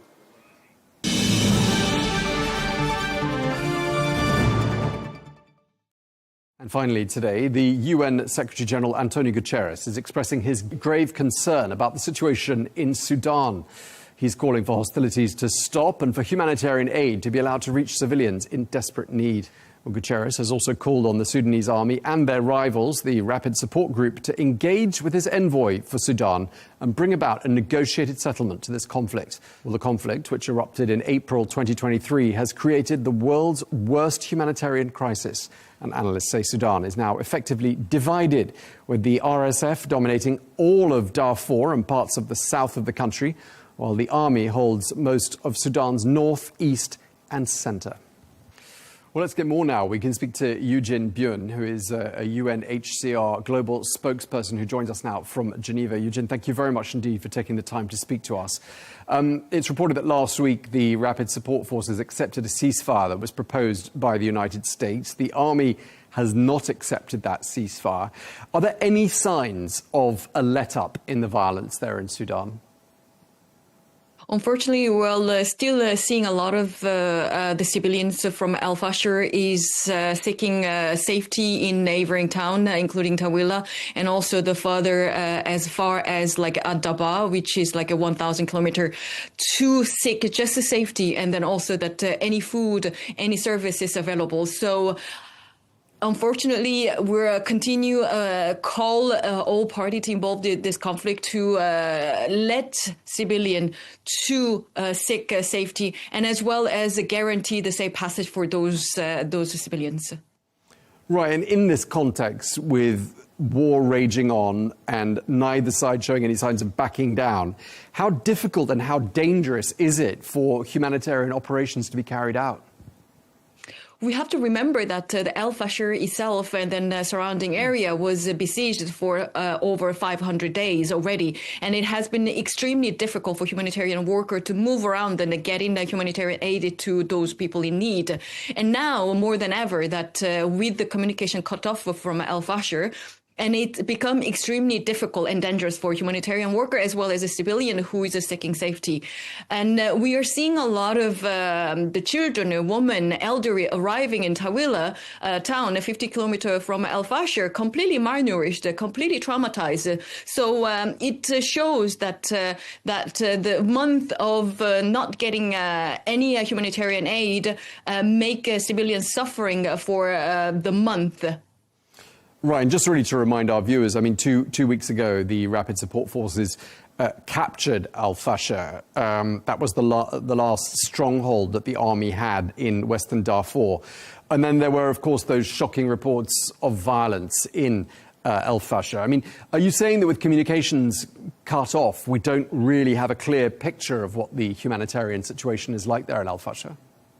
Unfortunately not. We are hearing those displaced population arriving in nearest town, Tawila, including Tawila, saying that there is a lot of people who are still trapped, especially those disabled population as well as elderly who cannot escape from the violence immediately. So they are looking for those people who are trapped in the city, and then we don't even know that how many people are actually trapped in the city. And with the no communication and with the no humanitarian aid getting in, the situation in Al Fashir will go catastrophic as possible. Right, and with the mass violence has come mass displacement. It's reported that 12 million people have been forced to leave their homes in different places across Sudan. Where have people fled to, Eugene? So among those 12 million displaced population, from Sudan, that 8 million, nearly 8 million decide to stay inside of Sudan. They're moving around wherever they can find safety. We're hearing the story that how many times they're displaced. There is twice and three times. Many of them already displaced. Experienced the displacement over last 2.5 years. And the 4 million are actually seeking safety in neighboring country, crossing the border. And then you can imagine that being a refugee in neighboring country with basically nothing, and also they don't know that where their family member is harsh. And then also that when you see the neighboring country of Sudan, that they're also having their own problem, but generously receiving those refugees who desperately need support from international community. Right, they do desperately need support. It's been 2.5 years of conflict. And I'm wondering, of the humanitarian aid that's needed, what sort of percentage is actually reaching the people in need? Of course, we have to think about too, like access as well as the funding. That do we have access to all those population who are urgently need a humanitarian aid? No, absolutely not. Because of insecurity and the fighting ongoing inside of Sudan, it's very, very difficult for the humanitarian humanitarian aid to reach those people. And also the funding is also not pacing those needs, not just the Sudan, but neighboring country who, as I mentioned, that who generously hosting those people. We are seeing a lot of lack of funding, how it impacts those population, especially health and education and psychosocial support and protection, etc. We are seeing just recently that outbreak of the cholera in Chad because there is a lack of health sector funding. So we are really the point that if there is no additional support to Sudanese people, that we were going to see the humanitarian catastrophe. Yeah, I mean, why don't you think this conflict is receiving more global attention? Of course, we have to think that there is a crisis all over the world, a displacement crisis all over the world, unfortunately. But we have to also remember that Sudan is actually suffering the biggest displacement and the humanitarian and protection crisis at the moment. And we have to really keep up our support. We are thanking those international community who support with their funding and an aid. But also we need international community keep continuously putting the pressure that the Sudanese people can return to their place, their home peacefully, and then rebuild their life. And we've heard reports of pockets of famine in different places around Sudan. I'm just wondering how widespread the famine is. As I mentioned, that there is a place that the humanitarian aid cannot reach. For example, Al Fashir, like it's been a month that there has been no food at all. And then there is a lot of places in Darfur region that's suffering the same thing, as well as Kordofan, where there is active fighting. Even though that the area that we can reach those people in need, because of a lack of funding, that we might not have enough food to distribute to those people. Okay, and we've heard the UN humanitarian chief Tom Fletcher holding talks with the army chief in Sudan, Abdel Fattah al-Burhan. I mean, what's the UN calling on Sudan to do? Peace, simply peace and a ceasefire. And then those parties involved in this conflict has to put the civilians' life at the front as a priority. So they have obligation to follow and then also uphold international humanitarian law and the human rights law, which prevent attacking any civilian. And then those civilians who fled from their home, the one thing they want is a peace to come to their country, and then they can return. Okay, and just lastly, I mean, this sort of takes us back to where we began the conversation, but do you see any glimmer of hope that perhaps there could be, in the months ahead or the weeks ahead, an end to the conflict there in Sudan? We have seen some internally displaced Sudanese returning those areas that has stability and security. For example, like we are seeing those population returning to Khartoum, but also that even though they're returning to their home, the infrastructure is completely destroyed because of 2.5 years of a conflict. So we're all call the international community that even though that there is no perfect security and safety in the country, we have to support those internally displaced Sudanese who are willing to go back to their home and rebuild their future there. Okay, well, we really appreciate you taking the time to speak to us. Thank you very much indeed. Eugene Byun, UNHCR Global Spokesperson. Thank you again. Thank you.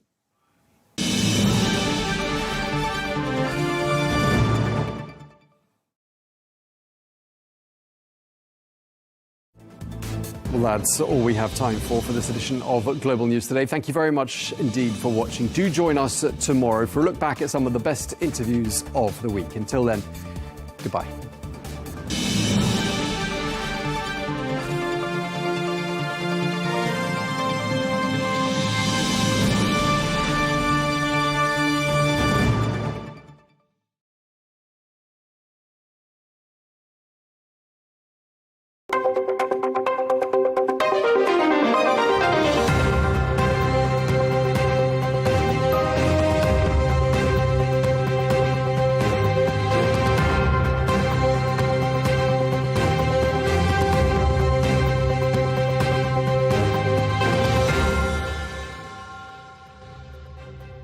Hello and welcome to this special interview here on Al Arabiya English. I'm Melinda Nucifora. Well, there is no doubt that the world is a very interconnected place and an excellent example of just how important one region can be on the prosperity, stability and the future of another is the guest who's joining me now. João Cravinho, the Special Representative from the European Union to the Sahel. Thank you so much for joining us here on Al Arabiya English. Pleasure, thank you. The world is interconnected. There are no borders around regions. Why is it so important in this geopolitical climate that the European Union has a presence in the Sahel region? Well, it's a vast region. We're talking about a region more or less 3/4 of the size of the European Union, with 100 million people, not so far from the European Union, and with vast ungoverned spaces, with vast tracts of territory where you have terrorists, where you have organized crime, where you have enormous socioeconomic difficulties. To have this close to the European Union is, apart from tragic and very difficult for the populations concerned, it's also a danger for Europe. And so what we would like to do, and this is of course not done from one day to the next, it takes considerable time, investment and work. What we would like to do is transform what is now a somewhat desolate panorama into a land of opportunity first and foremost for the people of the region, but also an opportunity for a different kind of relationship between the European Union and an important part of Africa. The challenges of the Sahel are challenges that do not remain in the Sahel. We've seen in other parts of the world, for example in Syria, how, or in Afghanistan, when a terrorist group establishes itself territorially, it doesn't stay where it is. We've seen also how difficulties in terms of socio-economic prospects create, and also in terms of security, create migratory flows which are disturbing for the people themselves first and foremost, but also for neighbors in Africa. The countries of the West African coast have absorbed literally millions of people coming from the Sahel, and also some of them have undertaken this extremely perilous, extremely risky journey across the Sahara and across the Mediterranean or across the open Atlantic into the Canary Islands. People do this at enormous risk, and they do this only because the situation is desperate. And it's exactly that same despair which also leads to the recruitment of terrorist groups, of jihadi groups linked to Al-Qaeda or linked to the Islamic State. So we have a complex of problems, and we need to be able to face up to these issues in a multi-pronged manner, different policy instruments, but above all with a dialogue with those who are in positions of leadership. It's interesting that you raise the way that you liaise with the region, because it leads me to a question of how do you ensure stability, security, prosperity without encroaching on those echoes of colonial past that obviously still run deep in that part of the world. Yes, you're absolutely right, and we have to be very clear about this. We can make a contribution, but we do not have primary responsibility. We can only work with those who are in a position of authority to the extent that they are available and open for that. We have no wish whatsoever to impose our views, our perhaps anachronistic understanding from Europe onto what are fast-moving realities in a very young region. We're talking about a region where 70% of the population is 25 or under. People who have completely different prospects and outlooks. And what we want to do is to be able to demonstrate that actually a good, healthy, and strong relationship with Europe should be part of a better future for all of them. But we're not in the business of imposing anything at all. That, I think, would be a major mistake. How receptive has the region been when you consider that it encompasses places like Mali, Burkina Faso, that have experienced coups in recent years, a lot of instability? Are you getting a good response? Is there a willingness to cooperate? There is a big interest. What they tell me is they want to tourner la page, they want to turn the page. They want to establish a different kind of relationship with Europe, and we're very much available for that. Now, how to do this in a context in which we are not necessarily going to agree on everything, because we don't. We have fundamental differences. But we have to have the maturity to agree to disagree on some aspects, and to identify those areas in which we have mutual interests in working together. This is the work that we're currently developing, and I've been well received with this proposal, with this general idea. How much of it is for the mutual benefit of both regions, but also to try and negate the influence of, say, Russia and China, that are also seeing that power vacuum in that region and wanting to exert their influence there as well? Well, I think Russia and China are different subjects. We should treat them differently. Russia is clearly a nefarious, makes nefarious contributions to the region. Its contributions to stability have been negative.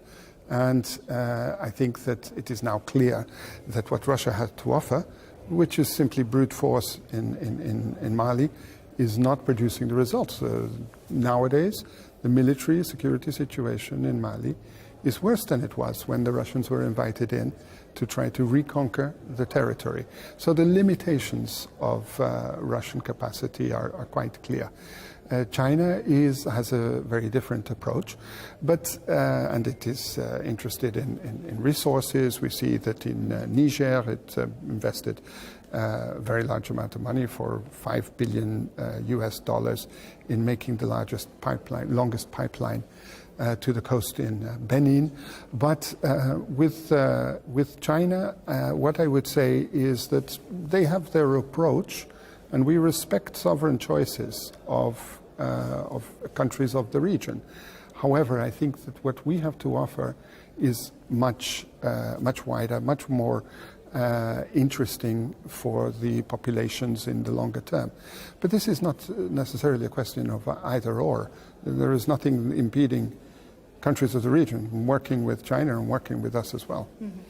And just finally, when we look at things like crucial raw minerals, the benefits that there are, but also concerns about climate, that leads to a lot of climate migration, is that something that the EU is looking to develop in a sustainable way? How do you encourage that to get the benefits that those obviously very materially rich countries have, but negating the impact that it could have on future climate migration?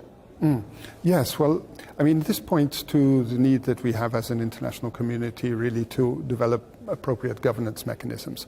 The climate change is impacting the whole world, but it has a very strong, very powerful impact in the Sahel. It's one of the parts of the world most impacted.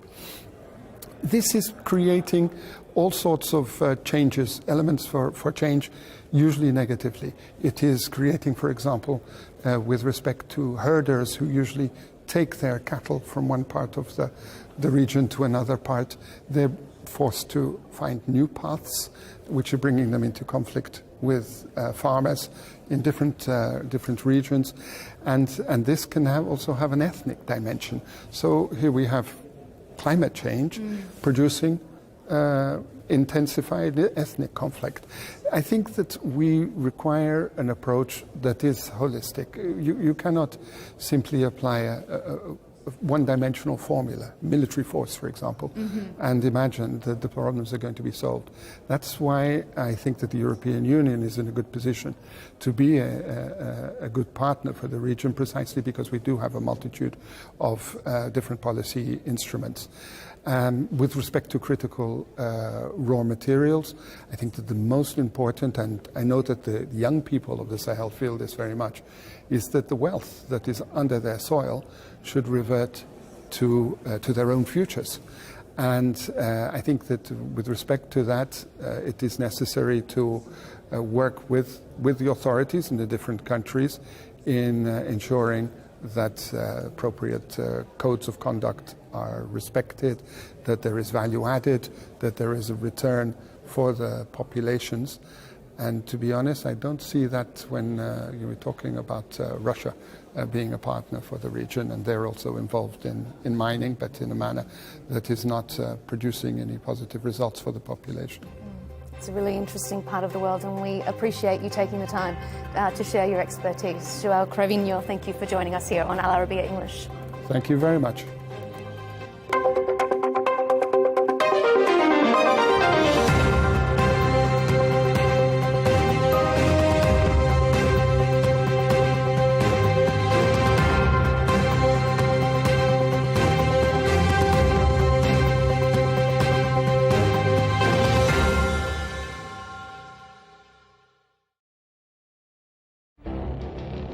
It feels like decades are passing by in a matter of weeks. Seismic shifts in the world order. Never, ever will be part of America. With so much happening and then so much noise. Whether it's political upheaval, Canada has been ripping us off for years. economic shifts, or social movements, And no one wins from tariffs. I think America can be more friendly to the rest of the world. For in-depth analysis and all the latest developments across the globe. To have an inclusive policy together. The meetings with Hamas gave me some hope. We're in another nuclear arms race. the most important developments straight to your screen. Welcome to the dressing room. I'm on my own. I need backup. And an insightful look at the issues shaping our world today. It was not going to happen, that war, and it happened. Join us on Arabiya News, where the world talks.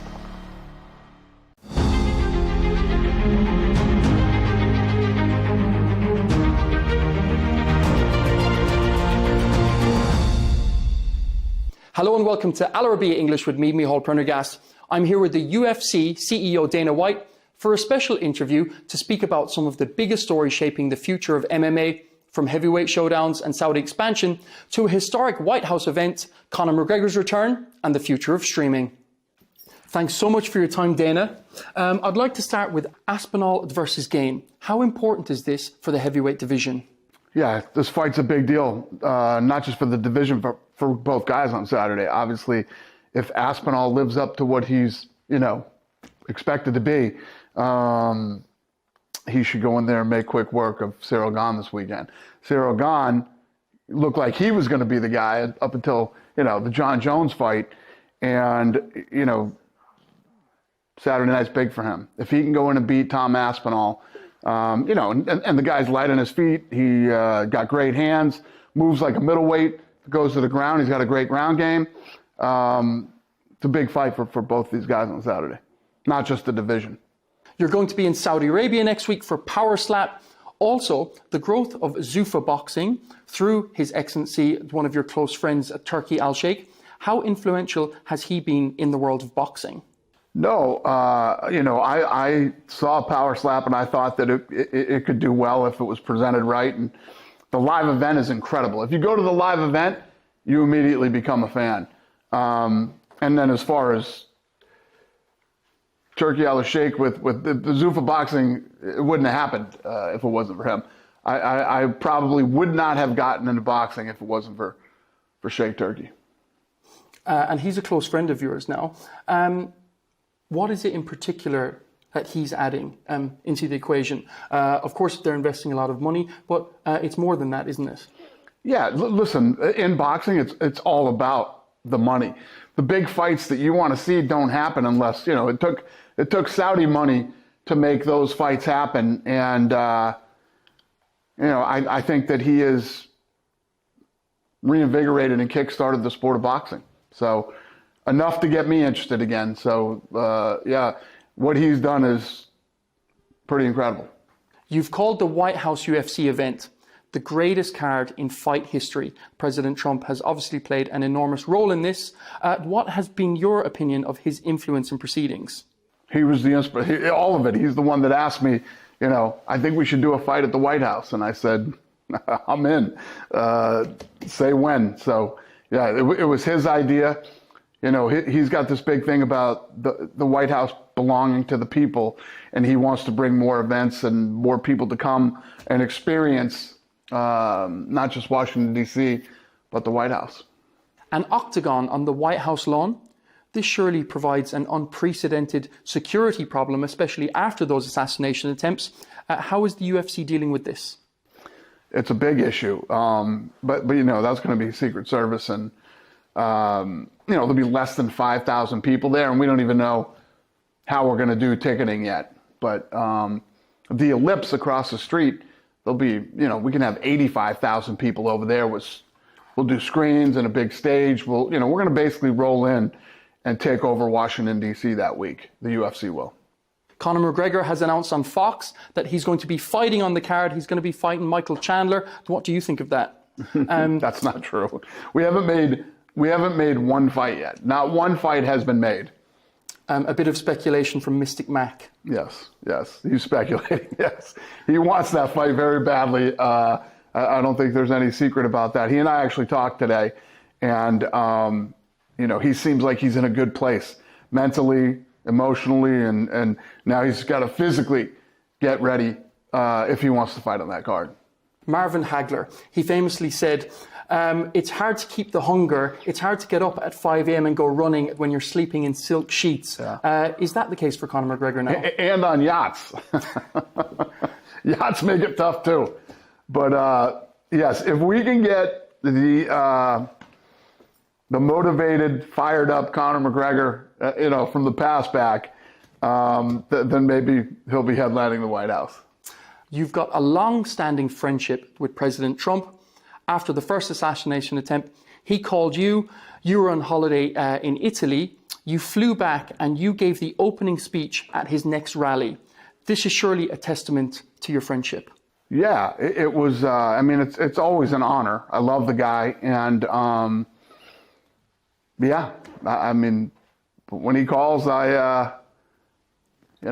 whatever he needs. I love the guy. He's been a great friend to me for a long time, and yeah. During your speech at Trump's rally, you said Trump is a real American badass. How do you describe his Democratic opponent, Kamala Harris? I don't think I want to go there, but listen. Let's just say the right person won the election. In this White House event, John Jones has stated he would like to be back in the running, or is the timeline too tight? I don't know. We'll see. John retired and he wants to fight at the White House. The likelihood of him fighting at the White House is, I don't know. I don't see it happening. We just spoke earlier about mentality and hard work as well. There's often a huge plethora of videos online now, often of you and Joe Rogan, Jordan Peterson, often advising young children about work ethic. How important is it today with a softer generation, let's say, to encourage people to work hard, to go above and beyond, to try and succeed? I don't know. I don't think that. It's everything. If you have work ethic, if you have anything that you want to accomplish in life, any goals you've ever set for yourself, any dreams that you have, the only way to get there is by hard work. You have to work hard. You have to, lots of bad things happen every day that you have to power through. I don't ever try to come off like I'm trying to be some motivational speaker or anything like that. Most of that stuff is cut up from long-form interviews that I do. But there's no secret that I think that this younger generation is soft. And I also think that right now, with technology and all the things that are going on, there's never been more opportunity for young people than there is right now. So I say it all the time, if you got this much of it in you, it's all out there for the taking. Everybody, these kids have opportunities these days that my generation never had. Go get it. Just to finish, Dana, the $7.7 billion Paramount deal is going to change the face of not only the UFC, but sports watching. Everything is moving to streaming. How excited are you for this? Very. And I think what makes me even more excited is how excited they are for this. So we've gotten the teams together a few times now, and the Paramount CBS people are so excited about being in business with us. It makes us even more excited being in business with them. Dana White, thanks so much for your time. Thanks for having me. Pleasure.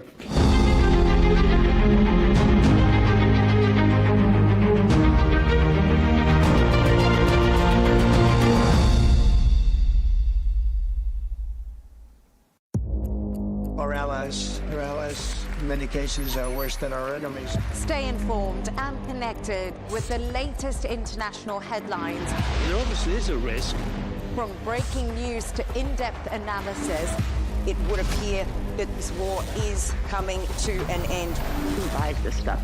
Investors, pension funds. We deliver the most important developments straight to your screen. Iran always wanted to deal with militia. Join us for compelling, expert-driven conversations. A curfew order has been established. And an insightful look at the issues shaping our world today. There are lots of proposals about European architecture for security. I'm Leigh Ann Gerrans, and this is W News. We dealt with this when I was Chief of Staff in the first term. Where you don't just hear the headlines, you get the full story.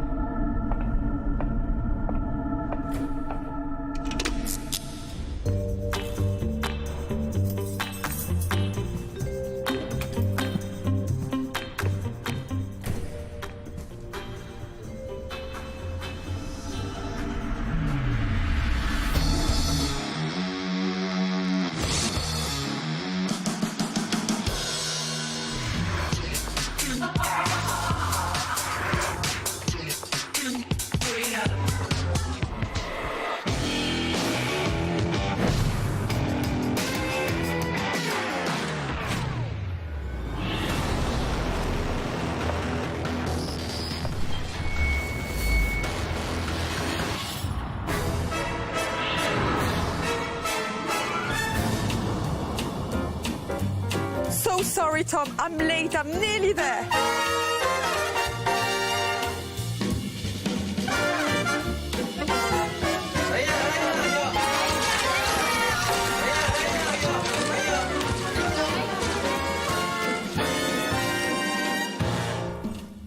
Don't turn around, Clara. What are you doing? Come here a sec. I'm already running late. Please. Where is Clara?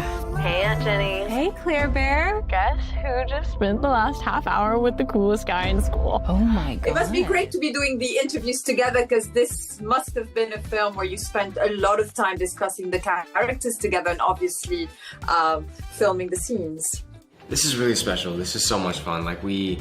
Filming this movie, I don't think I've ever had that much fun in my life. So getting to do that and now getting to promote this film and do it with Kenny is really special.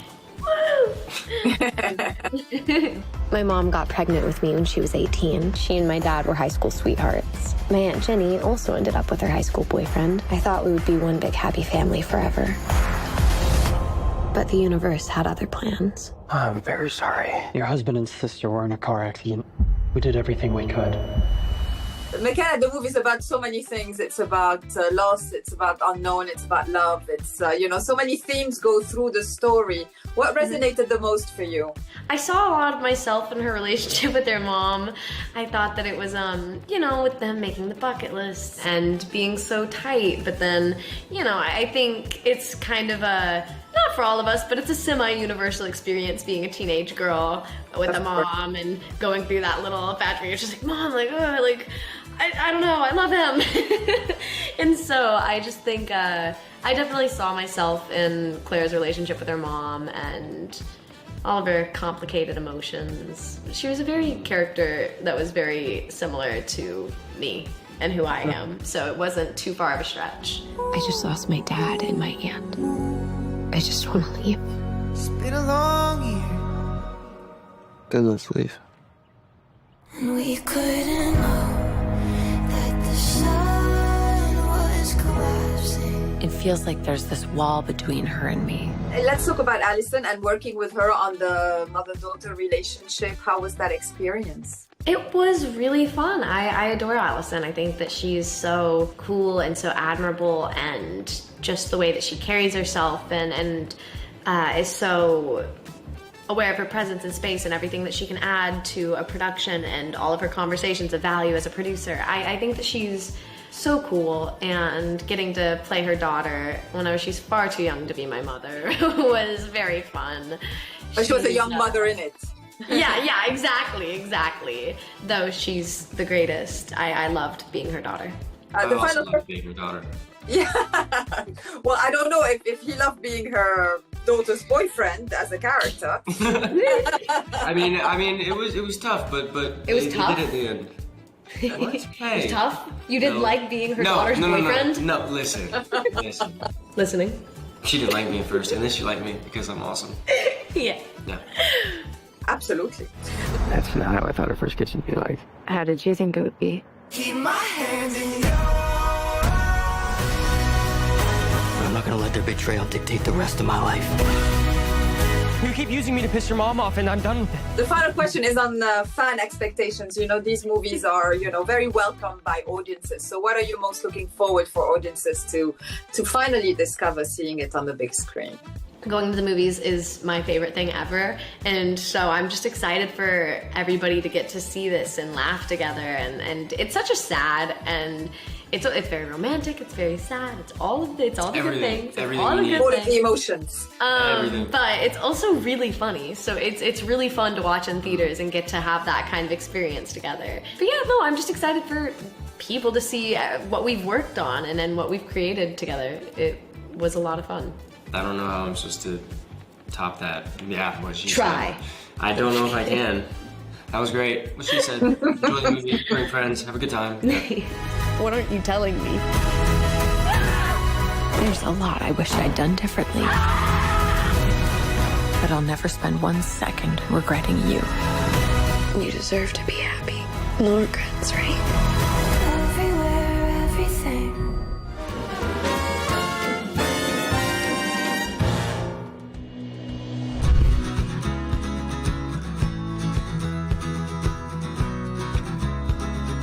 There was something in his songs that, you know, if you sing his songs honestly, it'll connect, and if you act with honesty, it'll connect, and yeah. So I suppose do it as honestly as you can. This is a chapter in Bruce's life that most people don't know anything about. It's his most painful chapter, and it's a chapter that gave us, out of a great deal of emotional excavation, in my opinion, one of the best albums of the last 50 years.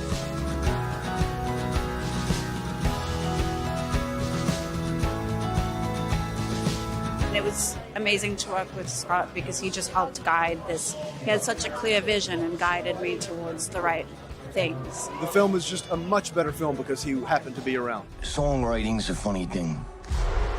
It's about searching for something. Something that's gonna give your life a little bit of meaning. In the beginning, all those ideas I was very aware of, and it was very daunting and even like paralyzing at times. I think when I was able to find a little bit of confidence was when I was trying to understand him a bit more, like internally or intimately, in the periods when he's sort of, you know, on his own. Honestly, the process of developing Faye was way more like how I'm used to with just any kind of fictitious character in general. It's like I got a lot of clues from Warren's book, Deliver Me From Nowhere, from Scott's beautiful script, from Bruce's memoir.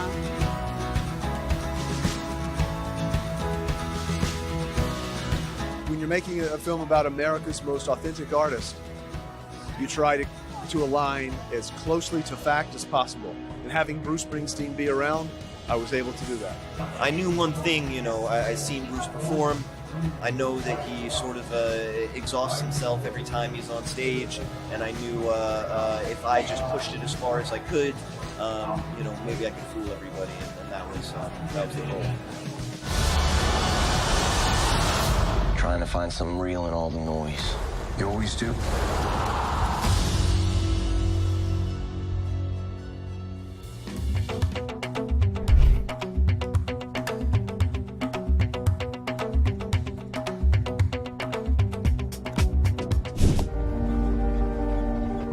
صوت القدس. This is Jerusalem calling. شو في بالقدس بتضلك رايح جاي؟ بدي شغل يا زلمه. كل يوم قاعدين نخسر في أرض، في فلاحين طروهم من أراضيهم. وليش اجوا يعيشوا هون؟ بلادهم ما بدهاش اياهم. خذي يمي. ثوار شخصروا دوريا، سووا لنا العماير وما كناش ولا شيء.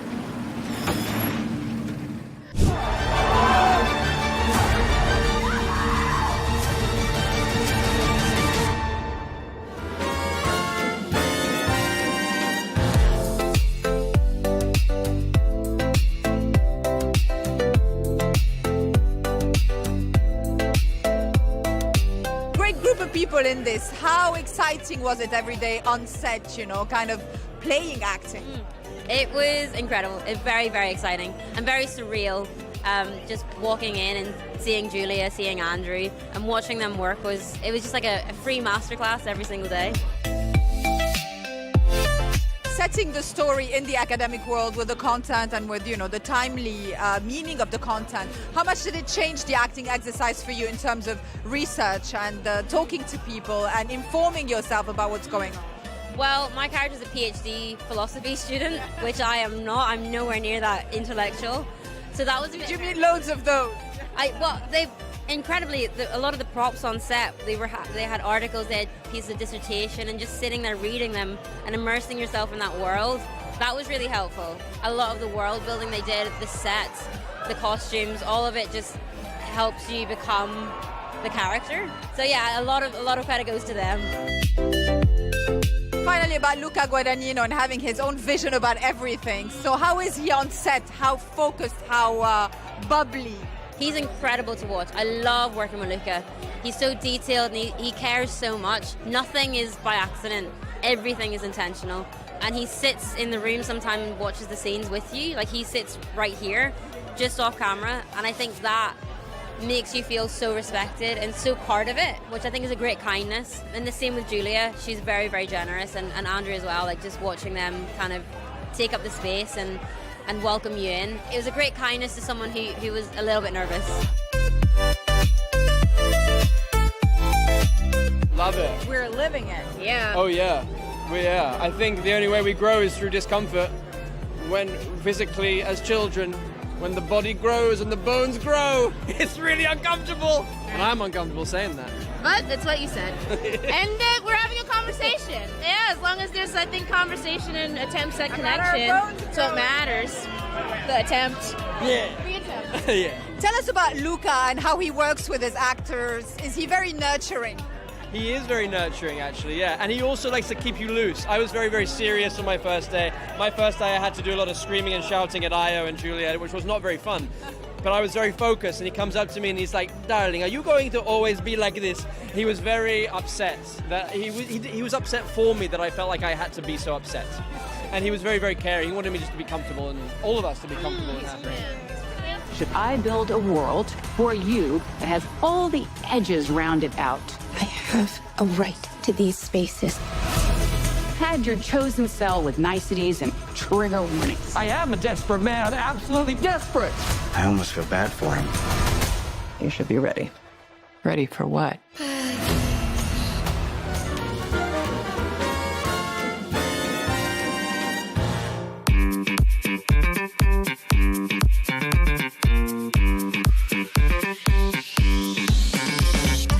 I spoke with the real Jeffrey. He's in a maximum security prison in Raleigh, North Carolina. I mean, it was his story. But then there was a point in the middle of it where I thought maybe he was telling me a tall tale because it sounded so crazy, the stories he was telling me. So I started to talk to everyone in his life that would speak to me, from his mother to his brother to the police that arrested him to his girlfriend to the pastor of the church to the dentist whose office he blew up. Anyone that would talk to me, and they kind of validated all of his stories. And then I shot it in the place where it actually happened, and all those people who talk to me, most of them are in the film in different roles. Sometimes they play themselves, sometimes they play other versions. Yeah, I did an accent for this, and there was an old Emmylou Harris interview that I really liked, and so I used that, and then I do my own personal preparation, and then it's just kind of like being, as in the present moment of your circumstances and giving the most authentic parts of yourself to play this role. It meant more to me what she thought than anyone else, because nobody knows who she is, like what her voice is like, so I didn't feel that pressure, but I did feel I wanted to capture her grace and the love that she had for him. Everybody in this movie is like, they're killers. The best part of filming it, I mean, look, I would have done anything with Derek. I mean, if he gave me a script and I was cop number 2, I swear to God, I would have just been like 100% yes. I missed a chance working with Derek 20 years ago, and I said I would never make that mistake again. In my opinion, he's he's special in the way that you can't genreize his movies, and I think it's probably one of the highest compliments that you can give a director is like it's a Derek Cianfrance movie, and that's what it is. So that was one of my favorite things. But I don't know, everybody in this movie is like, they're killers. Like, I mean, he can literally call any human on the face of like the planet, and they're gonna say yes to his film. You just look like this all the time. Tell me what's going on. Right now. Who do you want to be, Jeff?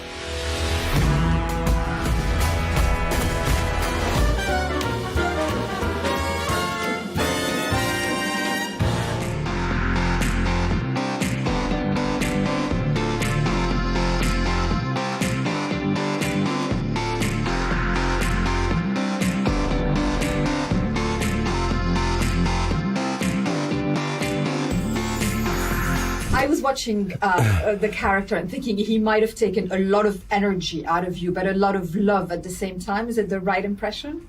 It was testing enough. Yeah, he's constantly in a very erratic character who's anxious from first frame to last. You know, so it wasn't a very still nor a very internal experience, but I hope there was an internal life. But yeah, I was kind of as exhausted as you can get with what we do.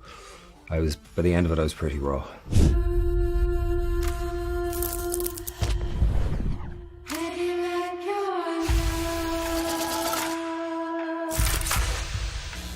Goes through, what Edward described as a spiritual awakening, and I thought that was a good description. So how much did you guys discuss it with the relationship that they have, the spiritual relationship that kind of instinctively is drawn between them? It seemed to just fall into place, really, without us having to direct it too much, or it seemed to just they both find some version of a safe harbour in each other. I think they see like in each other. They come from very different backgrounds, they have very different origin stories, but they are both running from a past that they know that they need to connect to somehow to rectify the present, but they can't quite figure out how to resolve the issues that they individually have.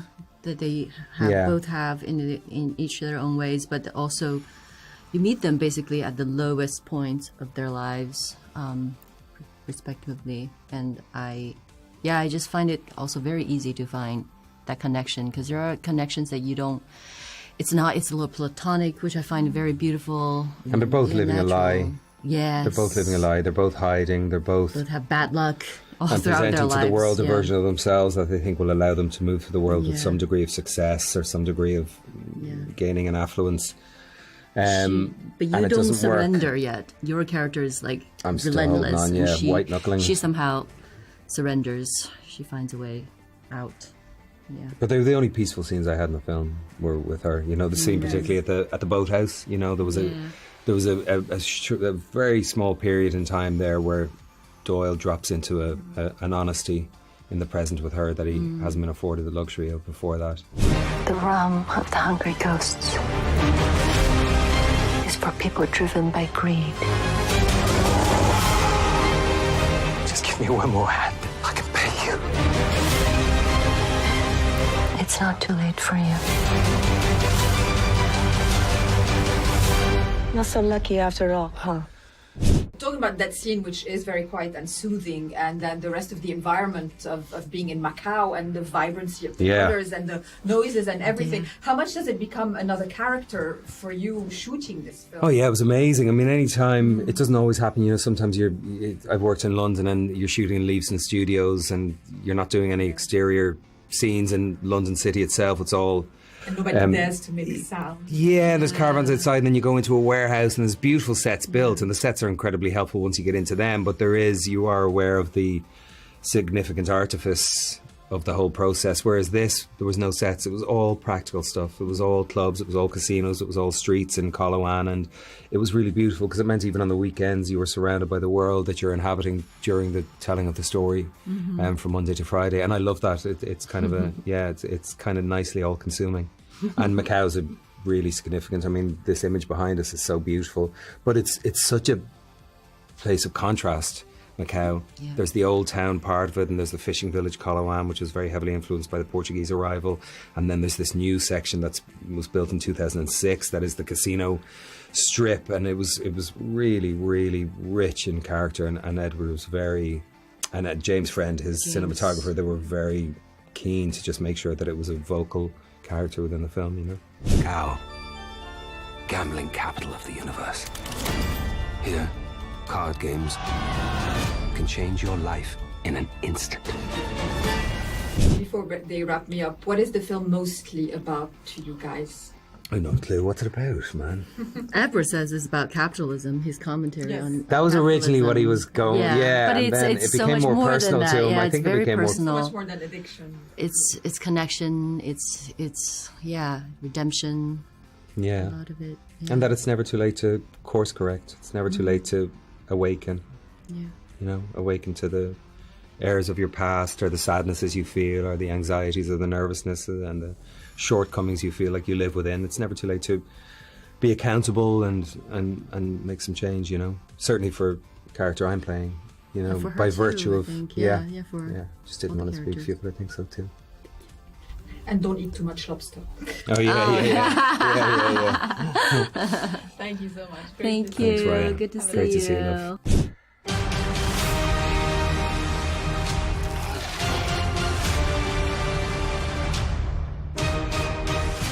It'd take a miracle to change a man like me.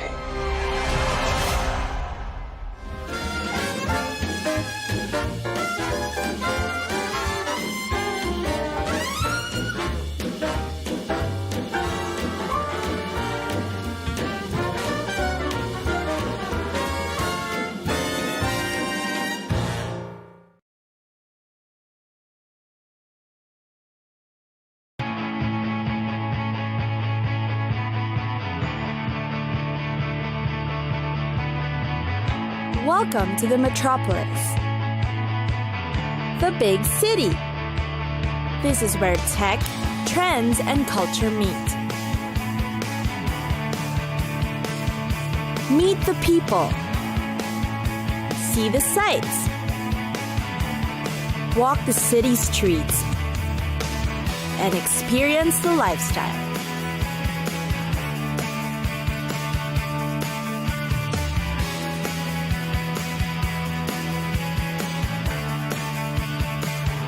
This is your first-class ticket to the cities of the world.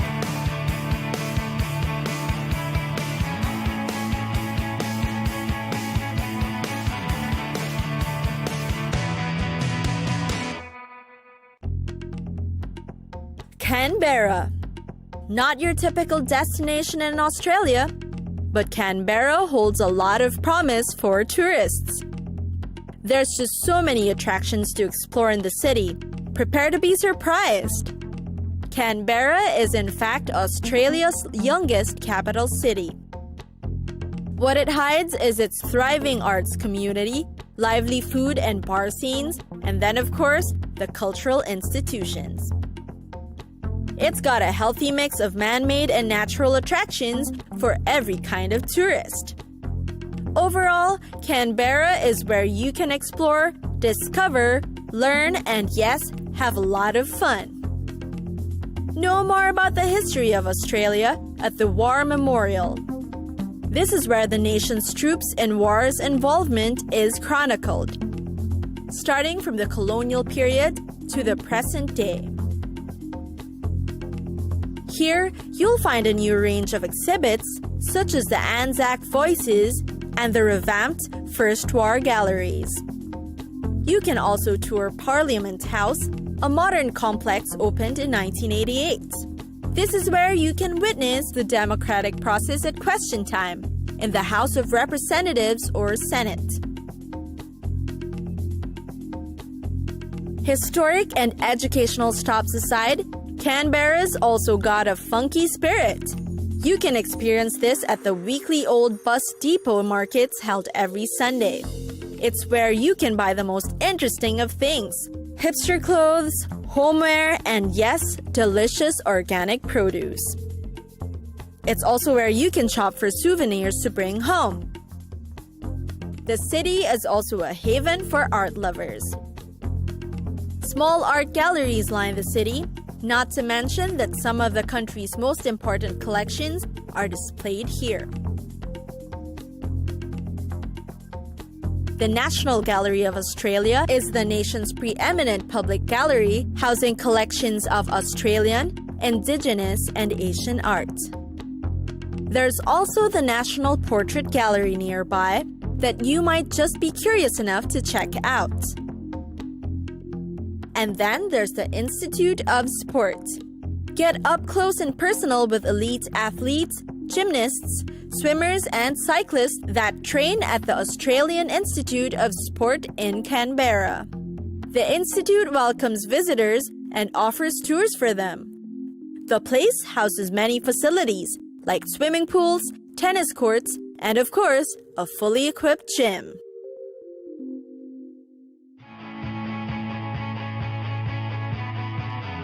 It's time for us to go. Pack your bags and get your tickets ready. And we'll see you on the next destination. Catch us again next time on Cities of the World.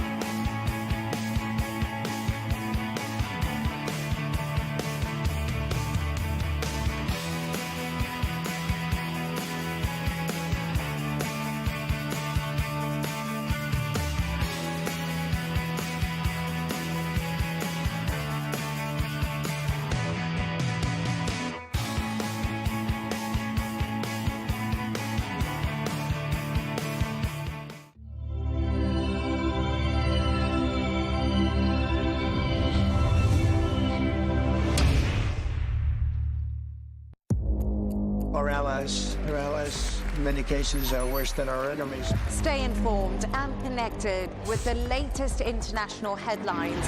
There obviously is a risk. From breaking news to in-depth analysis, it would appear that this war is coming to an end. Who buys this stuff?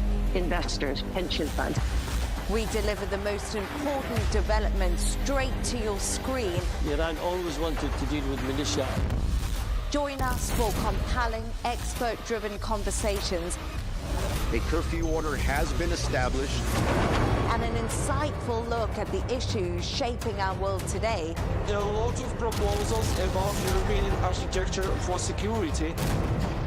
I'm Leigh Ann Gerrans, and this is W News. We dealt with this when I was Chief of Staff in the first term. Where you don't just hear the headlines, you get the full story.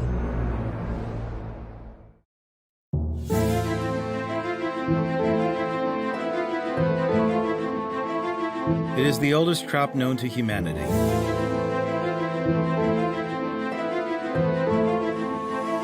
It was cultivated by ancient civilizations about 12,000 years ago and used as food and medicine for at least 2,500 years. Cannabis was once believed to be a natural remedy for pain, nausea, and muscle spasms, and was sometimes used as an appetite suppressant and for post-traumatic stress disorder.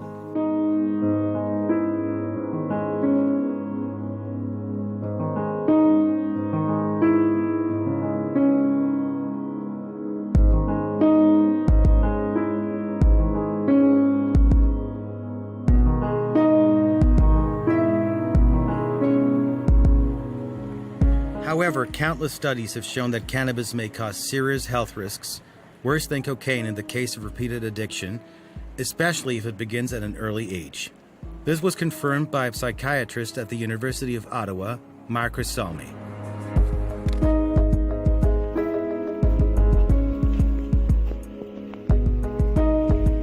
Dr. Salmi says that some people believe that cannabis is a plant that comes from Mother Nature and cannot cause any harm.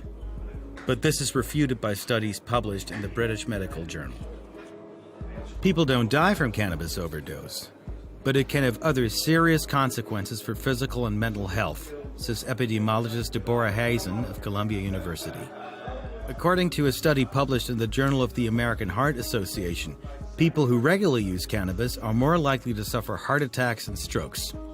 Some of the risks of regular cannabis use include drug use psychosis, where a person experiences delusions or paranoia, severe depression, dry mouth, fatigue, and a temporary loss of touch with reality.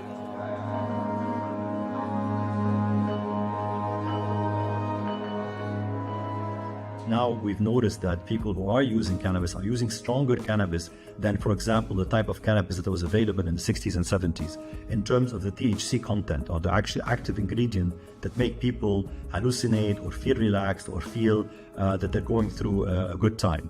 And at the same time, also people who use cannabis have been noticed to have overall poorer health and being admitted to hospital more often. They're also associated with smoking or with more drinking or with more use of other drugs.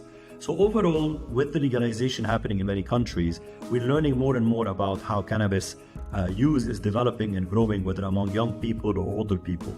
And I believe it will continue to be a drug that's available, and most likely society will accept it just like we accepted alcohol. But to say it is a harmless drug that everybody should be using without worry is definitely not something that I advocate or that the medical profession in general supports. Did you know that alcohol consumption is prohibited in most public places in Amsterdam?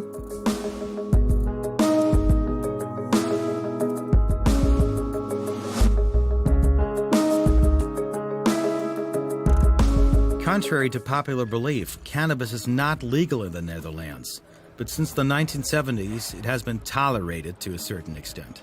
Coffee shops may not store more than 500 grams of cannabis, and they may not sell more than 5 grams per day to the same customer. The cultivation and supply of cannabis are also illegal, meaning coffee shops are technically operating outside the law when they receive stock. Sometimes the suppliers are opaque and may even be affiliated with criminal gangs.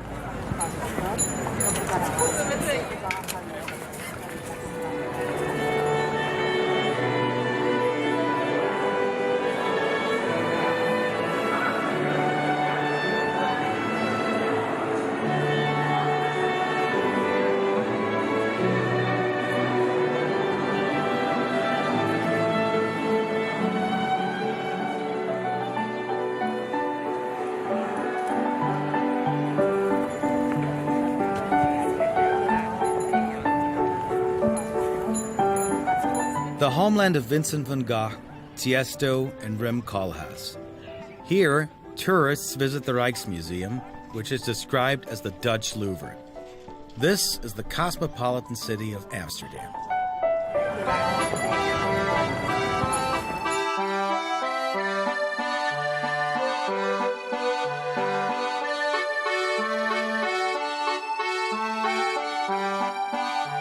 The Netherlands, despite its small size, is a global agricultural powerhouse and a major exporter, earning it the nickname the grocery store of Europe.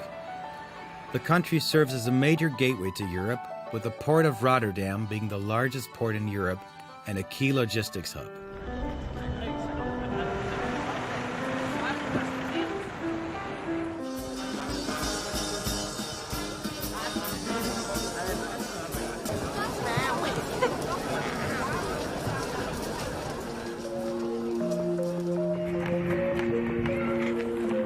Amsterdam, the Netherlands' most famous city and cultural capital, is also one of Europe's most prominent financial centers. The city of canals, museums, and theaters is visited by millions of people every year. But what percentage of these tourists visit for the smoking freedom in its coffee shops? While the Netherlands was the first country in the world to allow the free use of cannabis in public since the late 1970s, with conditions and restrictions, this policy was intended by the government to limit the risks of hard drug addiction. However, in recent years, the Netherlands has been plagued by the growing influence of powerful drug gangs and the violence of organized crime.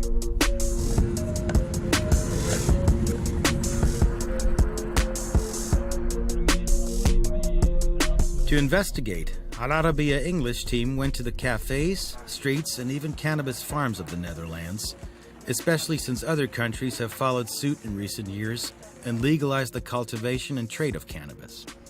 We traveled to Tiel, a town located 85 kilometers from Amsterdam, to meet the first person to sell soft drugs in a cafe he once owned.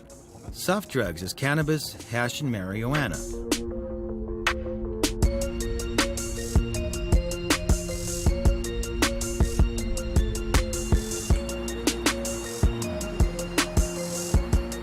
Werner Bruning, who opened Malo Yalo in 1973, the first coffee shop in Amsterdam to sell soft drugs. This coffee shop system partially was set up as such that one of us would pretend he was just a visitor sitting in front of the bar and selling hash grass. And that I, as an owner, allowed this guy to do so because he gave me a lot of smoke if I wanted and so, things like that. You can suggest a kind of a fairy tale. And that made it impossible to close the shop down because they could arrest the dealer, but they couldn't arrest me. I was the owner who was saying, "Oh, I don't know, I don't care either," and that was it. And then they made it combined the two things, and said anybody in that shop who is selling hash and grass is supposed to be one of the employees of that shop. So there is a link. And they said, okay, we'll leave all the shops that are existing open. We give them sort of a permit, but only under certain rules. And if you don't obey those rules, we'll shut you down anyway. While Yari studied hotel management at one of the most famous universities in the Netherlands and follows a modern approach in managing cannabis cafes that he and his brother inherited from their family in Amsterdam, Yari also confirmed Warner's words. And it wasn't really allowed, but it was the 80s, it was the 70s, and the government was looking the other way. And since it didn't do really much harm, then came the decriminalization policy of the Netherlands.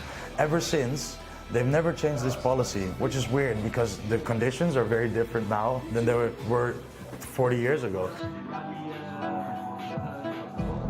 Cannabis was first criminalized in the Netherlands in 1953, following previous laws against its import and export in 1928. In 1972, the Dutch government classified drugs into two categories: more dangerous and less dangerous, with cannabis falling into the less dangerous category. Accordingly, possession of 30 grams or less was considered a misdemeanor. This approach aims to keep cannabis trafficking out of the hands of criminals and reduce users' exposure to hard drugs.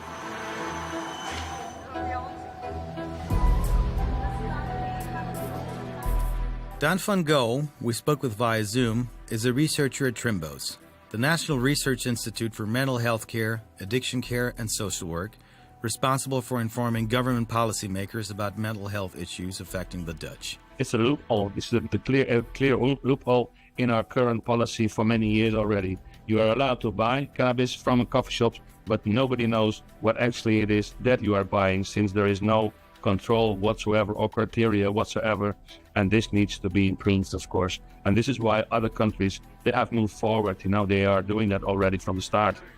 You can buy and sell small amounts of cannabis without fear of prosecution in the Netherlands, but its commercial cultivation remains illegal. This is how observers describe the state of the cannabis market and its laws in the Netherlands. We went to meet Saeed, a second-generation Moroccan in the Netherlands who has run a cafe selling soft drugs for 20 years in a suburb of Amsterdam. We asked him about the difficulties he faces in his business and how drugs are purchased and sold to customers. The thing with coffee shops, one of the things, you can only have 500 grams inside.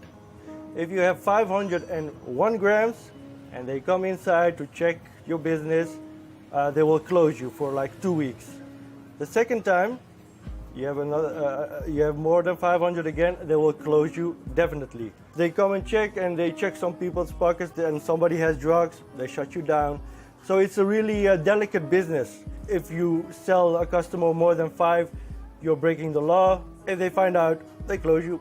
Now, we can sell this, we can sell the weed, we can sell the hash, we can buy it, but if they see us buying it, we're trafficking, so that's against the law. We can buy it, but they cannot see us buying it.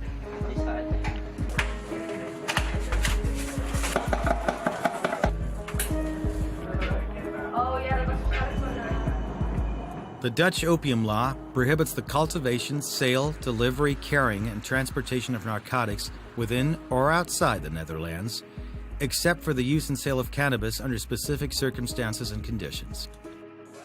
These conflicting laws in the Netherlands mean that a cafe owner cannot obtain a bank loan, as can a bar owner who sells alcohol.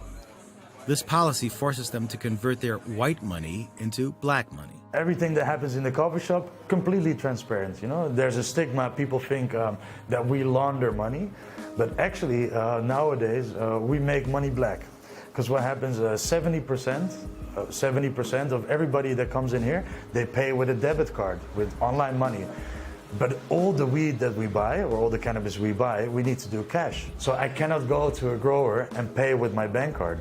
So what do? We go get 10 bank cards and every day go to the ATM, get the money from the ATM. So I have white money on my account. I take it out of the ATM with thousands at a time, and then it's black again, right? It's because it's disappeared. And then I can use it to pay the grower or the supplier for the cannabis.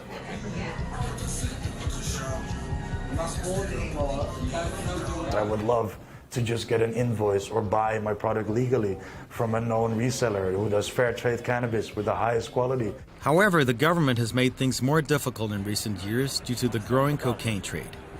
Amsterdam municipality has banned the opening of new cafes there, and the only way to do so is to purchase an existing one. This is known in the Netherlands as the Cannabis Cafe Ban Policy.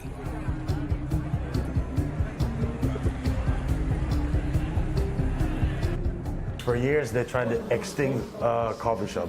So the last big extinction, the mass extinction in Amsterdam, was I think it was around 2013, 2014. Now, instead of 600 coffee shops in Amsterdam, we only have 160 left. So of course, the coffee shops that remain, their business increases, and that also means that nuisance or problems for the neighborhood also arise. Suddenly, a coffee shop with 100 guests now has 500 guests.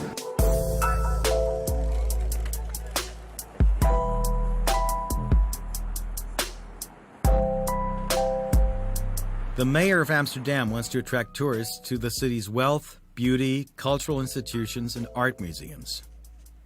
She sees a large cannabis market with many links to organized crime.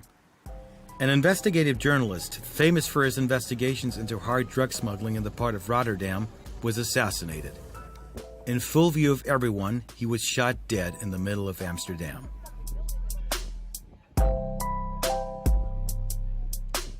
Drug policy is targeting public health, basically, so it takes care of the people who use drugs. Whereas the production of drugs is a different field. It's in the hands of the Ministry of Security and Justice, and they have stepped up in the last, maybe 10 years, pretty much to counteract the production of drugs. And yes, it's true. We are, it's not something to be very proud of, but the Netherlands is the #1 producer of both ecstasy and amphetamine in the world. And also methamphetamine is growing in the Netherlands. So there's a lot of production taking place in the Netherlands, not for our domestic market, but for the world, basically. And this is something that, it should be attacked, but it's different. Then you are attacking the production of drugs.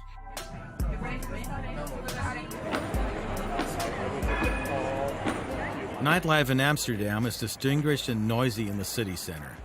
Although smoking cannabis is prohibited on the street, those walking here often smell the lingering odor of drugs emanating from the ubiquitous cafes. As we wandered around the city, we found numerous shops selling smoking paraphernalia, narcotic mushrooms, and cannabis oils. We also found several private museums that chronicle the history of cannabis smoking tools throughout the ages. At the end of the visit, visitors could purchase seeds of various varieties.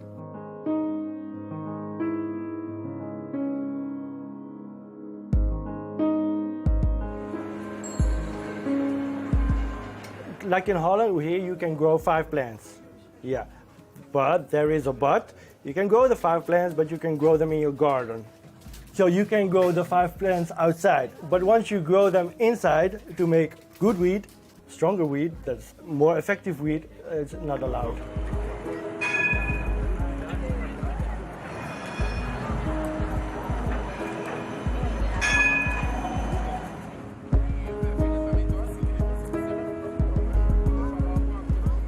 The Al Arabiya English team attempted to visit one of these illegal farms and interview one of the farmers. However, the cafe owners denied knowing anyone, but confirmed the high-quality narcotic herbs they purchased from Canada, the United States, and Spain due to the legalization of their cultivation there.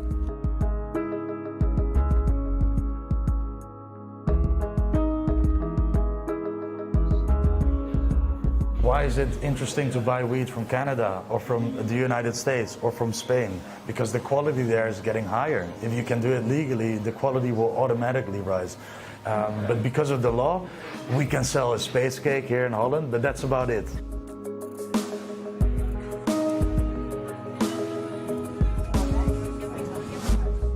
The concern confirmed by everyone we spoke with was that the Netherlands would lose its status as other countries such as Canada, the United States, Spain, Belgium, Austria, and the Czech Republic legalized drug selling and cultivation.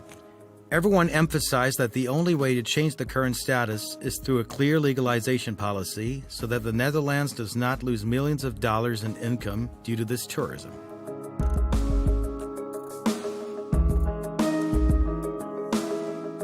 So how can a coffee shop have 30 strains on the menu with only 500 grams?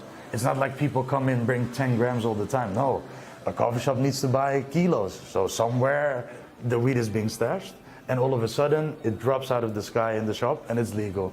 And all the steps that happened before that, we don't talk about in Holland. We don't want to know. But I think it's important that we do come to know and that we do check all these steps and make sure that the right steps are being taken and there's no more contamination. For a safer product, better for the client, more income for the government, and also for us as an entrepreneur.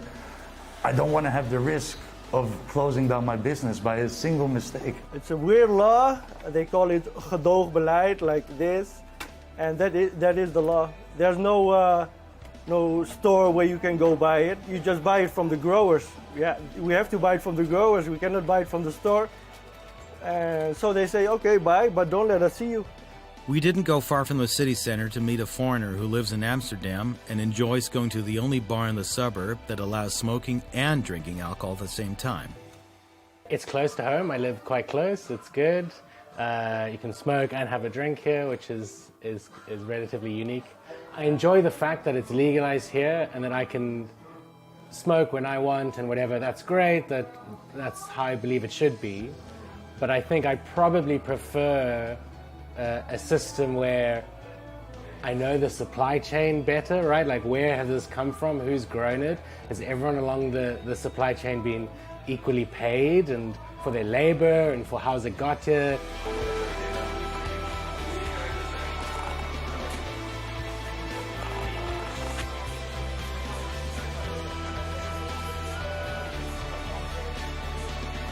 We live in an individualistic world where we all are forced into our own bubble in our cell phone, and it all revolves around Instagram and the metaverse. Nothing is about the real world anymore. And there's many people, especially people of age, for who it's a great addition to their life to come to the coffee shop every day, have their cup of coffee, be among the people, be in society. And I think there's social cohesion and safety when people come together and talk together.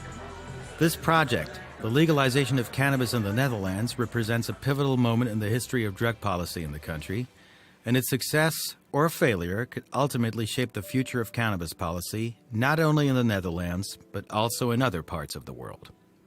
We spoke with researcher Dan van Ka about the government's future policy regarding the legalization and cultivation of cannabis. We're doing an experiment with the municipalities, whatever the supply of the cannabis will be regulated by a few cultivators, so to speak, and we will see what the effects will be of that.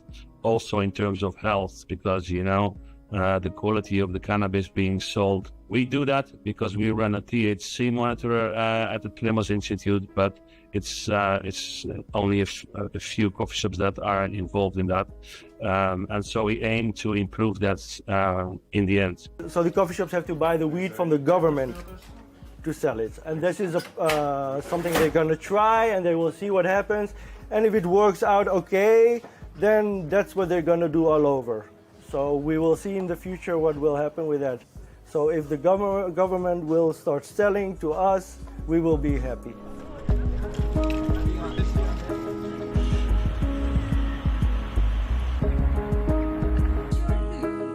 The Dutch Cannabis Legalization Project, which launched its pilot phase in late 2023, required regulating the sale of permitted cannabis.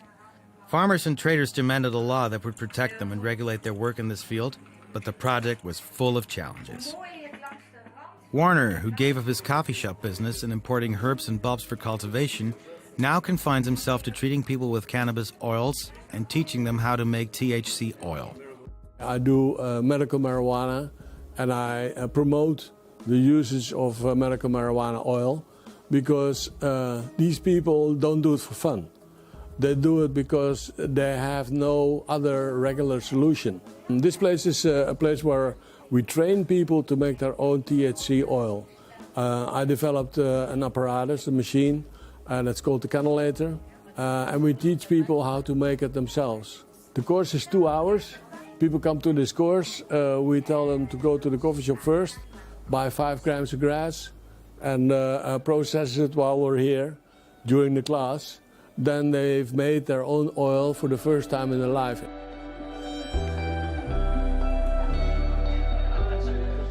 Advocates of THC argue that it is less harmful than many chemical drugs extracted from narcotic plants, such as opium, but studies remain inconclusive. I realized that the active substance, THC, was mainly present in the oil that covers the cannabis. And then you have a very strong oil, which you dilute again with olive oil so that you can take it per drop exactly, and thus avoiding getting high and at the same time gaining the medical benefits of it. Cannabis has been used for centuries as a recreational and medicinal plants in many cultures.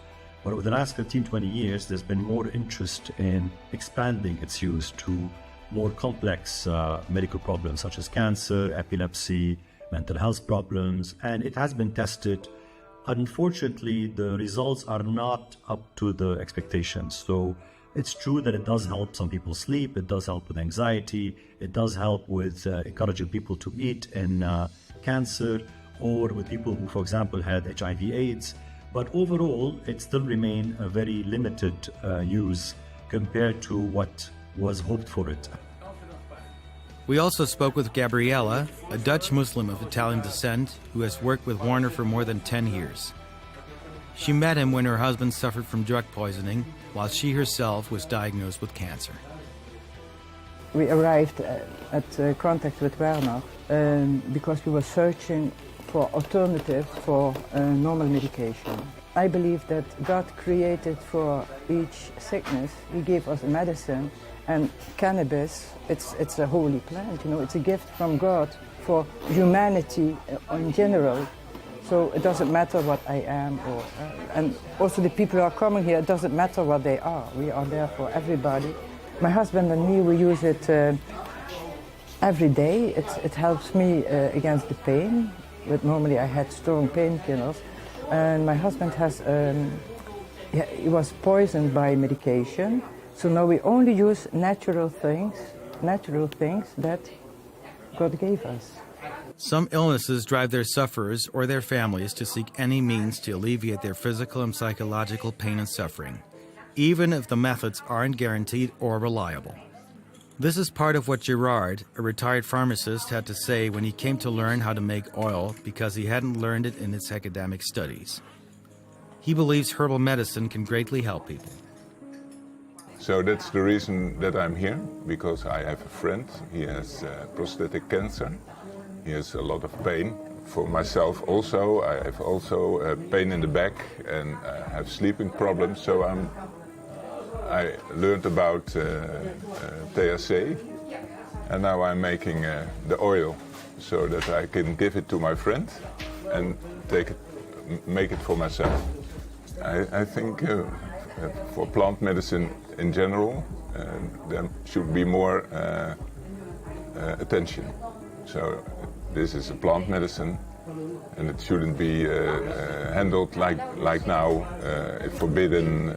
We do consider it, as psychiatrists, a plant that is maybe less harmful than what we thought decades ago in terms of addiction. There are definitely more addictive drugs than it, but at the same time, it is actually quite a serious drug when it comes to psychosis, for example, and creating anxiety in certain people and disrupting overall functioning and motivation.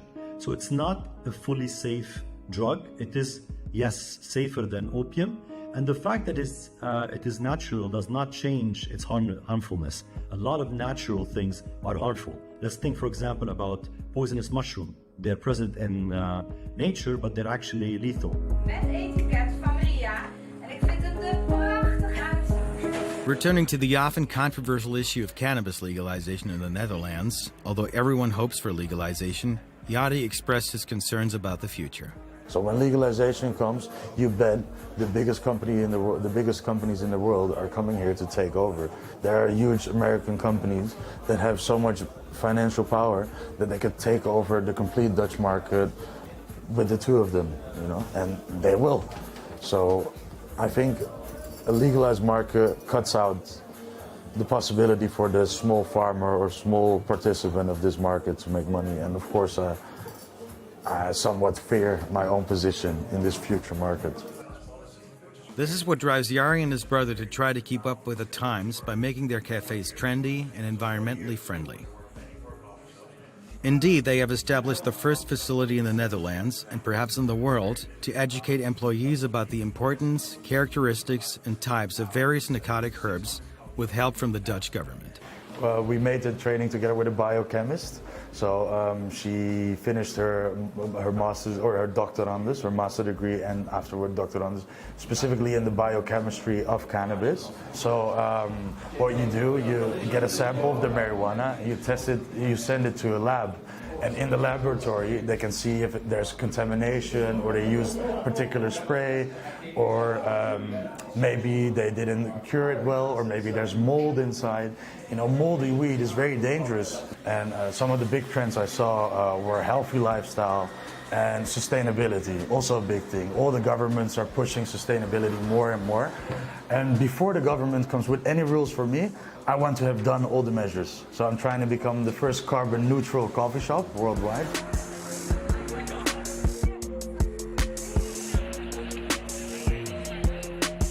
We try to meet with our contact officials at the Ministry of Justice, but were unable to do so.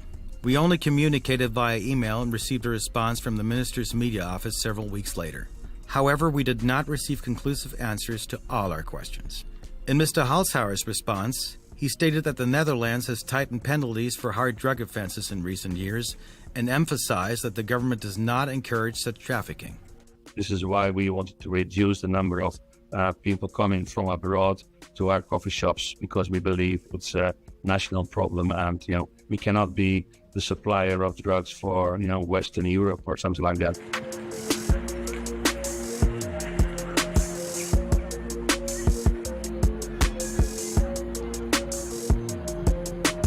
The Dutch government is doing everything it can to combat crime and is pursuing a policy of separating soft and hard drugs, which has already contributed to reducing the number of hard drug addicts, stabilizing their number at around 25,000.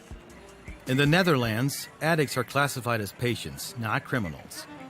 Therefore, hard drug use is a health problem that is addressed through a rehabilitation program for addicts, which provides free drug doses and helps them gradually wean themselves off these drugs. But the Netherlands wants to change this image. What it is now focusing on is encouraging cultural and artistic tourism and strolling through its streets and historic neighborhoods, rather than drug tourism.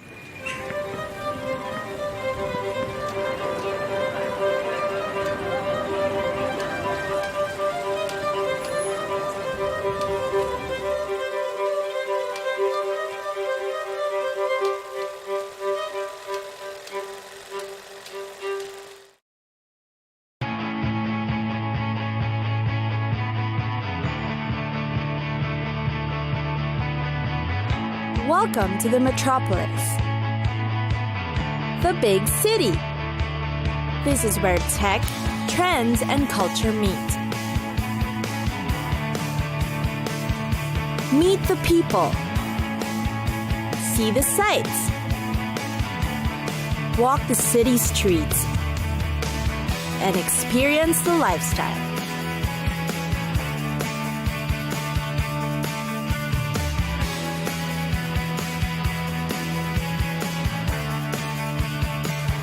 This is your first-class ticket to the cities of the world.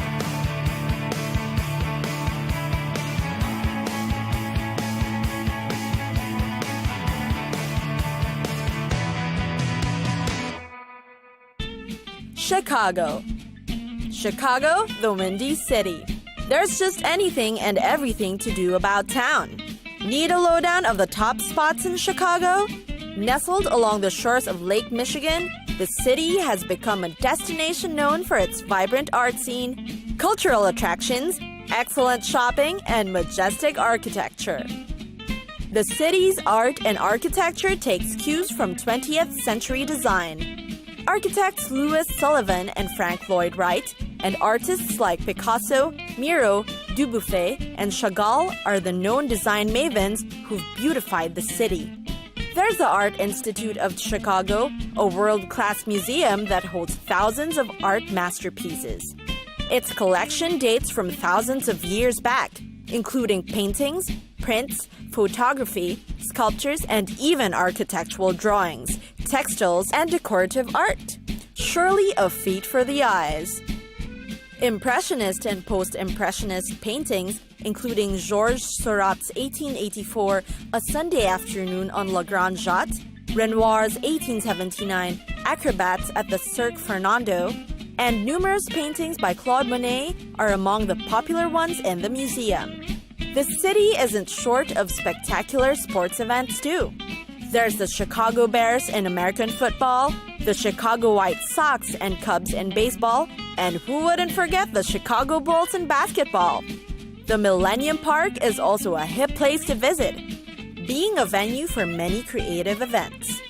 The park has a pavilion for outdoor concerts, an interactive fountain, plus a huge garden and plaza.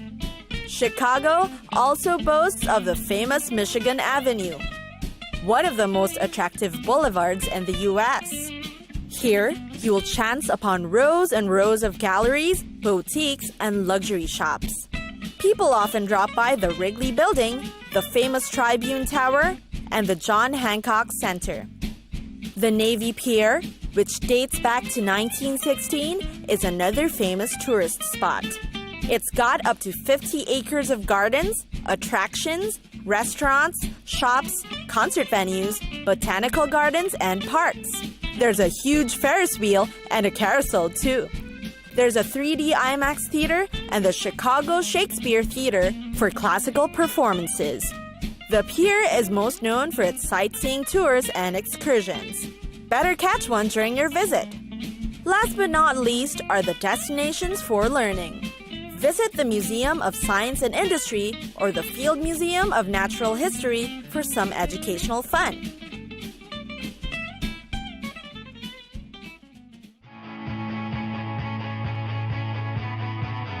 It's time for us to go. Pack your bags and get your tickets ready. And we'll see you on the next destination. Catch us again next time on Cities of the World.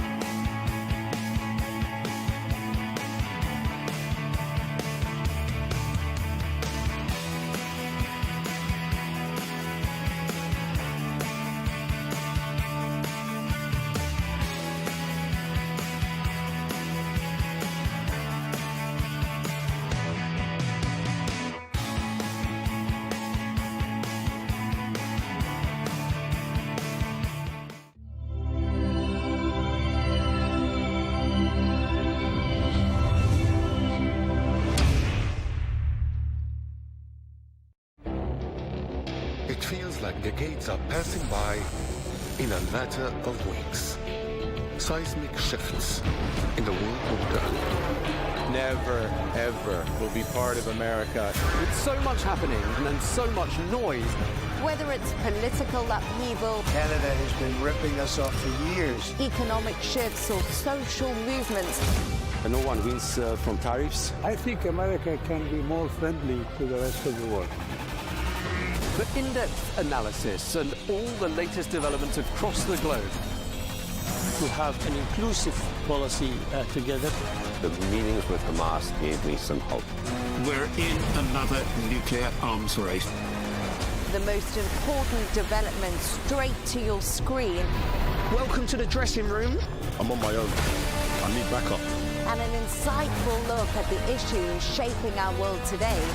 It was not going to happen, that war, and it happened. Join us on Arabiya News, where the world talks.